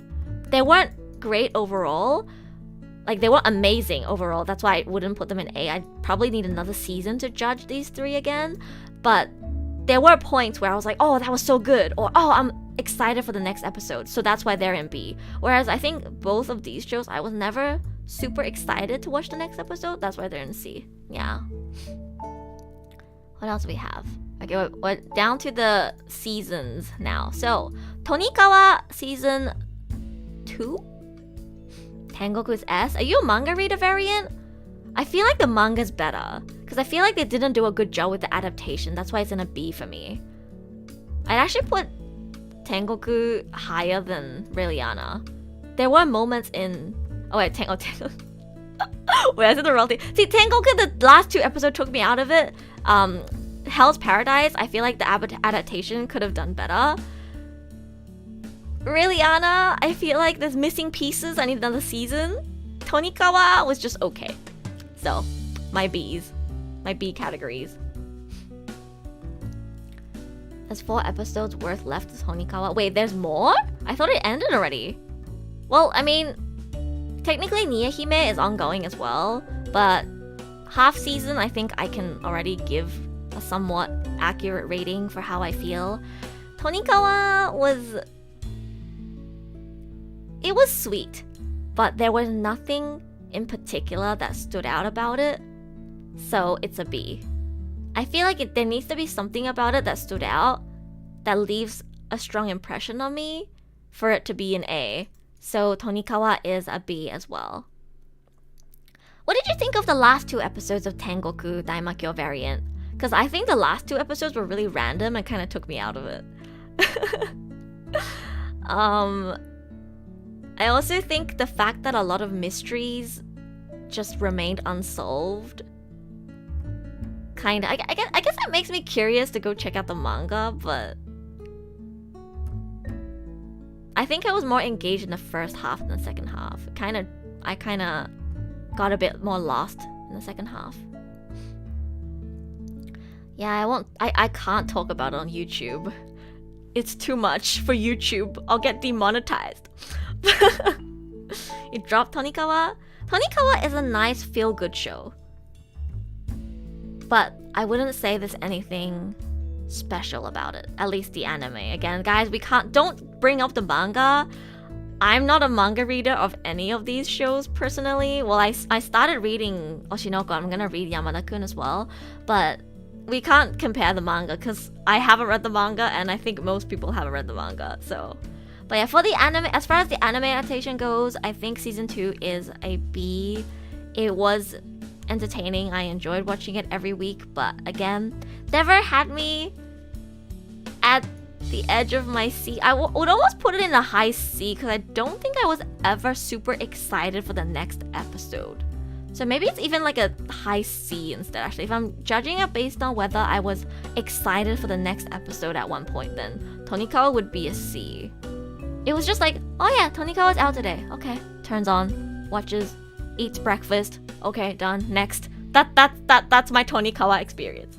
I guess there were some scenes where I was like, "Aw, they're cute," but that's it. That's it. Yeah, and we have Dr. Stone season 3. Oh my god, Dr. Stone season 3 was so good. Watch Dr. Stone next. I tried so fucking hard to sell Dr. Stone to my chat. Like when we watched the Anime Japan, when we watched Anime Japan, I tried so hard to get people to watch Dr. Stone. And I feel like not a single person in my community picked up Dr. Stone. Anybody pick up Dr. Stone?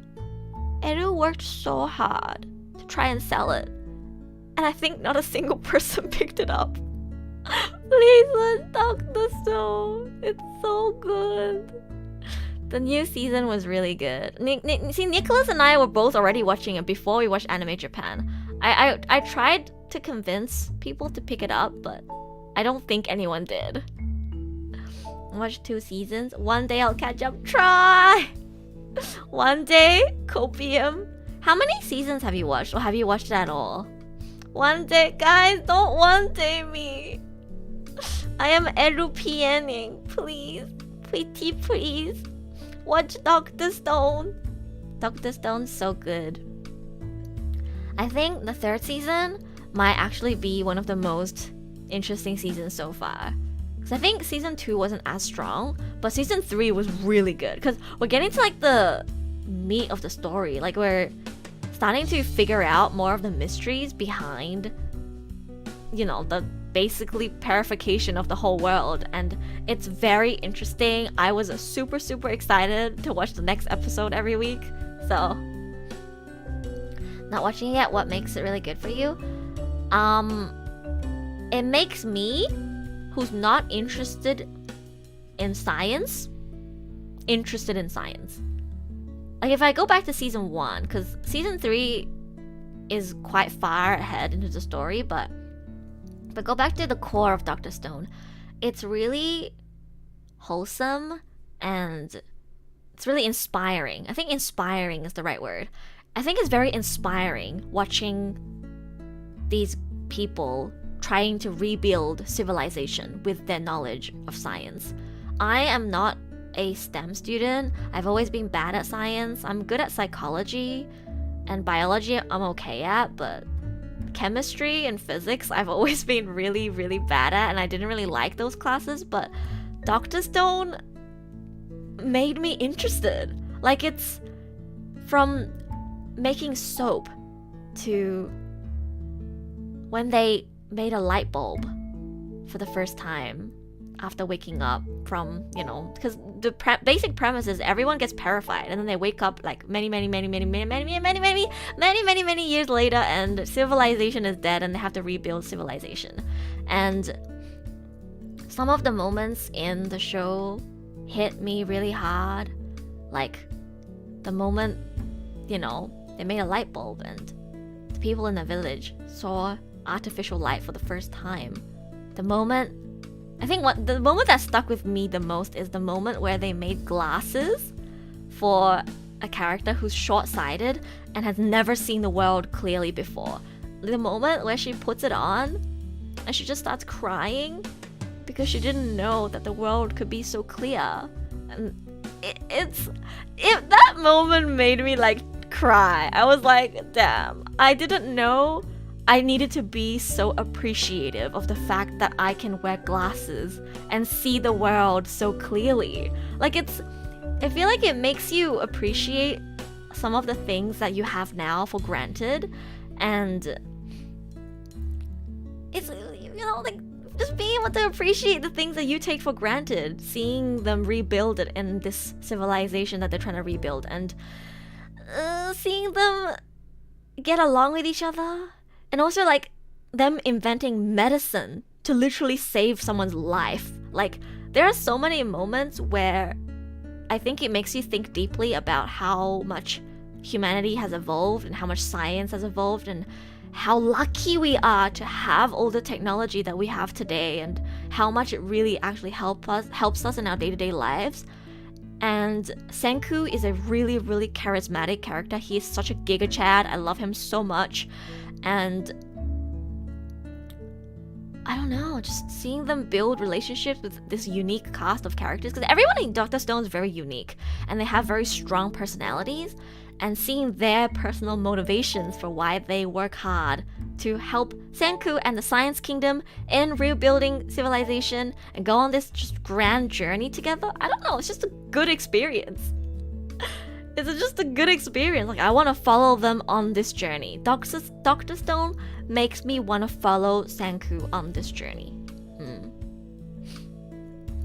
As long as you don't hate our style, the story is original and funny with serious book. Oh yeah, the comedy is really good too. Oh my god, I love Gen. Asagiri Gen is such a good character.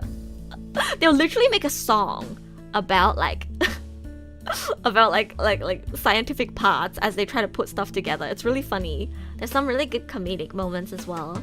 And there's also moments that will genuinely, I think, touch you. Like the scene I said before about the glasses. My goat, also my goat.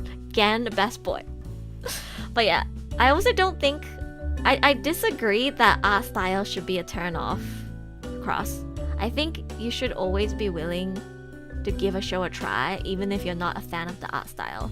I can understand why you would not want to, but I think you're missing out heavily if you choose not to watch something just because of the art style. I don't think I've ever decided that I'm not gonna watch something just because I don't like the art style.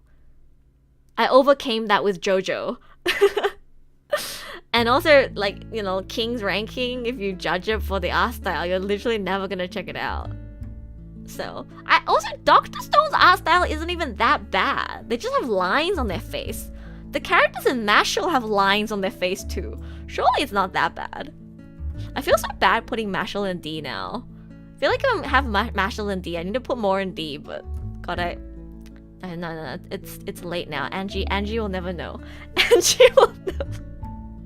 I feel like she's gonna check the VOD just to see what I said about Mashle, and then she's probably gonna message me and be like, Edu, I think we need to end our friendship. I'm about to lose my bestie for my opinion on anime. But yeah, please check out Dr. Stone. The new season was really, really good. I hope they make... I think... Oh, no, they're gonna make a second half of the third season. I'm so excited. I'm so excited. I really love Dr. Stone. Oh, did the manga finish? I didn't know that. I thought it was still ongoing. But yeah, Demon Slayer. Actually, you know what? Mashle has a friend. I know that's too mean. Yeah, I'll... I was gonna give it a D, but the just to pay my respects to Ufotable, I need to put it a bit higher. This is one of the boringest arcs in Demon Slayer. I'm a manga reader. I think this is the only show on this list where I am a manga reader. Yeah, I am a manga reader. I read Demon Slayer all the way to the end, and let's just say this arc is probably the most boring out of all of Demon Slayer. The next arc though, oh my god, the next arc is the best arc. Well, actually, they have a small arc in between, but the next big arc in Demon Slayer is the peak of Demon Slayer. I am so excited for it. So I'm not saying I hate Demon Slayer. I love Demon Slayer. I literally read all of the manga. But this arc is one of the weaker arcs. I think it was kind of boring. I don't think Ufotable amped it up for me either. You guys know I don't care too much about animation. Like, especially with the action. Say it's a B at least. Looked forward to it more than Hell's Paradise. I was gonna say something really mean. Wait, let me swallow my words. Oddity, hello, welcome in chat.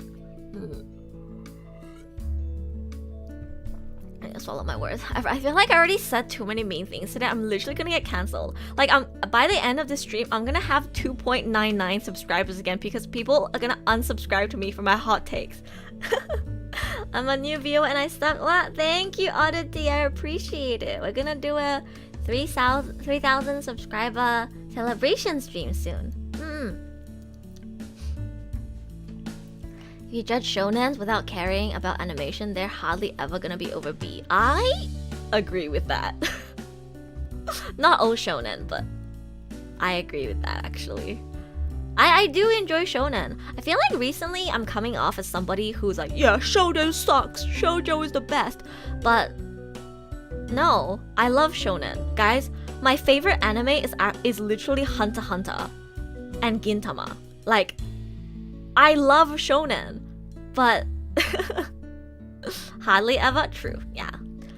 But there is a lot of shonen that is kind of mid, I'm not gonna lie. Like, they might get better later. Like, I'm hoping that Jujutsu Kaisen is going to finally be good to me with this new season. Because so far, I am already more interested than I was in season 1. And I genuinely liked Jujutsu Kaisen 0. But I don't know if I actually liked it or if I just like Maki.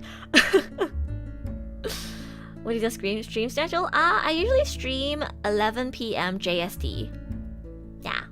I usually stream on Wednesdays, Fridays, and Sundays. Or I switch it around, but it's usually Tuesday, Wednesday, Friday, and then one day of the weekends. There's no guaranteed schedule, but I always stream at 11 p.m. JST. Yeah.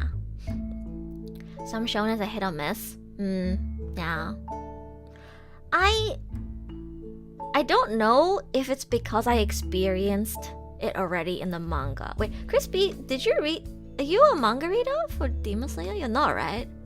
I feel like some of the backstories and what happens probably didn't hit as hard for me because I already knew what was gonna happen. Oh, you are a manga reader. Okay. I feel like because I already knew Muichiro's backstory and I already knew Mitsuri's backstory, it didn't really feel refreshing, or it didn't like hit me in any way. Like, the voice acting was good and the animation was obviously superb, but I think, you know, the animation obviously stands out mostly for the action scenes, and I don't really care about cool action sequences. I care about writing, character development, backstory. Those are the things that get me, and for me makes a series and like an A. But I guess this arc also just doesn't feature my favorite characters. It's like Genshin. It's like how we said, you know, the new Genshin event isn't super interesting because it doesn't feature a favorite characters. I think that's what it is. Because this arc, the focus is on Muichiro and Mitsuri, and then, you know, Tanjiro and Nezuko get their moment as well. They're not my favorite characters. My favorite character is Shinobu and Zenitsu, and therefore the next arc is my favorite. The Rengoku sword handle scene got me a little... True.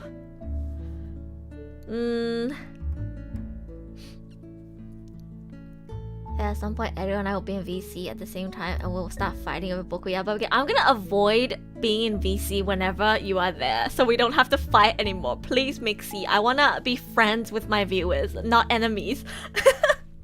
Bye-bye, Mixie. Have a great day. Thanks for the chat. I get a bit too heated about my opinions on anime, you know. Your thoughts on Chainsaw Man? I'll actually redirect you to my last seasonal review, because I do this at the end of every single season, and I'm pretty sure I spent a good amount of time talking about my thoughts on Chainsaw Man, so I won't repeat myself. I think I made a playlist for my seasonal anime review streams. Can one of the mods go and grab a link of that playlist and send it in chat? Thanks. But yeah, what was I saying? Demon Slayer. Nothing really hit especially hard, but still enjoyed it overall. Yeah. I think I'm just burnt out. I think that's the real reason. I think I'm kind of burnt out for Demon Slayer, because it's been so long since season 1 came out and it was a big hit, right? And I feel like Demon Slayer has been milked. I think Demon Slayer has been milked so much as a franchise that I have lost the same, I guess, passion and love that I had for it when I first fell in love with it. So it's unfortunate, but I think I've just kind of fell out of love with Demon Slayer. because I already experienced the whole story in the manga, and this arc doesn't feature any of my favorite characters, so this season was kind of mid for me, is how I felt. I didn't really look forward to any new episodes. I actually binged the whole thing in one go, because I couldn't sit through the first episode, and then I was like, you know what, I'm just gonna binge this in the background while I work. So that's what I ended up doing. The Nezuko scene got me though. You see, just came back to two of my favorites on C tier. Oh, I'm sorry, not sorry, this is my tier list. Well, which one are your favorites, Susano? Which ones? It's the worst season so far for sure. Oh, definitely, yeah. Because the Red Light District arc was one of my favorites in the manga as well, so I quite enjoyed it. I think I gave that a B or A, I forgot. But I really like the Red Light District arc. This arc is one of my least favorites in the manga, and so even if it becomes an anime form, I still don't especially enjoy it. Even if I like Demon Slayer, this season kind of mid. Yeah, that's how I feel as well. Nezuko scene got me though. See, I think the Nezuko scene hits harder in the manga, because for some reason, it's probably because Kito Akari barely talks as Nezuko, right? Because Nezuko's always going,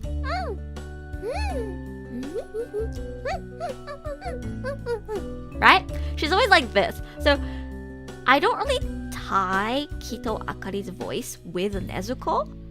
And when she talked as Nezuko in that scene at the end, it took me out of it. I was like, this feels so weird.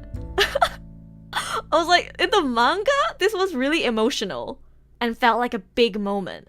But in the anime, it was like, wait a second, oh my god, Nezuko's talking, that's so creepy. I was like, because I don't know. It's probably because I don't hear Akarin's voice on Nezuko that much. So when Nezuko talks, it's almost as if like a baby that's not supposed to talk suddenly started talking, and it felt kind of and it felt kind of creepy almost. Yeah. About Dr. Stone, I think I'm gonna start watching it. Let's go! I convinced one person to watch Dr. Stone. I'm happy. Thank you, Variant. You made my stream worth it.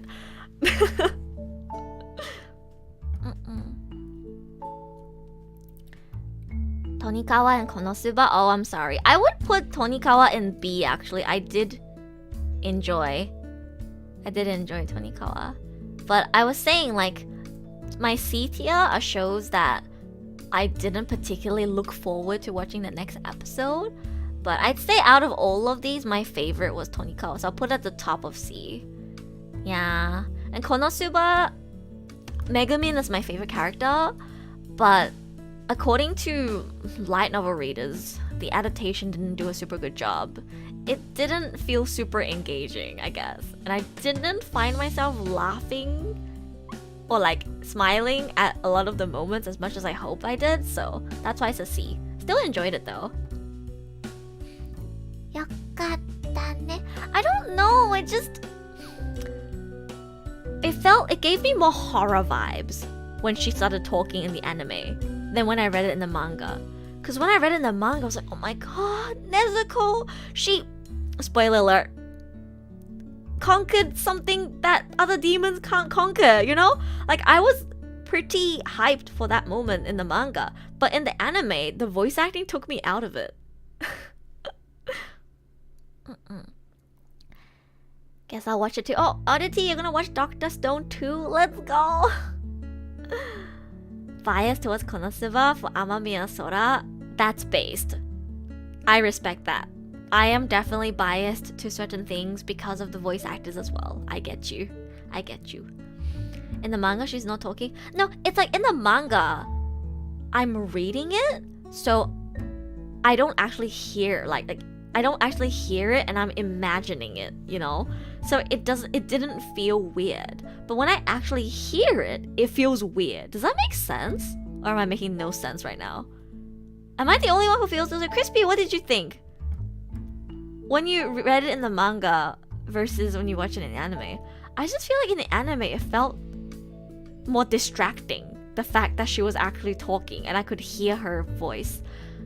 Because again, I'm so used to hearing her go.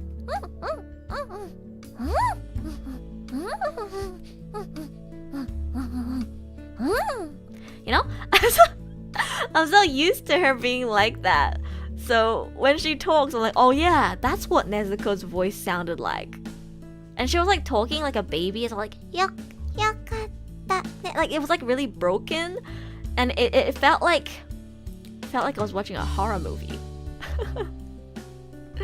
Didn't hit that hard, but didn't feel too weird. Yeah, that sounds about right. It definitely felt like it hit harder in the manga though. Maybe you're a voice actress, you react differently. I think the biggest issue is that I've already experienced it in the manga, and therefore the impact of the moment already is not as strong, right? Because shock value and impact is very important in getting someone to be excited over something. And like, I'm sure if people who read the Oshinoko manga probably were not as impressed with the first episode of Oshinoko, because the shock value that episode gives is quite big on the reason why it pulled so many people in. I think it's the same with this big moment with Nezuko. Because I knew that this was gonna happen, it didn't make me as emotional, and the voice acting was a little weird. It felt a little more weird actually hearing her go "yokatta ne" than reading it in the manga. So it took me out of it a little bit, and overall that scene I guess didn't hit me as hard as I wish it did. Hendrix, hello, welcome in chat. For me, I'm only watching the anime. It feels good and touching. I'm sure if I was an anime only, that scene would have hit me a bit harder. But yeah, I've already experienced it in the manga, so I guess it didn't have as much, it didn't surprise me as much. Yeah. Oh, last one, I think. Am I missing anything? Last one is just Kubo-san, which I kind of ranked already. Kubo-san's oh, this is difficult. I feel like if I either could put Kubo-san in C as well, or I move both Kubo-san and Tonikawa into B. I think I'll do that. I'll be a bit nice. I actually liked Kubo-san. When Nezuko kicked Tanjiro off, I didn't feel any concern. When I knew what was gonna happen, it kinda lessens the... Yeah, it lessens like, oh my god. Oh, welcome to Membership Variant! Please do join our Discord server. We have a members only Discord server. You can find the link in the memberships tab. Welcome. Yeah, I guess that was a huge part of the episode. You were supposed to be worried whether Nezuko was gonna die, right? But like, I knew exactly what was gonna happen, so that didn't hit me at all. Yeah, I think reading the manga definitely lessens the shock, the anxiety, and the doki doki. May get hated, but I think the Oshinoko VA cast wasn't on point. Interesting. Who would you have casted instead? On who? I am very interested to hear your thoughts. Also, I am really glad to see that you are a fellow Seiyu enjoyer, Susano. In this household, we love Seiyu. I talk about Seiyu way too much. Makes me so happy every time I get a new viewer who also likes Seiyu and knows about Seiyu. What would you have casted instead? I'm interested in hearing your opinion. Have you watched Call Me Can't Communicate? Yes, I have. I've talked about that too in previous anime talk streams. My quick impression of Komi is season 1 was mid, but season 2 was really good. Komi is really good in season 2. I actually genuinely like the development between Komi and Tada-kun's relationship. And same can be said with Kubo-san. I think Kubo-san is what I wish Bokuyaba was. I'm so glad Mixie's gone now, because otherwise we're gonna start another like 1 hour debate. But personally, this is my subjective opinion. I prefer Kubo-san. I think Kubo-san is what I wish Bokuyaba was. Shiraishi is a bland dude as well. He's just a little guy, right? He's just a real guy. Doesn't really, stand out much. There's nothing really special about him. He's supposed to be like the mob character, right? But I still enjoyed his romance with Kubo-san, and they felt more like equals to me. And I think I really liked the fact that they never... Oh my god, I just hit my microphone. I got so heated, I hit my microphone. I love that they never sexualize Kubo-san. I love that.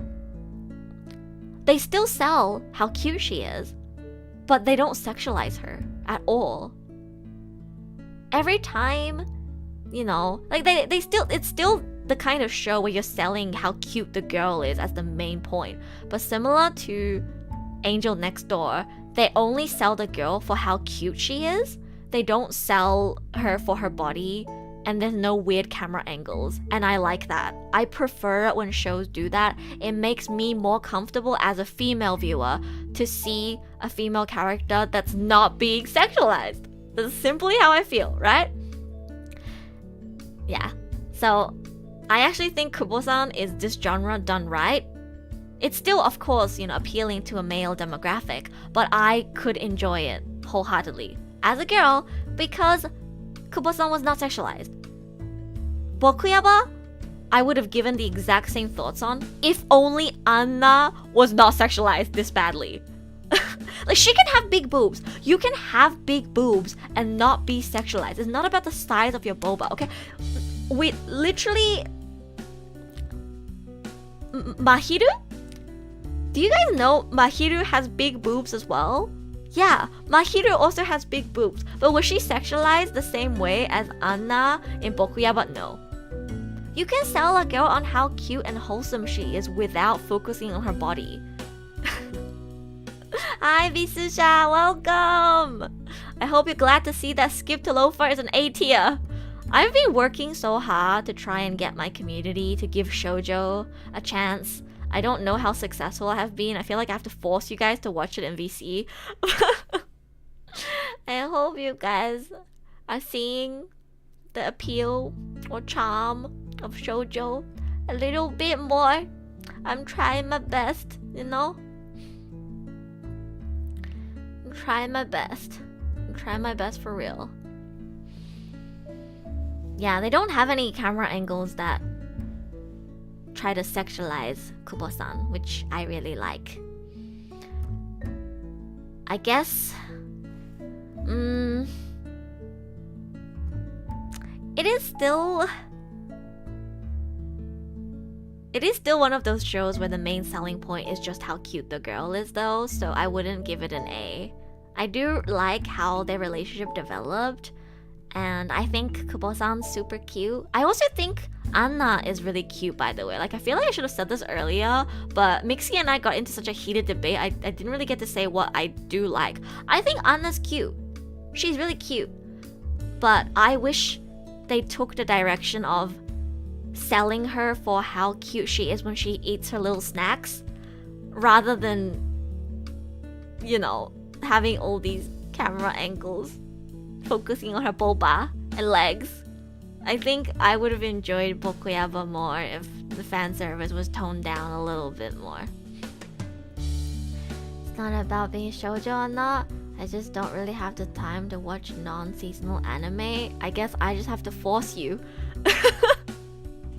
Okay, yeah, understandable. Wait, no, you say you don't have the time to watch non-seasonal anime, and how many shows did you watch this season, Crispy? Like 3? You do realize these are all seasonal anime, right? It's not non-seasonal. They're all seasonal. You made a conscious choice to not watch them. Yes, I'm very happy. Let's go.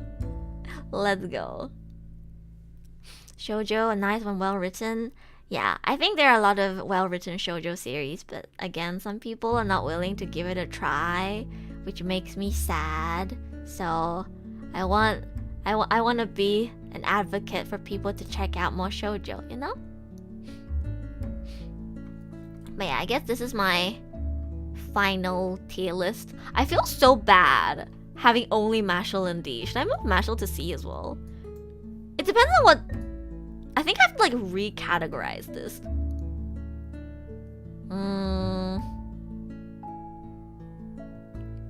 Will Clannad count as a shoujo? Clannad is not a shoujo. This is another interesting... I think I should do a stream where I teach you guys what is shoujo and what is not.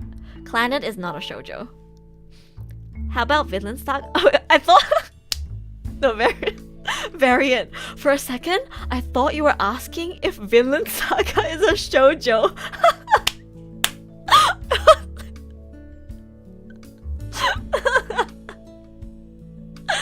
Oh my god. Vinland Saga is not a shoujo. Wait, is Vinland Saga on this list? It's not even on the list, but I'd give Vinland Saga a solid A. It's not on this list. I don't see it unless I'm blind. Do you guys see it? I don't see it. I don't think it's on this list because it's technically from last season, continued onwards. But yeah, I would give Vinland Saga a solid A. Probably a low A though for this season. I enjoyed the first season more. Almost choked on my lunch on that though. Guys, imagine if Vinland Saga was a shoujo.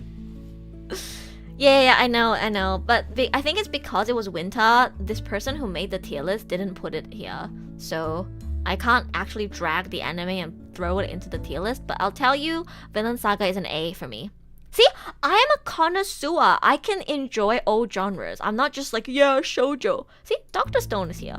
This is based on my personal enjoyment overall, because I finished all of these, okay? I finished every single one of these. And a lot of them were here before, but dropped down to B. Like, again, for you Tengoku Daimakyo enjoys, it was an A for me in the first half. It dropped to a B by the end I finished it. Hell's Paradise had the potential to be an A as well, but I don't think they adapted it super well. Raeliana, again, kind of lost me in the second half. So, Skip the Loafer A, I'm happy. Yeah, Skip the Loafer was such a comfy show. It was so good. Don't know what Vinland Saga is about. Vinland Saga is a wholesome show about romance. No, it's not. It's about Vikings. And there's a lot of brutal murder and old dudes killing each other and cutting people's heads off. That's what Vinland Saga is about. See you, Oddity. I'm glad you enjoyed the stream. I'll see you again next time. But yeah, Vinland Saga Season 1 is an S for me. I'd give Season 2 an A. Not because... I actually really enjoyed the farming part. There's a specific moment in it that made me a little uncomfortable. And the second half, I think, took me a little bit out of it as well, but overall it's still an A. I really like Vinland Saga. Vinland Saga sounds so comfy. I'm kind of scared of Suzu. Oh my god, guys, I literally have Anna's like wiki page open, so I could be like, guys, she's 13. Oh my god, guys, she's 172 centimeters. And she's 13, 14. Who here is shorter than Anna? I know I am. She's like 13, 14. She's 172 centimeters. Taller than me, yeah. That's pretty tall for a 13-year-old Asian girl, exactly. That's what I'm saying. Again, like, I'm not judging Bokuyaba on how tall Anna is. She could have been tall, but there are girls who have really big boba and are super developed by the age of 13, 14. I know people like that exist, but it is a rarity, and you have to admit that the concept of some dude just happened to get just happened to get to know this girl that is like way developed for her age, works as a professional model, and has no sense of personal space that just like somehow goes to the library that you're always in and then somehow gives you attention, and it's it feels a lot like a fantasy, and it's hard for me to enjoy a show that feels like it was made for like male demographic fantasy, you know? So I understand why Mixie likes it though, and I do believe it deserves at least a C because I want to give it credit for how their relationship develops into a genuine friendship later. I think they're pretty wholesome in the second half. Taller than me, wow, I'm shorter. Yeah, see? She's very tall and well developed in many areas for her age. But yeah, that is Elu's final tier list for spring 2023. I kind of stopped explaining my points in Japanese because I think all of my Japanese viewers left. まだ見てる日本人の方いるかな？ごめんね。なんかおすすめするって言ったのに、もう真ん中のあたりから日本語で説明するの諦めちゃった。とにかく、まあ、推しの子は最高ですよね。もう、漫画読み始めました。で、ドクターストーン、君は放課後インソムニア、贄姫と獣の王、山田くんとレベル999の恋をするスキップとローファーと、事情を知らない転校生がグイグイくるが私の一推しですね、今期は。Don't know if you answered earlier, but fave OP and ED of the season. Oh, that's so hard. Let me think. What do you guys think? I actually need some refreshes on what were the bangers of the season. Everybody in chat, what was your favorite opening and ending of the season? Oh, that's so hard. That's so hard. The new Tonikawa opening was really good as well. Tengoku Daimakyo had really good opening as well. I actually thought the Demon Slayer opening for this season was kind of mid. Oshi no Go Sweet for me. I guess Idol is a really good song, but yeah, they all have different vibes. Mephisto has biggest impact. Yeah, I think if I had to pick one from Oshi no Go, I actually prefer Mephisto over Idol. I'm gonna say Always and Forever from Raeliana is my favorite ending from the season though. I'm biased. I like ballad songs. So, the Mephisto is up there. If I don't take my personal bias into consideration, Mephisto would be my favorite ending this season. Opening for Yamada. Skip to Loafer OP. I really like the Skip to Loafer OP. I also really like the Skip to Loafer ending. It's so comfy. Yamada ending. Megumin for ED. I'm trying to think what my favorite opening would be. You know what? I'm gonna say my favorite opening this season is the Nihime opening. Ah, yes, a song that probably most of you in chat don't even know. I don't know why, but the Nihime opening is so good. この命をこの定めをダダラダダラダダラダダあれです。この曲めっちゃ好き。なんかわかんないけどめっちゃ好き。I really, really like the Nihime opening. Hi Emmu, how's the grades? Here's the final grades. I am not taking criticism. This is my subjective tier list. I feel so bad putting Mashle alone in D tier. Because I'm gonna say I don't think I enjoyed these two any more than Mashle. I feel like I'm being so I feel so mean having only Mashle in D tier. It's realistically more like this. It's realistically more like this.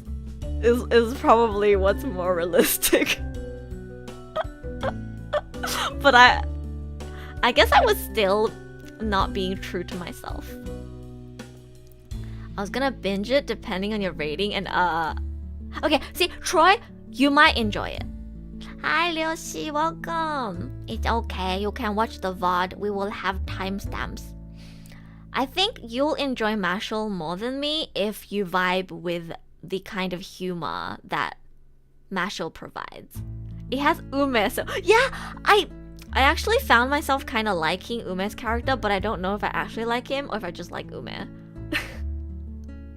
But yeah, I unfortunately did not really vibe with Mashle's comedy, so it's a pretty low tier for me. Like, if I was to be very, like, strict, I'd put this down to B as well.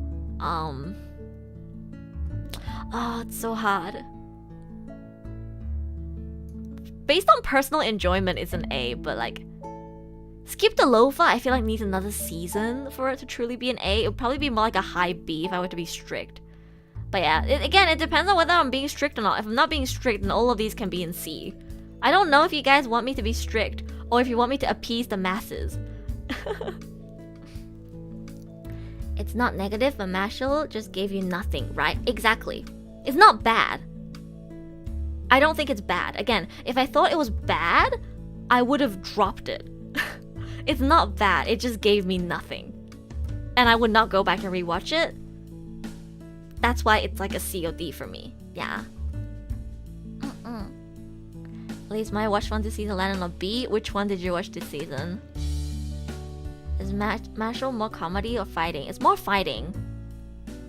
It's fighting with some comedy mixed in, and the comedy didn't really hit me. And you guys all know that cool action scenes don't sell me on a show. You can have the coolest action scenes, and if I don't like the story and I don't vibe with the comedy and I don't vibe with the character dynamics, then it's not gonna be very high for me. Be strict? I mean, if I'm gonna be strict, then it's gonna... If I'm strict, this is what the list looks like. I feel so mean. But I guess it depends on what I'm judging it on. You know? I guess I can put Bokuyaba here. It was easier for me to binge Bokuyaba than Demon Slayer, actually. I just found the new season of Demon Slayer so underwhelming. Similar to Mashle, it gave me nothing. Like, it actually gave me nothing. But that's probably because I read the manga. I think if I didn't read the manga, it would be higher. But because I read the manga, there wasn't even any surprise factor for me. So it's around here. Konosuba, again, wasn't super impressive, so this is hard. It really depends on what I'm judging it on, you know? Let me drink some water.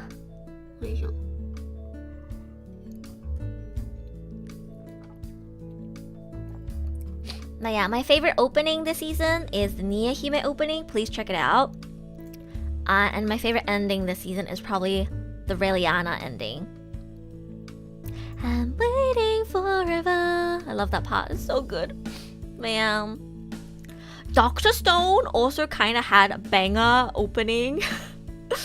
But honorable mention, Mephisto. I really, really, really like Mephisto. I love Mephisto. It's so good. Idol is great too, but I feel like at this point I've listened to it so much that I close my eyes and I just hear it's like I think I've heard it so much that it doesn't feel special anymore.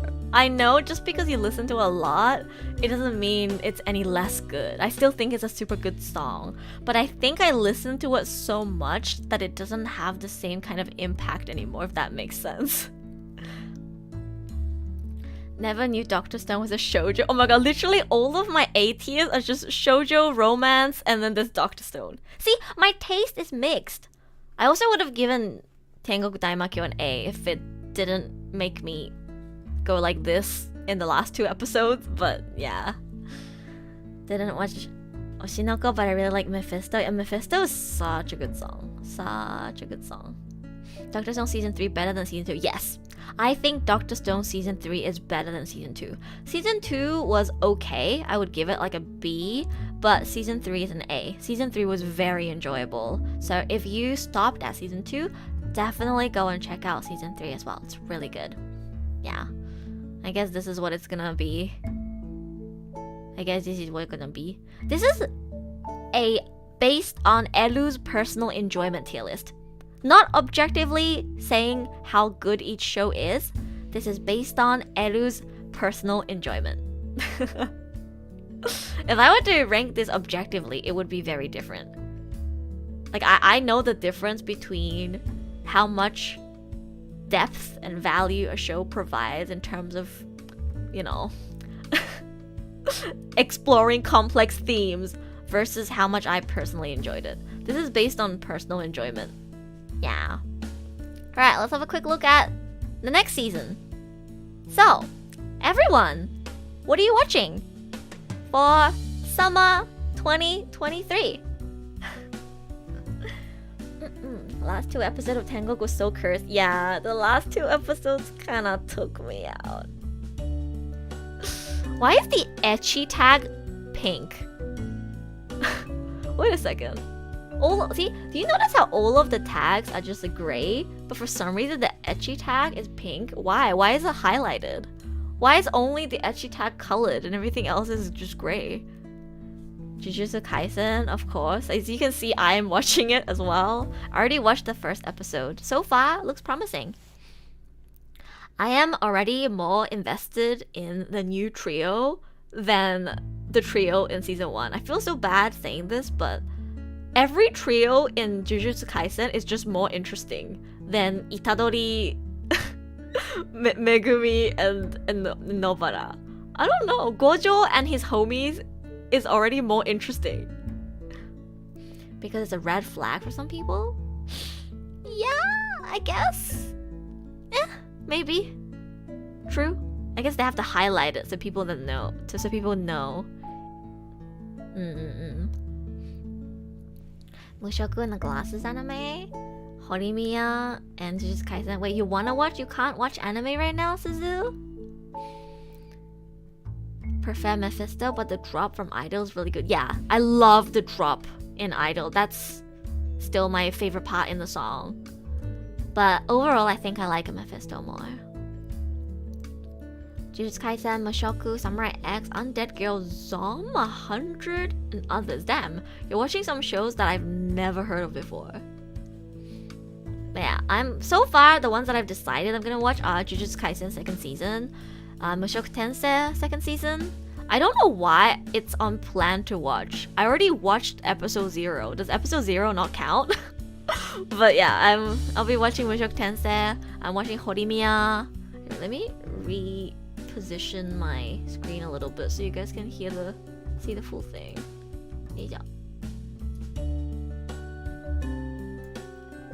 There we go. Horimiya. Actually, no, it looked fine before. Like this. So you can see the cover. I think Horimiya Pieces is just episodes that they cut out of the TV anime. Is anybody watching Masamune-kun no Revenge? Cause I watched the first season of this, and then I was like, oh well, since I watched the first season, I might as well watch the new season too. And I watched one episode, and I was like, what the fuck is this shit? And I dropped it immediately. I dropped it immediately. I was like, wait a second, this is a lot worse than I remembered it was. It was so... I was like, I can't believe I watched this. Might watch it for Na-chan. Watch Vanitas with me, Crispy, it's better. But yeah, I think I watched this for Hanae-san as well, and I somehow was able to sit through a season. It wasn't this bad in my memory. It wasn't this bad in my memory. But for some reason, I tried watching the new season and I was like, this is so boring. This is like literally so boring. I don't know why I watched it. Yeah. I might go back and keep watching it if I'm bored, but so far I watched one episode and I am not impressed, so I don't know what I want to do. I also dropped this one in one episode. Again, if anybody wants to convince me to watch something that I am not watching, please sell it to me right now. 好きな子がメガネを忘れた. I thought it was a cute concept, but I watched it and the camera angles by Gohans made me so uncomfortable. I dropped it. I couldn't even sit through one episode. I dropped it halfway through the episode. It panders to man like me. Oh, okay. Yeah, Masamune-kun is targeted towards male audience, definitely. I enjoyed it more in season 1. I don't know why, but I watched season 2. I found the new girl so cringe. Watashi wa Japan no anime to manga ga daisuki desu. I'm sorry, I couldn't. I was so... They introduced this new girl in episode 1 of the new season. It's just like, watashi wa anime to... I can't. I'm sorry. It's funny in Idolish 7, but I can't. I cringe so hard. Yeah, me too. Me too. No, they introduced this girl from France, I think. Like, they go on a trip. They go on a school trip, 修学旅行, to France. And then they meet this blonde girl who goes up to them. It's like, 君たちはジャパンから来たのですか? 私はジャパンの漫画とアニメが大好きです. She literally does that. Yeah. Oh my god, I'm so good at doing a voice impression. I'm so good at doing a weeb voice impression. But yeah.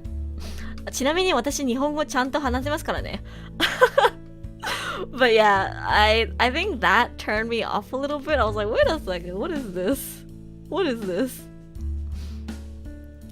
I guess if it's good, like if people say it's good, I might go back and keep watching. I low-key also forgot the plot. Like, I remember all the girls like him. And I remember he used to be overweight and then he lost weight and became a Giga Chad and then became like popular in the class. And then he's like trying to get this girl's attention because she like called him fat or something. That was like the premise.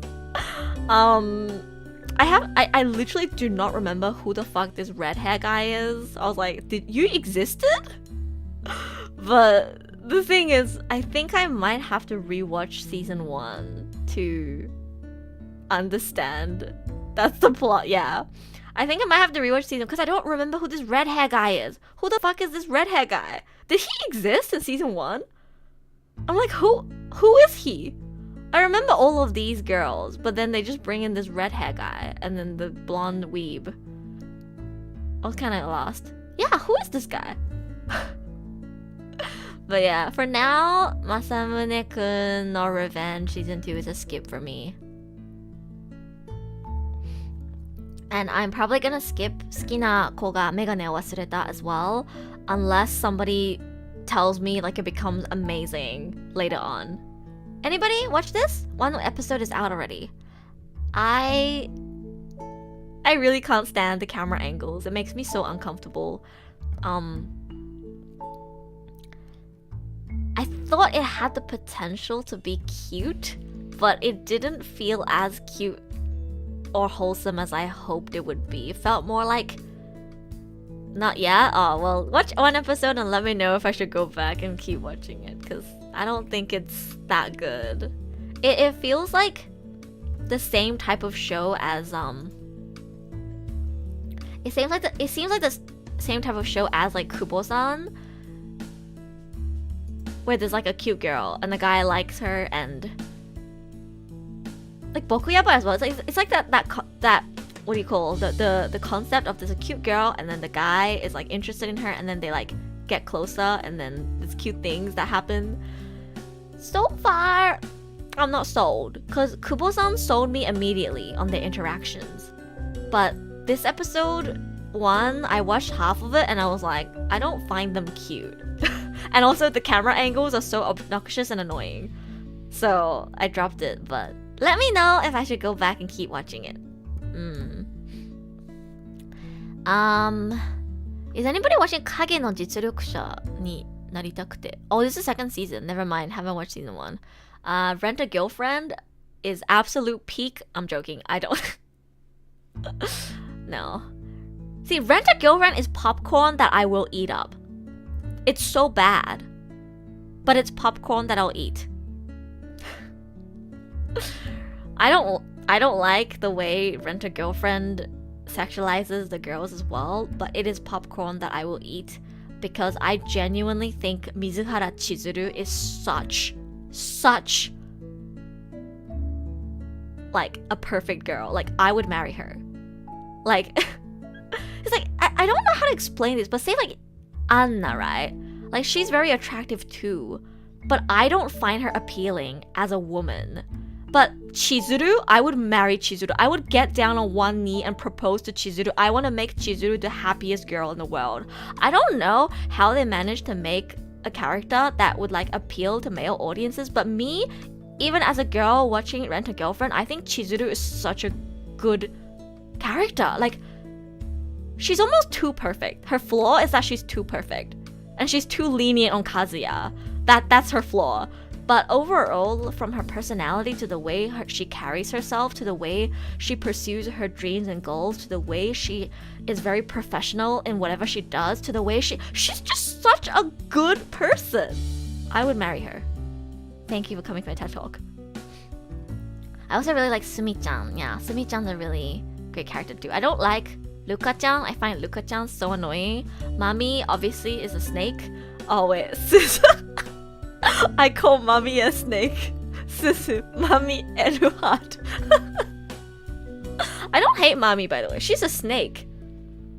But I unironically still like her. Like, I like Mami for the same reason that I like Ami in Toradora. Now, I'm not comparing them. I'm just saying the reason why I like Mami is the same reason as why I like Ami in Toradora. There's something about like she pretends like she's on a bitch, but we as the audience know she's a bitch, right?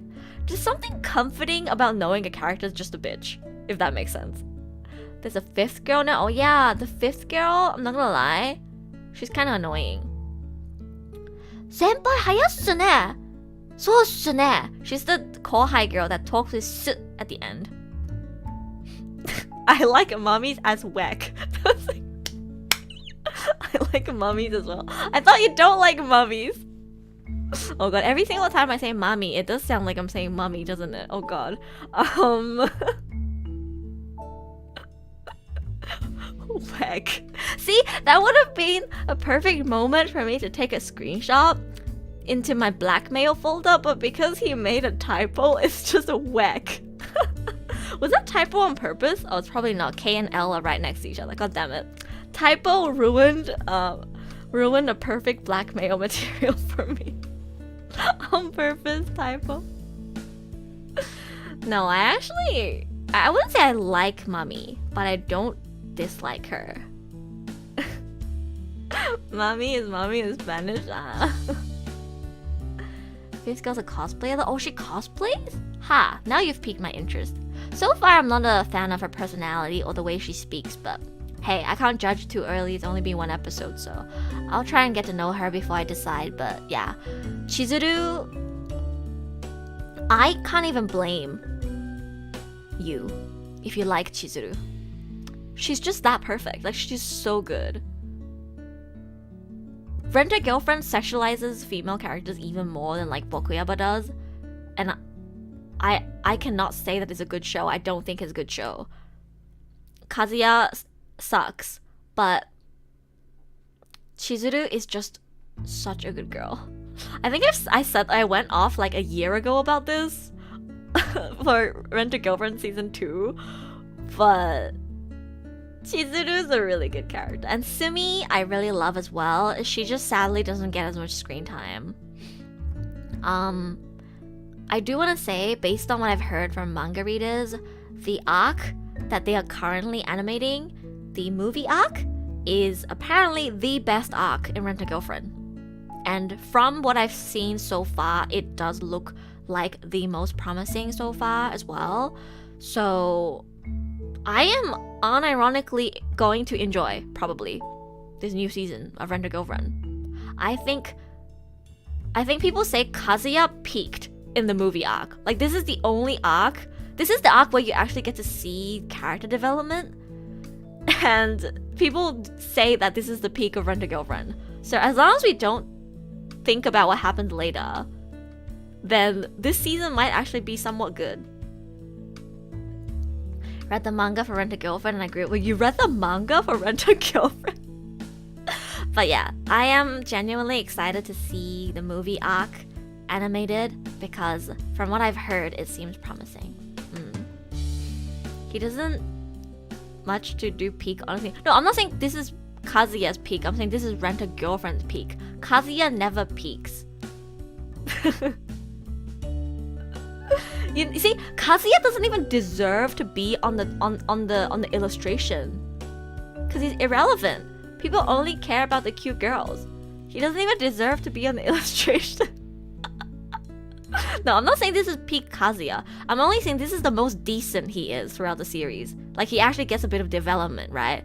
But I'm saying, like, overall, in terms of his relationship with Chizuru and the plot, I think the movie arc is what people regard as the best, like the peak in Rent-A-Girlfriend. So I'm actually gonna enjoy this. Yeah, we're just gonna pretend Rent-A-Girlfriend ends with this arc. So yeah, Rent-A-Girlfriend. I can't recommend it, but it's not bad. Where the story is at right now, it's not bad. It might get bad later, but right now it's fine, you know? Alright, 私の幸せな結婚.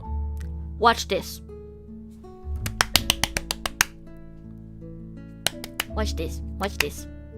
Shoujo, I have been excited for 私の幸せな結婚 for 2 years. My friends are light novel readers.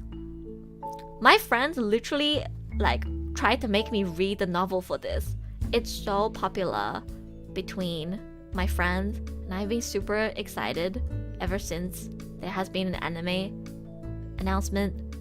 I have really high hopes for this one. I think it's gonna be really good. Really good, but then the MC gives the impression the story will be built on first impression love. That is true, but I don't know yet. I feel like it's just foreshadowing. Like, her monologue is like, this is a turning point in my life. But she doesn't actually say that she's in love with him yet. Because, again, we need to watch 3 episodes to see how the romance unfolds. But I have high hopes for this one. I think it might potentially be my favorite this season. It's a really popular light novel. Did you guys know that? It's very, very popular. A lot of people have been anticipating the anime adaptation for this. So it's on Netflix. Check it out. Check it out. Check out 私の幸せな結婚. The cast is Ueda Reina-san, Ue-sama, and Ishikawa Kaito. Check it out.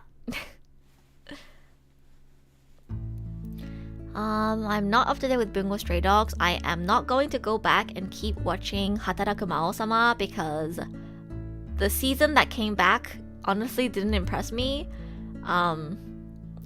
Is anybody watching Nanatsu no Maken ga Shihai Suru? Oh my god, Rurouni Kenshin. Wait, can we talk about Rurouni Kenshin? Who is watching Rurouni Kenshin? I don't know. Should I watch it? I'm so tempted. Soma voices Kenshin in this remake. And Rieri voices the girl, I believe. Like, the fact that it's Soma Rieri lead, like, I kinda wanna check it out. Rurouni Kenshin, そう、リメイクが出るんだよね、Rurouni Kenshin の。しかも、キャストが、ケンシンが斉藤壮馬さんっていう。いや、見たい。ちょっと見たい。すっ good for now. It's good for me. Should I check it out? You guys know, something happened with the Rurouni Kenshin author. I don't know if it's... Don't think I will. Even though Soma voices Kenshin Suzu, it's your man. Wait, not your man anymore because he's married, but... I'm very tempted to watch it because it's Soma and deity. Might give it an episode or like up to 3 episodes. Laya. Oh my god, guys, do you see this? Wait, you can't see it because it's blocked by chat. Guys, look at this, look. You see how all of these shows have like 2 tags? Like action fantasy, action romance, ecchi. It has no genre besides ecchi. It's just ecchi. That's so funny. It looks like it would have some kind of plot, but according to my anime list, the only genre is ecchi. It's ecchi and that's it. Pure fan service. Don't think I've actually watched an anime because of Soma. Ah, I see. I get tempted to watch shows if my favorites are in it, but I guess not everybody is like that. You can check out stuff that Soma is in without watching the actual anime. I do that a lot with Yuke actually, because he's in a lot of like, what do you call, male demographic shows that I'm not interested in, but I still want to check out the live streams that he does. So I just watch the live streams without actually watching the anime. I did that for Fuka, but yeah. So I guess the plot is just the girls. I do sometimes, but he's not my favorite. Wait, Soma is not your favorite seiyu? Wait a second, Suzu. Who's your favorite seiyu? What? 実は俺最強でした Huh. Not gonna do because of the things that happen. Yeah, I'm considering still as well. I don't know if I want to check it out. This one looks like an isekai. It's Mamo. Ah, Mamo-chan. Right. うちの会社の小さい先輩の話. This is the one that got cancelled on Twitter because people were like, oh my god, another show with like a short woman with big boba. Was that why I got cancelled? Also, I'm hungry. I need a choco wafer. Eja. I just want to like hear if anybody has any recommendations for things that I should check out, because I typically don't check out as much unless people tell me to. Like so far on my list, the ones that I am planning to watch, I don't have that much that I'm planning to watch. I'm watching Sugar Apple Fairy Tale Part 2. I'm gonna watch Dekiru Neko wa Kyou mo Yutsu. I'm quite interested in this one. Oh my god, the Love Live Isekai. I'll probably watch Spy Classroom season 2 as well. I don't know, anything this season that I should check out that is not already watching on my anime list? Okashina Tensai. Is that a cooking anime? What about the anime with the girl in red? This one? Oh yeah, Higeki no. Oh yeah, I needed to watch this. I forgot. Thank you. This is one that I watched a PV and I was like, oh my god, Uchida Maya voicing a boy? Yes. Yeah. Thank you. Thank you for reminding me. I must watch this because Uchida Maya voices a boy in this. And Maya shonen voice Tasukaru. Yes, I will definitely be watching this one. I can't believe I forgot. ここ内田真礼さんが男キャラクター演じてるんですよ。絶対見るしかないじゃん。そんなの見るしかない。影の実力者になりたくて Season 1。影の実力者になりたくて。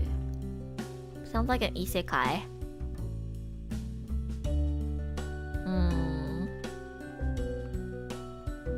Oh yeah, right now it's Season 2. I'll have to watch Season 1 first. Johanna is pretty good.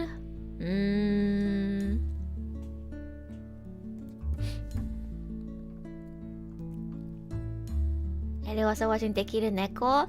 It looks interesting. Like, it's an interesting premise. You know, having a cat as as your husband sounds great. I want to marry a cat. Can somebody introduce a good cat to me? I catch up on Bungo? I have to catch up on like 2 seasons though.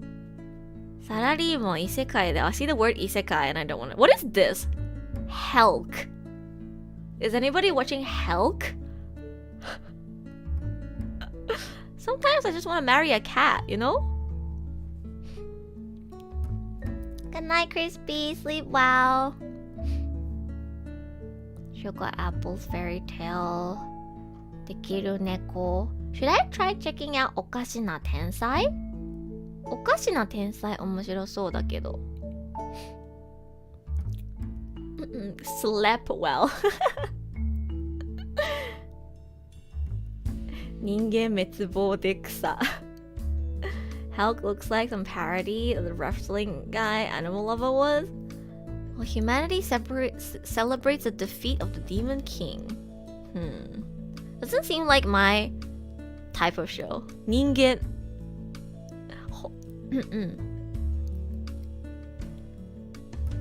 Season 4 is really good. I just don't know if I have the energy to catch up to Bungo Stray Dogs right now. Let me eat my chocolate wafer. How? Help and heck together equals help. Oh wait, I just realized I forgot to check the results of the poll today. Wow. See guys, 56 people have voted on the poll, but there's only 44 likes on this stream. So we have 12 among us. Where are you? Among us. I mean, they probably are gone by now because I looked at it way too late, but if you haven't left a like on the stream, what are you doing? 今回も試してるんですけど、高評価ボタン押してくれましたかっていうこのポールをね、56人がボーティングしてるのに、どうしていいねが44個しかないんですか？どうしてですか？嘘ついてるんですか？ Everyone's lying to me. People are lying to me. あ、イキリアさんおやすみなさい。Gosh, is a sweet isekai? It looks kinda interesting. Promising patissier meets his demise and leaves the world without ever having achieved his dream of making the world's greatest pastry. It sounds kinda interesting. It is another isekai, but I like cooking shows. I really like cooking shows, so I might check out this one.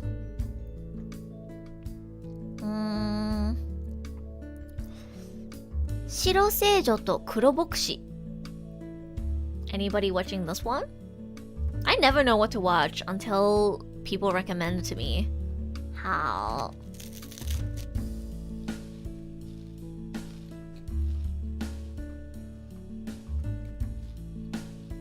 Dark Gathering. Oh my god, is anybody watching the vending machine isekai? Is it good? I think one episode is out already. 自販機の異世界見てる人いますか？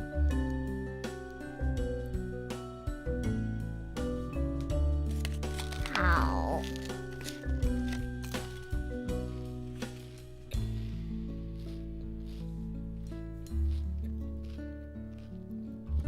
Might watch it for the interesting concept. I'm kind of tempted to check it out because of the concept as well. It's bad? Oh.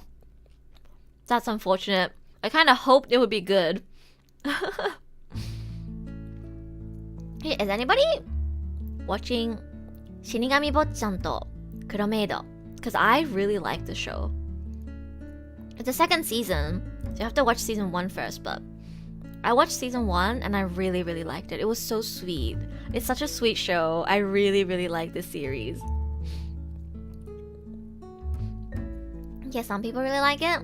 The vending machine isekai. I might check out one episode just for the lols, you know? have to watch season 1. Please check out 死神坊ちゃんと黒メイド.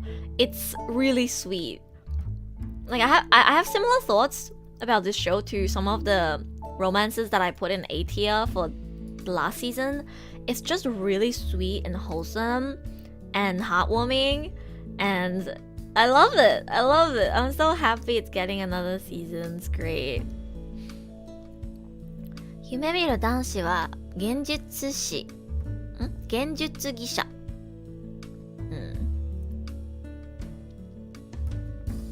I love how this is like a show about somebody who has a crush on one of their classmates, but he's not even in the cover. Like, okay, here's the thing that I noticed. If a show only has girls on the cover and doesn't have the guy on the cover, even though it's supposed to be romance, it probably means I won't like it. That's what I meant earlier by equal. Like, you know that if they're mostly trying to sell the cute girls as the main appeal of the show, then the romance is probably gonna be, you know, like not, at least not up my alley. This already seems like it's not going to be up my alley because where is the guy? The guy's not even in the poster. Why is there 4 girls when it's supposed to be about a guy who has a crush on his classmate? That's what I mean by equal. Yeah. Like, as in, at least be relevant. at least be relevant. Like, with most shows, they'll have both the guy and the girl on the cover if they're the main couple. But if you look at the light novels, for example, for the light novels of Otonari no Tenshi-sama, you will see that Mahiru is always the one on the cover. Because the main selling point of this series is how cute the girl is. Kubo-san's probably the same. I doubt there's a single volume where Shiraishi is like the only character on the cover. That's usually a sign to me that it's not gonna be a romance that I wholeheartedly enjoy. Cause you'll see in shoujo, they never only put the bishy boy on the cover. They'll put both the girl and the guy on the cover. And sometimes it's only the girl on the cover. Whereas, for some reason, when it's the opposite demographic, they'll only put the girl on the cover. Like, why? Where's the guy? Did you notice that your male protagonist is so boring that if you put him on the cover, you won't get sales? It's like... Man was irrelevant, didn't even make the poster. Irrelevant in your own anime. Sag. If you get rid of the guy, it makes no difference. Meanwhile, equal, you can't get rid of the character. Kinda. And I think it's also like how unique and important they feel, I guess, to the story. A lot of the times, it feels like if it feels like to me the male protagonist could have been someone else and the story wouldn't have changed that much, then I probably don't dig the romance too much either. Hi Karuma, good morning. Wait, is it morning? Wait, how long have I been streaming for? Let's see. Oh, 4 hours. Let's try it. Wait a second, I'm actually going at such a good pace today. My anime talk streams usually go for like 6 hours. I'm like on schedule. Pog. I'm really hungry. Let me eat another choco waffle actually.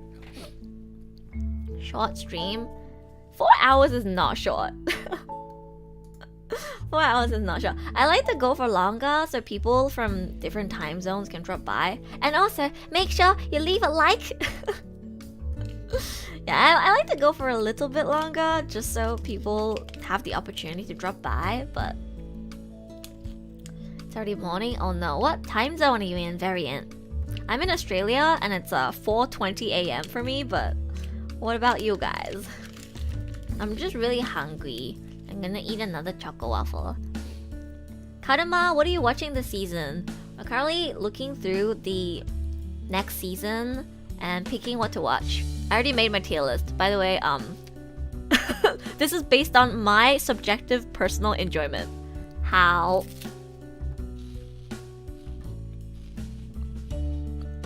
(1:20 a.m.) Oh, which time zone are you in? 1:20 a.m. That's the same time zone as Chris B. Are you in Southeast Asia? How?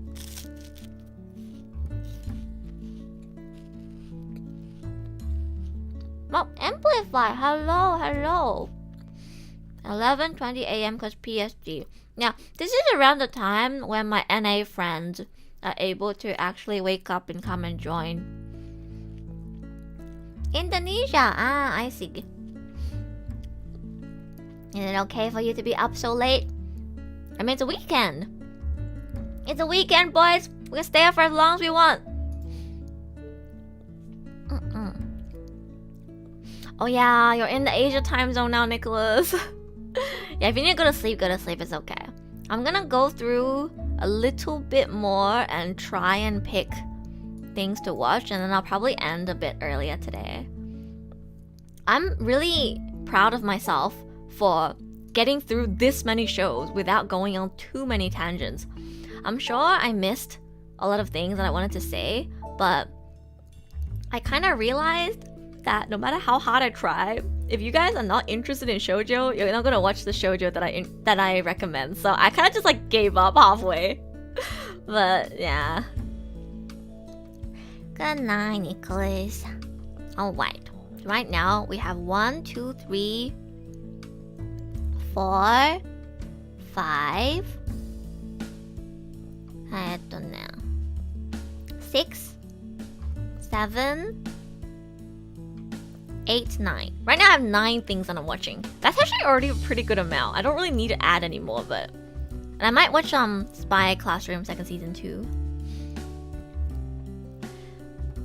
Only show that I was focused on during spring was Witch from Mercury. Oh my god, that is the only one that I regret not watching. Like, I didn't watch it on time. I know it's super big, but I missed out the opportunity on checking it out. I'm gonna go and watch it later. I've only heard good things about Witch from Mercury, and I'm so sad that I missed out on watching it for this review, but I will definitely be checking it out. Yeah, I heard the final episode was amazing. Watching Jujutsu Kaisen, Bleach, Horimiya, Zom 100. Wait, Zom 100? That's the second time that's come up. Zom 100? What is Zom 100? Did I even see it on this list? Zom 100? What is Zom 100? Zom 100? Oh, this! ゾンビになるまでにしたい100のこと。へー。これか。Scared of watching season 2 of Mercury, but I should finish it. Yeah, the reason why I wasn't able to watch Witch of Mercury is because I didn't watch season 1, and I didn't find the time to go and catch up, but I will catch up. I really want to watch it. I've only heard good things about it. A lot of my besties like it a lot, and I trust my besties, so. Cover feels like Mob Psycho. Kinda does. In a trash-filled apartment, 24-year-old Akira Tendo watches a zombie movie with lifeless, envious eyes. After spending 3 hard years at an exploitative corporation in Japan, his spirit is broken. He can't even muster the courage to confess his feelings to his beautiful co-worker Otori. Okay, that doesn't really explain what's gonna happen. Does he become a zombie? Like, what is the action, comedy, horror, supernatural? Okay. Romance? It doesn't even have the romance tag. It's action, comedy, horror, supernatural. Is it scary? Are you guys checking this out because the PV looked interesting, or are you guys manga readers? I mean, I think if 2 people in chat say they're gonna watch it, then I should probably check it out too. That's why I checked out Tengoku Daimakyo, because a lot of people were saying that they were watching it. Judging from the trailer, it's gonna be good. Let my intrusive thoughts get to me and buy 5 more Witch from Mercury Gunplas while I was at AX. Are you okay, Amplify? Conventions are very dangerous when you're very heavily into a series. Zombie Apocalypse, Margarita? Is it really good in your opinion, Kanema? Should I check it out? It is quite high on the list. So I assume this is gonna be one of the more popular ones this season. Why is the theme adult cast? That's a theme? How is adult cast a theme? As in like the characters involved are adults? Trailer looked really cool. I should probably check out the trailer then. I haven't watched the trailer for this one actually. I think it's a fun watch. Alright, I'll be checking this one out then. Is episode 1 out already? Oh, it is. Okay. I shall put it into my watch list. They are adult. Yep. That's such a weird theme. Like, adult cast. Okay. I guess there's too many students. Anything else I'm missing? I am watching the big ones. Watching all the top 3. Might go back to Masamune-kun. Depends on whether I can stand the girl who goes, Watashi wa anime to manga ga daisuki desu. If I can get past that, I might go back and keep watching it, but we'll see. Bleach, I unfortunately just never watched Bleach, so I won't be able to watch any of the new Bleach things that come out unless I catch up one day. I just decided I'm gonna watch this one. This one I dropped because I didn't like the camera angles and it wasn't as interesting as I hoped it would be. I am watching the new Rent-A-Girlfriend season. I forgot the plot to Masamune. Me too, Troy! That's literally what I was saying. Like, it's been so long since I watched season 1 that I legit don't remember like most of the things that happened. I only remember the basic premise. Like, you know, he used to be overweight and this girl called him fat and he wants revenge, so he became hot. Like, that's the basic premise. But besides that, I literally do not recommend. I literally don't remember a single thing. I read Masamune-kun a while back. Don't think I watched the second season. If you say you've read the manga and you won't watch second season, then I'll probably skip it. That probably means it's not worth it then. But yeah, so far my most, my most anticipated series is Watashi no Shiawase na Kekkon. I've been very excited for this one for a really long time.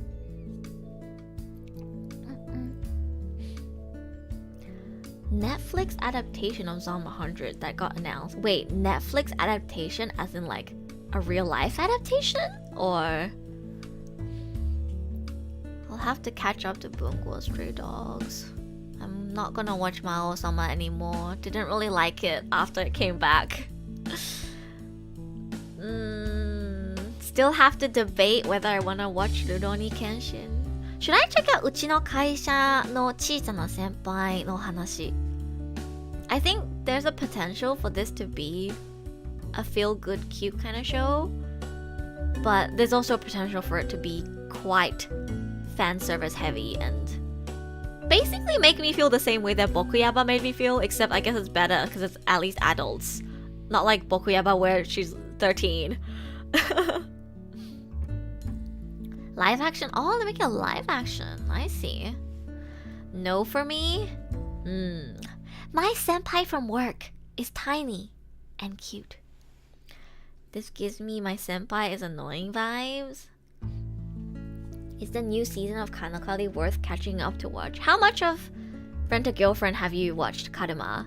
Because I personally think Rent-A-Girlfriend actually gets better in season 2. Like, season 1 was like a C or D, but I think I gave season 2 like a B or A because Chizuru, oh, do keep watching. Unless you hated it, like absolutely hated it, definitely go and watch season 2 and watch season 3 as well, because right now they're in the middle of the best arc in Rent-A-Girlfriend according to manga readers.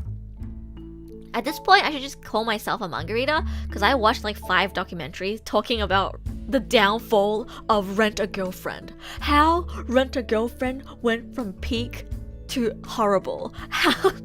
But I actually know exactly what happens in the manga because I watched documentaries of people talking about it, and I don't remember exactly what I said, but season 2 made me tear up. And it's not because of what the main I just someone. It's not because of Kazuya and Chizuru. It's Chizuru herself. I genuinely really like Chizuru. I think there's a bit of bias in it because I'm an actor, and seeing her struggle to make it as an actress and seeing her work so hard for it, and even if people appreciate her talents, seeing her not being able to get the role that she wants and stand on the biggest stage, it hits me personally. So I guess I can't say that it's objectively good, but I find Chizuru really appealing as a character, and I relate to her very personally. So this arc is all about Chizuru and her grandma, the current arc that season 3 is tapping into. And again, it's supposed to be the best arc in the manga where there's actually development, and it's actually very emotional. So if you liked season 1 to some extent, definitely catch up. Season 2 and 3 are gonna be better. Yeah. Sometimes you just need a character to carry you through a show. Yeah. Again, Rent-A-Girlfriend is so bad. It's so bad, but I just love Chizuru, man. I love Chizuru. I just didn't like Kazuya. Nobody likes Kazuya Karuma. I think if somebody said that they like Kazuya, I would ban them. No, I won't ban you. But like, have you guys ever met anyone who likes Kazuya? If somebody says, yeah, I like Kazuya, he's just like me for real, I'd probably stay away from them. I like Kazuha, me too.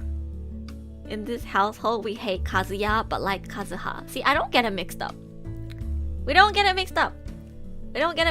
Between Kazuha, Kazuya, and Kazuma, I like Kazuha the most, Kazuma second, Kazuya last. Don't say that, Suzu! Chizuru fan since day one. Yeah, I've always been surprised at how well written Chizuru is as a character. I think what's so good about Chizuru is how much self-respect she has. Which it kind of sounds counterintuitive because she is way too lenient and spoils Kazuya too much, but even then, I still think she has more self-respect than a lot of other female heroines in these type of shows I've seen. Like, if she gets into weirdly sexual situations with Kazuya, it's out of her control. She never invites herself into those situations. It's almost like the series forcing her into those situations, right? That's why I hate the show, but I love Chizuru.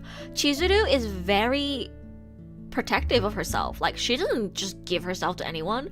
She is very cold and pushes Kazuya away in the beginning, and she's very professional about her job.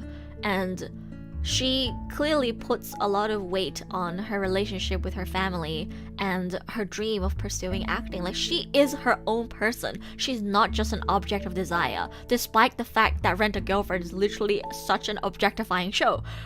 Which is, it's so sad to me that Chizuru is in a series like Rent-A-Girlfriend, because if she got to be in a show like Fate, she would have been like Rin to me. She's such a good character. He's like me for real. No one likes me, oh god. No, I think objectively speaking, there isn't much to like about Kazuya. I did hear he gets a bit of development in this arc though. We'll see. But yeah, for me, Chizuru carries Rent-A-Girlfriend. 10 out of 10 character in a 5 out of 10 series. It's more like, yeah, it's like a 10 out of 10 character that are like a 3 out of 10 series is more accurate. Okay, to be fair, I really like Sumi as well. I think Sumi is very well written, and I don't know if Sumi likes Kazuya romantically. God, I hope she doesn't. She probably does because it's rent-a-girlfriend. But if Sumi and Kazuya's relationship was just purely friendship, I think they're super wholesome. They're actually really cute. Yeah. I don't like Luca though. I find Luca kind of annoying. And also she's kind of toxic later. Mami is toxic as well, but in a way that I can eat some popcorn and enjoy. Not that it's good. I can just eat some popcorn and enjoy it, you know? New girl, I have to see more of her. Mami is better. Need more Sumi screen time. Me too. I really need more Sumi screen time. I love Sumi so much. But yeah, I'm gonna enjoy the new Rent-A-Girlfriend season, I think. What else should I pick up? Should I try watching 夢見る男子は現実主義者? I should check out the cast, but I'm on my anime list, might as well. Okay. 新人声優さんが結構いるかも? I've never seen Miyase Naoya or Suzumoto Akiho. Huh, okay. 小松さん、ゆみりん、石原かおり。Okay, okay. I guess I'll decide based on the voice cast. That's how we do things here. Guys, did you know that I love Seiyu? Yeah. 立花ひな。結城真。待って、やっぱ知らない声優さんが結構メインやってるね。はあ。Lieri voices Kenshin waifu. I know, Bright Like Cat. That's why I'm so tempted. I'm so tempted to check out the Kenshin remake. But again, it's like the author did really questionable things, and I typically can separate, you know, the person from the media, but I don't know if I'm that interested to be able to check it out despite not agreeing with the author. It's I might give it an episode to 3 episodes, and if I really like it, I'll keep watching. Otherwise, I probably won't watch. I am very tempted by Saito Soma and Lieri. 花森ゆみりんさんめっちゃ出演してるね。ゆみりん is in a lot of shows every season. What else was I interested but not sure of?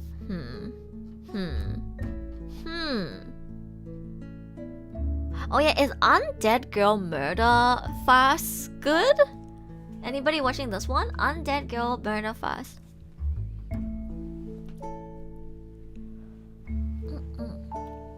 It's too old and generic shonen anyways. I actually really like the time period that Rurouni Kenshin is set in. I quite like samurai. Like Gintama is literally my favorite anime, like alongside Hunter x Hunter, and I really like a lot of Japanese historical based content. So I think I might actually like Rurouni Kenshin, but I'll have to see to know, you know?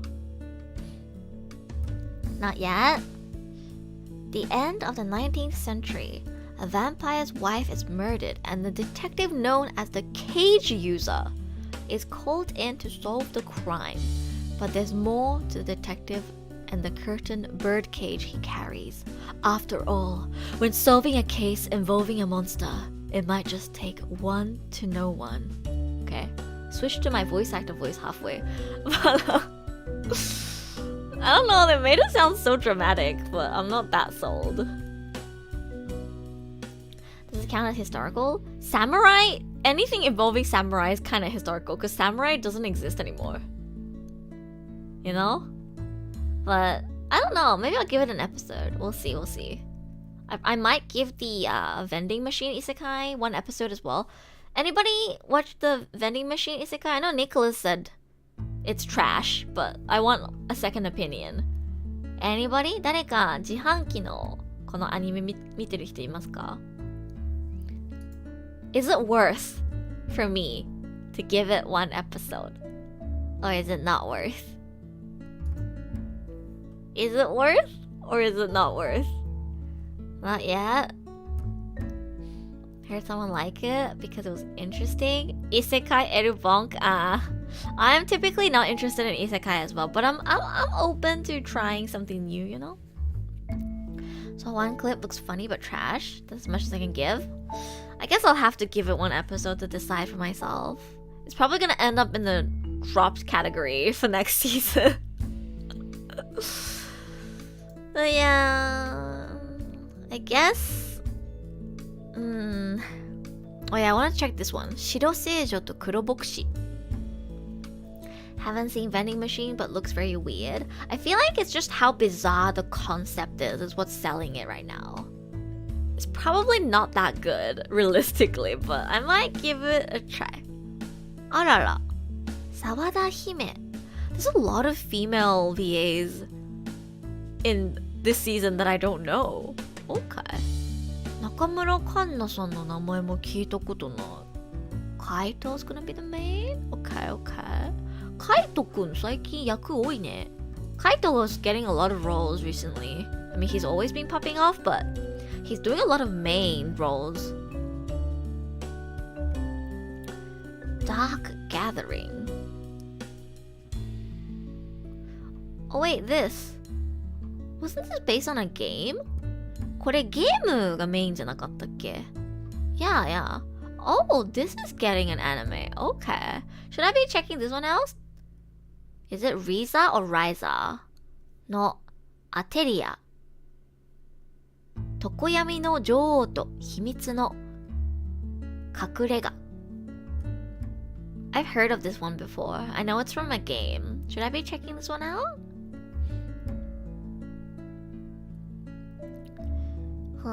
野口ゆりさん。待って、知らない声優さんばっかりだ。野島博文さんは知ってるけど。寺師森川さん。This game, yeah, I've seen this girl before. I remember seeing like a figure of her or something. Is this worth watching? Heard good things about it? 7.03. Because like typically when I'm not sure if I want to watch something, I'll check out the voice actors, and then if I'm interested in the voice actors, I'll be like, okay, I'll give this a try. And I look and I'm like, there's not really anyone I know besides Nojima-san, Terashi, and Midorikawa-san. I don't know anyone.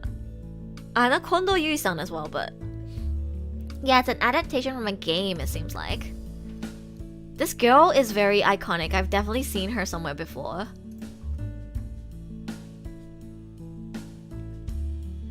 Cameraman knows their audience too well. Seems like it's not made for my target demographic. Alright, I see.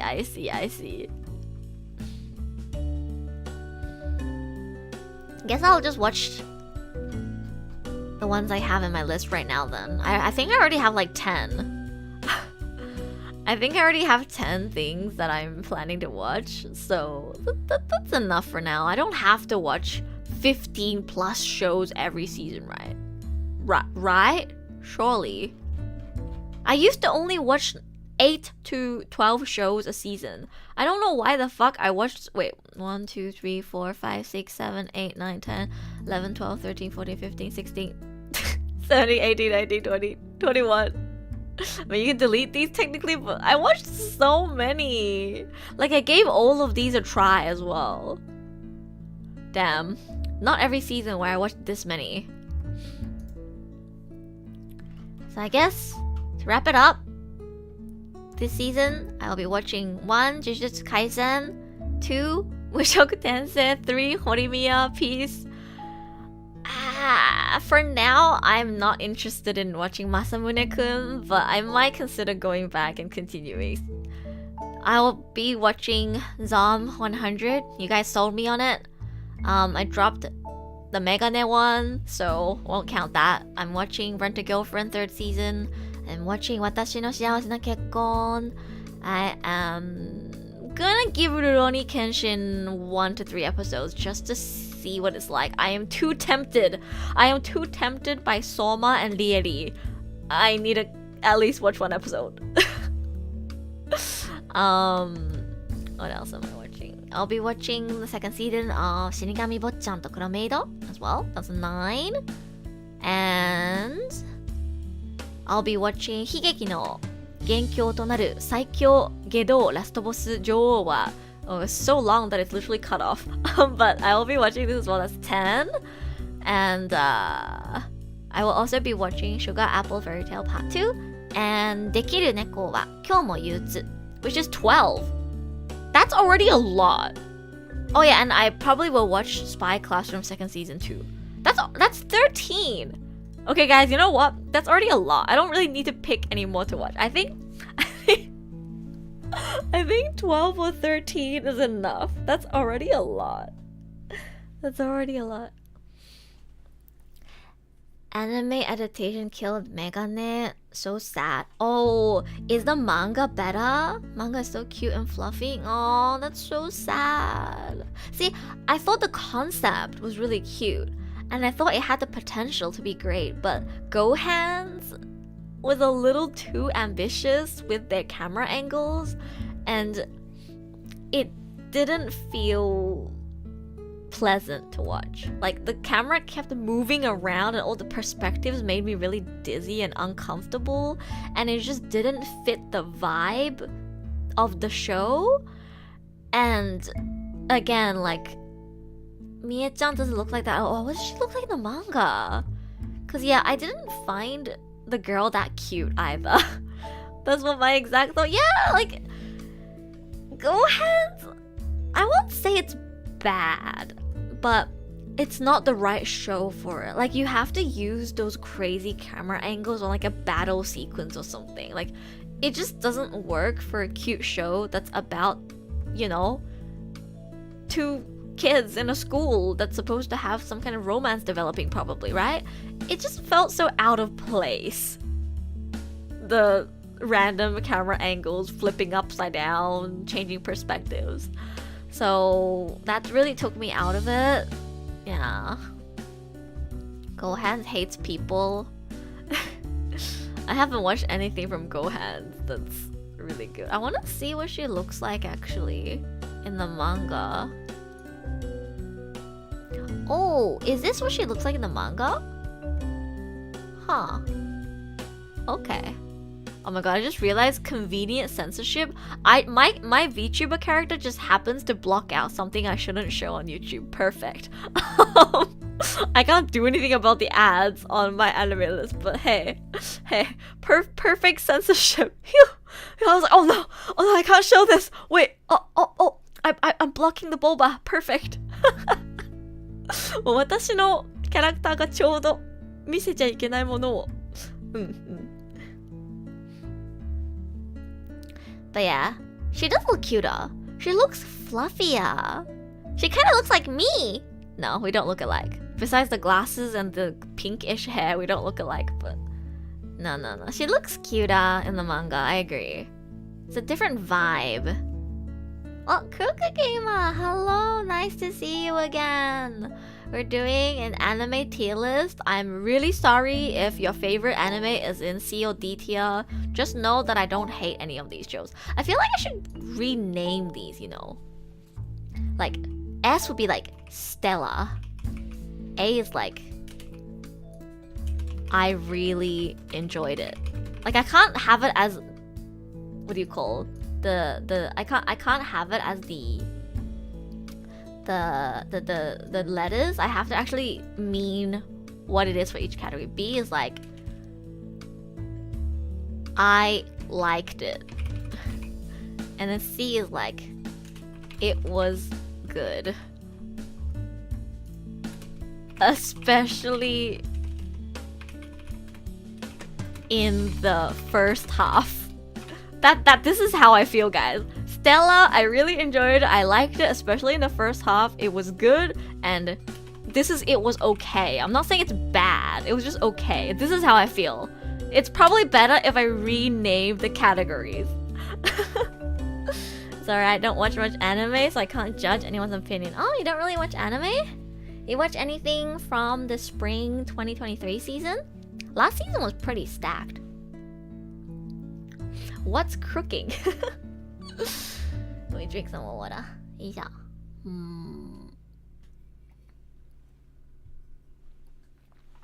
See, it's not wasted time. Again, I said this, but if I thought a show was a waste of time, I would drop it. The only reason why My Home Hero isn't dropped is because I didn't have time to finish it. So more realistically, it will be it was okay. I can go back and finish it. I don't mind getting to the end. But these other shows, unfortunately, episode 1 didn't hook me. I realized this wasn't gonna be entertaining. I'm probably just gonna like the songs. Kizuna Ai anime was really poorly made, and Megami no Cafeterias, unfortunately, it is just not made for my demographic. Yeah. Go all out is better. Your waifu is mid. See, I tried, guys.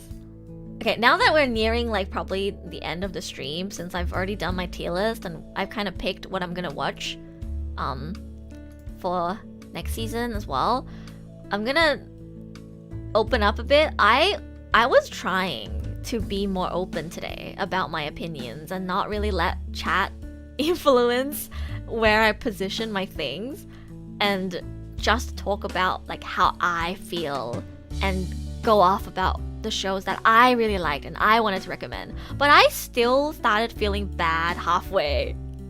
I'm too nice. I can't do this, guys. I'm too nice, man. Like halfway I started feeling really sad because I felt like nobody really understood how passionate I was about selling the shoujo series. Like I kind of felt like it didn't matter how hard I tried to explain what's so special about this show to me. You guys are not gonna give it a try if it's not your cup of tea, and it made me a little sad. And I was just like, you know what, fine, we'll move on. Yeah. I've only watched a bit of some anime, such as Orange High School Host Club, One Punch Man. Ooh, interesting. Interesting picks. Orange High School Host Club and One Punch Man are both really good. But yeah, I still didn't let you guys' opinion to determine where I put my stuff though. Like, I'm not gonna put Bokuyaba any higher just because Mixie really likes it. It was good at best. I kind of want to move it here almost. Now that I've renamed all of my categories.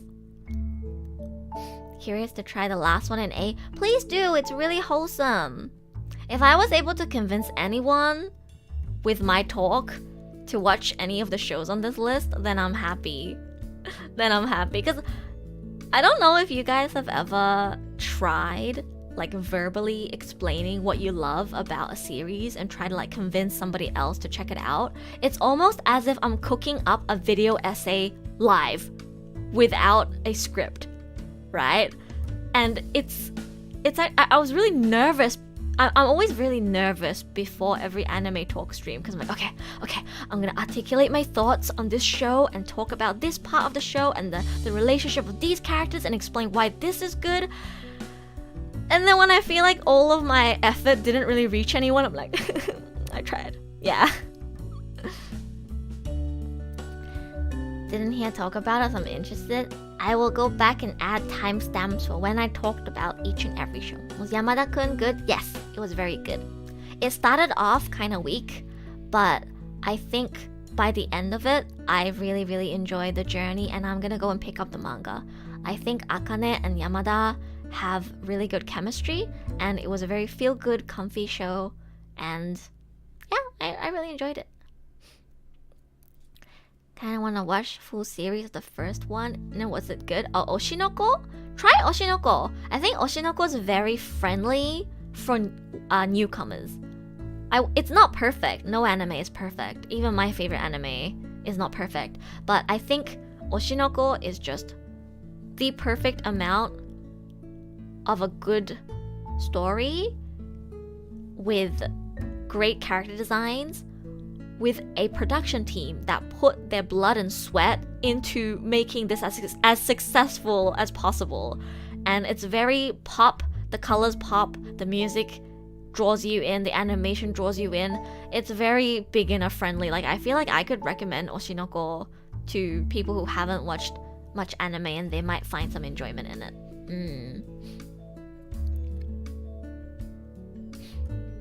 Mia manga. Oh, are you reading, Yamada-kun?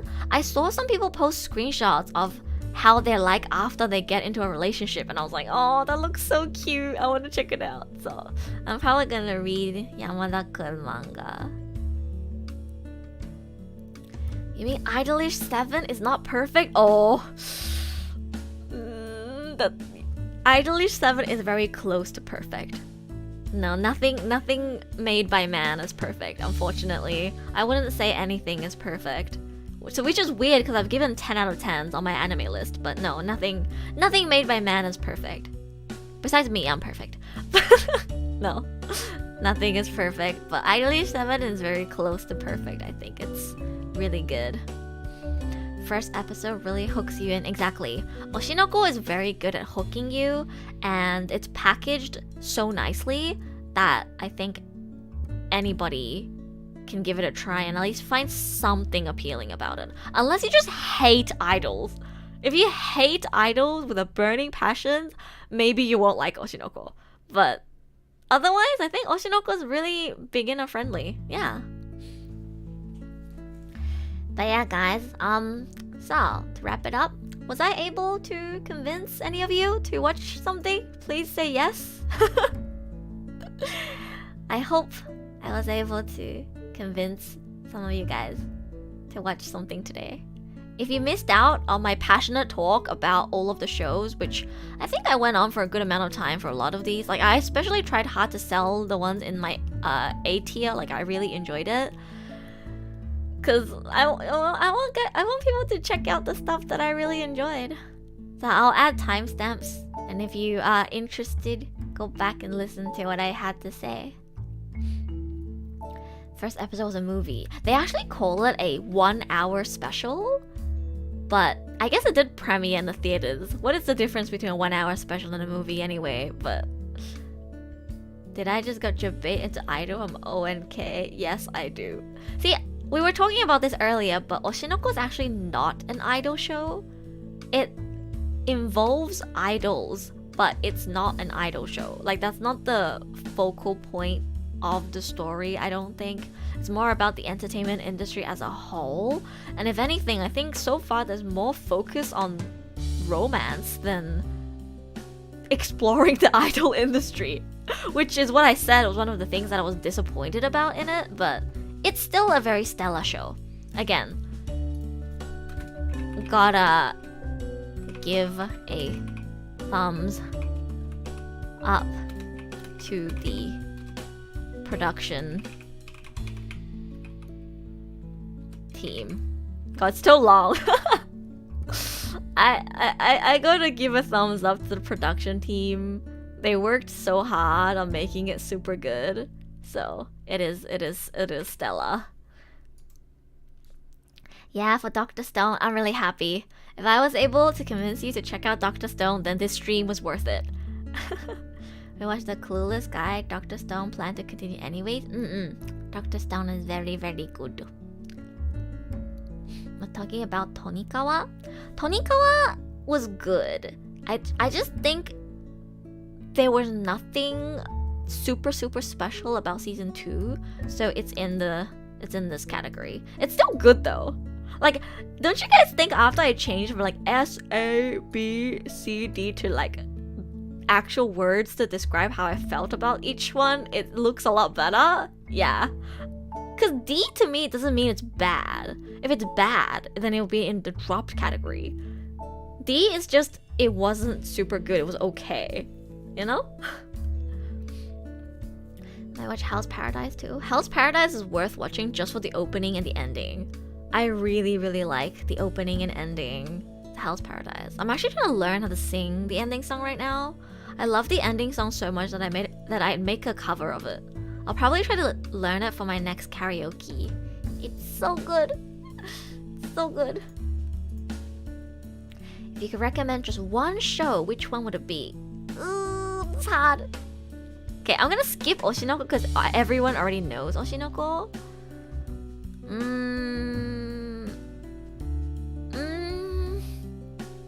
One. Just one. Oh, that's so hard. Bye-bye, Suzu. Thank you for joining us. Let me know if you enjoy the Clueless classmate. I think if I had to recommend only one on this list, it'd be either After School Insomniacs or Nia Hime. I can't pick one. Which one do you prefer more? They're both romance. This one is the more realistic romance set in a school. It has like Shinkai film vibes. I like it more than Shinkai films actually, but like the character designs are very realistic and the way their romance blossoms is very realistic as well. It was super wholesome. And then I also really like Nia Hime. Nia Hime has a more grand kind of plot. It's not as simple. It's about a world where, you know, humans are like subhuman now. Beasts rule the world. And it's about overcoming prejudice and trying to build connections with others through kindness and overlooking prejudices based on appearance and race and species. It's actually Nia Hime has such a deep theme behind it. I really like it, but I think After School Insomniacs is probably easier to get into. I guess whichever one sounds more interesting to you. This one is more simple, it's just set in school and it's very wholesome. Both of these made me emotional at some point. They're just set in very different settings. Yeah. Thank you for the super fun stream. Work went by so fast. Oh, I'm glad.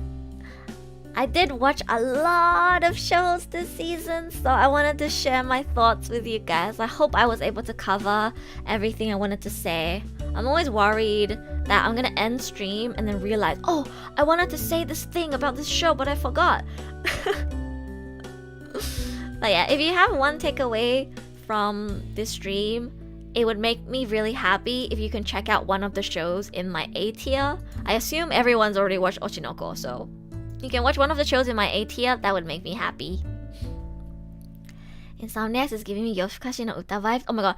Insomniacs is Yofukashi no Uta, but not horny. It's... the vibe is similar, but the actual relationship between the characters and the plot is very different. And give Insomniacs a watch. Aw, thank you. I'm glad. This is the sleeper hit of the season for me. Because I think Nia Hime, the manga, is pretty popular and well known. But Insomniacs is like very, underground. Like I didn't really see people talk about it. Besides the people who are like, guys, watch this. It's a hidden gem. Sorry I came late, but it was fun. No, it's okay. I'm glad you were able to drop by before I end. I kind of already went through everything and picked what I'm gonna watch for the next season, so it's about time to end. Thank you everybody who dropped by and left a like on the stream. Let's see, 62 votes on the poll, 48 likes. Among Us.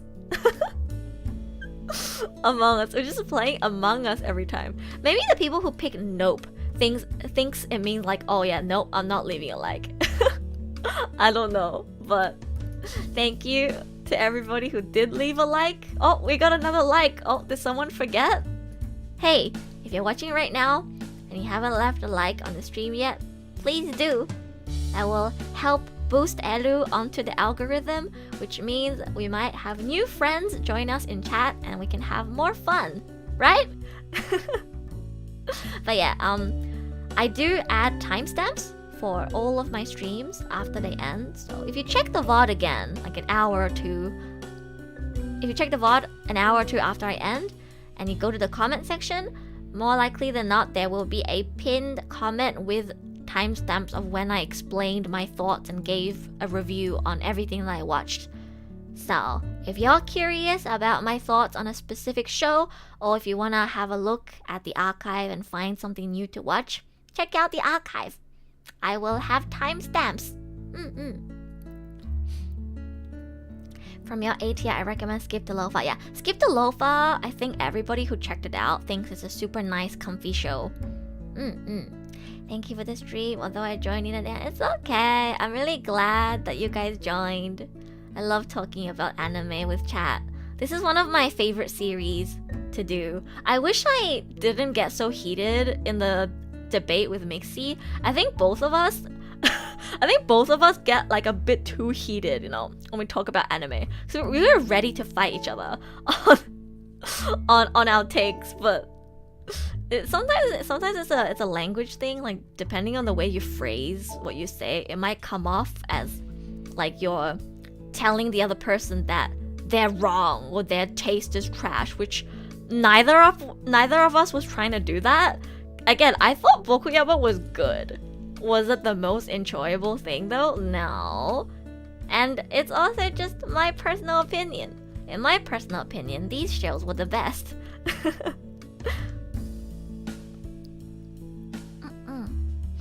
Arguments of sound, but you two get hung up on specific words unnecessarily? Yeah, I think so too. That's probably what it was. I like having debates about shows with people, but I like doing it peacefully. And I guess the way Mixie and I go about it just made it sound not peaceful. It's okay, guys. Mixie and I are on good terms. We just get too heated when it comes to anime, you know? I think in the end, what it is just we don't have the same taste. We're also not even the same gender. So the type of shows that would appeal to me are different to the type of shows that would appeal to him. That's how it works. I try my best to watch shows that are made for a male demographic as well. And I definitely find myself, more drawn towards the ones made for a female demographic. So I guess there's a reason why demographics even exist. I identify as a girl since the last few months. Again, see, there's exceptions. You don't always have to like shoujo just because you're a girl, like shonen because you're a boy. But I guess demographics do exist for a reason. And I have shonen that I enjoy, and like with Rent a Girlfriend, I'm able to see how good of a character Chizuru is, despite the fact that Rent a Girlfriend is such a fan servicey male gaze kind of show, right? And I wish guys could do the same with shoujo. Like, maybe it's not as interesting to you as a show that's made for your demographic, but I think there's always some kind of value that you can pick out from any series. And if you give it a try, if you just give it a try, you might surprisingly find a shoujo that you really enjoy. And I just really want to spread that love for shoujo, you know? So yeah, guys, check out After School, Insomniacs, or Nihime, or Yamada-kun, or Skip the Loafer, or My Clueless Friend. These are the ones that I want to recommend. I think Yamada-kun and Skip the Loafer were pretty popular and talked about on Twitter. I saw people talk about these two, but these three were slept on so hard. So I guess if I have to push really hard for some shows this season, it will be these three. This one in particular, I saw 0 people talk about My Clueless Classmate. I guess people thought it was like a kids show. They are kids, but it was very wholesome. Made my heart warm.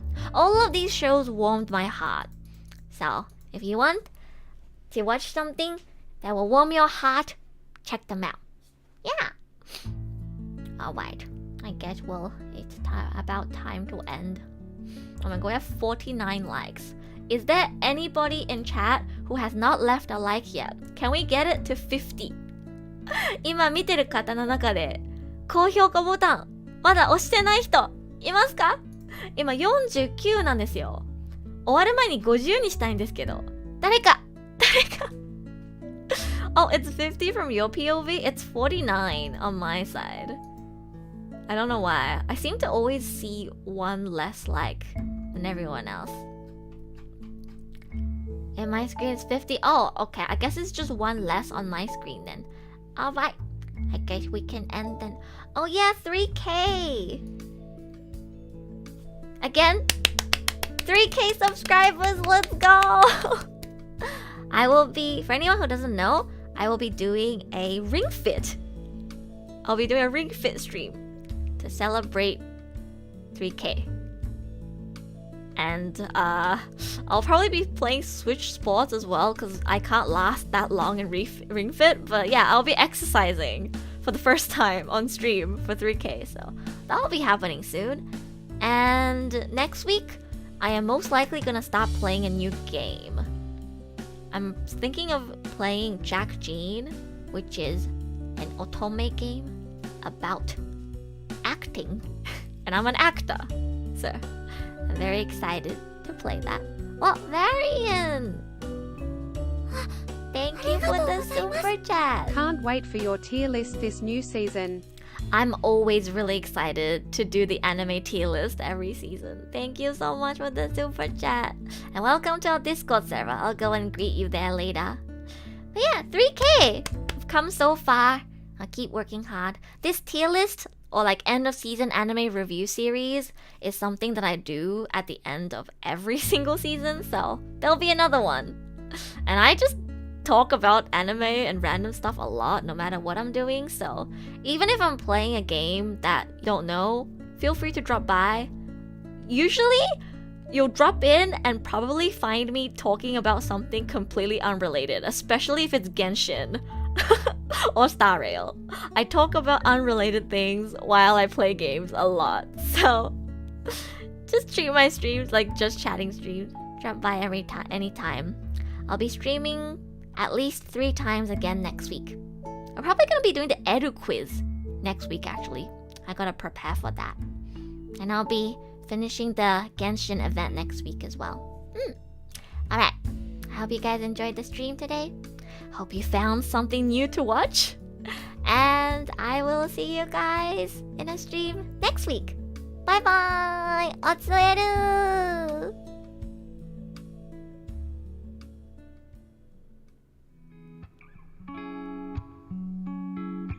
おやすみなさい。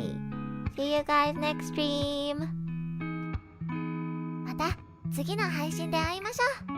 I'll see you again in my next stream. Thank you for watching. また次の配信で会いましょう。I'll see you again in my next stream. Thank you for watching. また次の配信で会いましょう。I'll see you again in my next stream. Thank you for watching. また次の配信で会いましょう。I'll see you again in my next stream. Thank you for watching. また次の配信で会いましょう。I'll see you again in my next stream. Thank you for watching. また次の配信で会いましょう。I'll see you again in my next stream. Thank you for watching. また次の配信で会いましょう。I'll see you again in my next stream. Thank you for watching.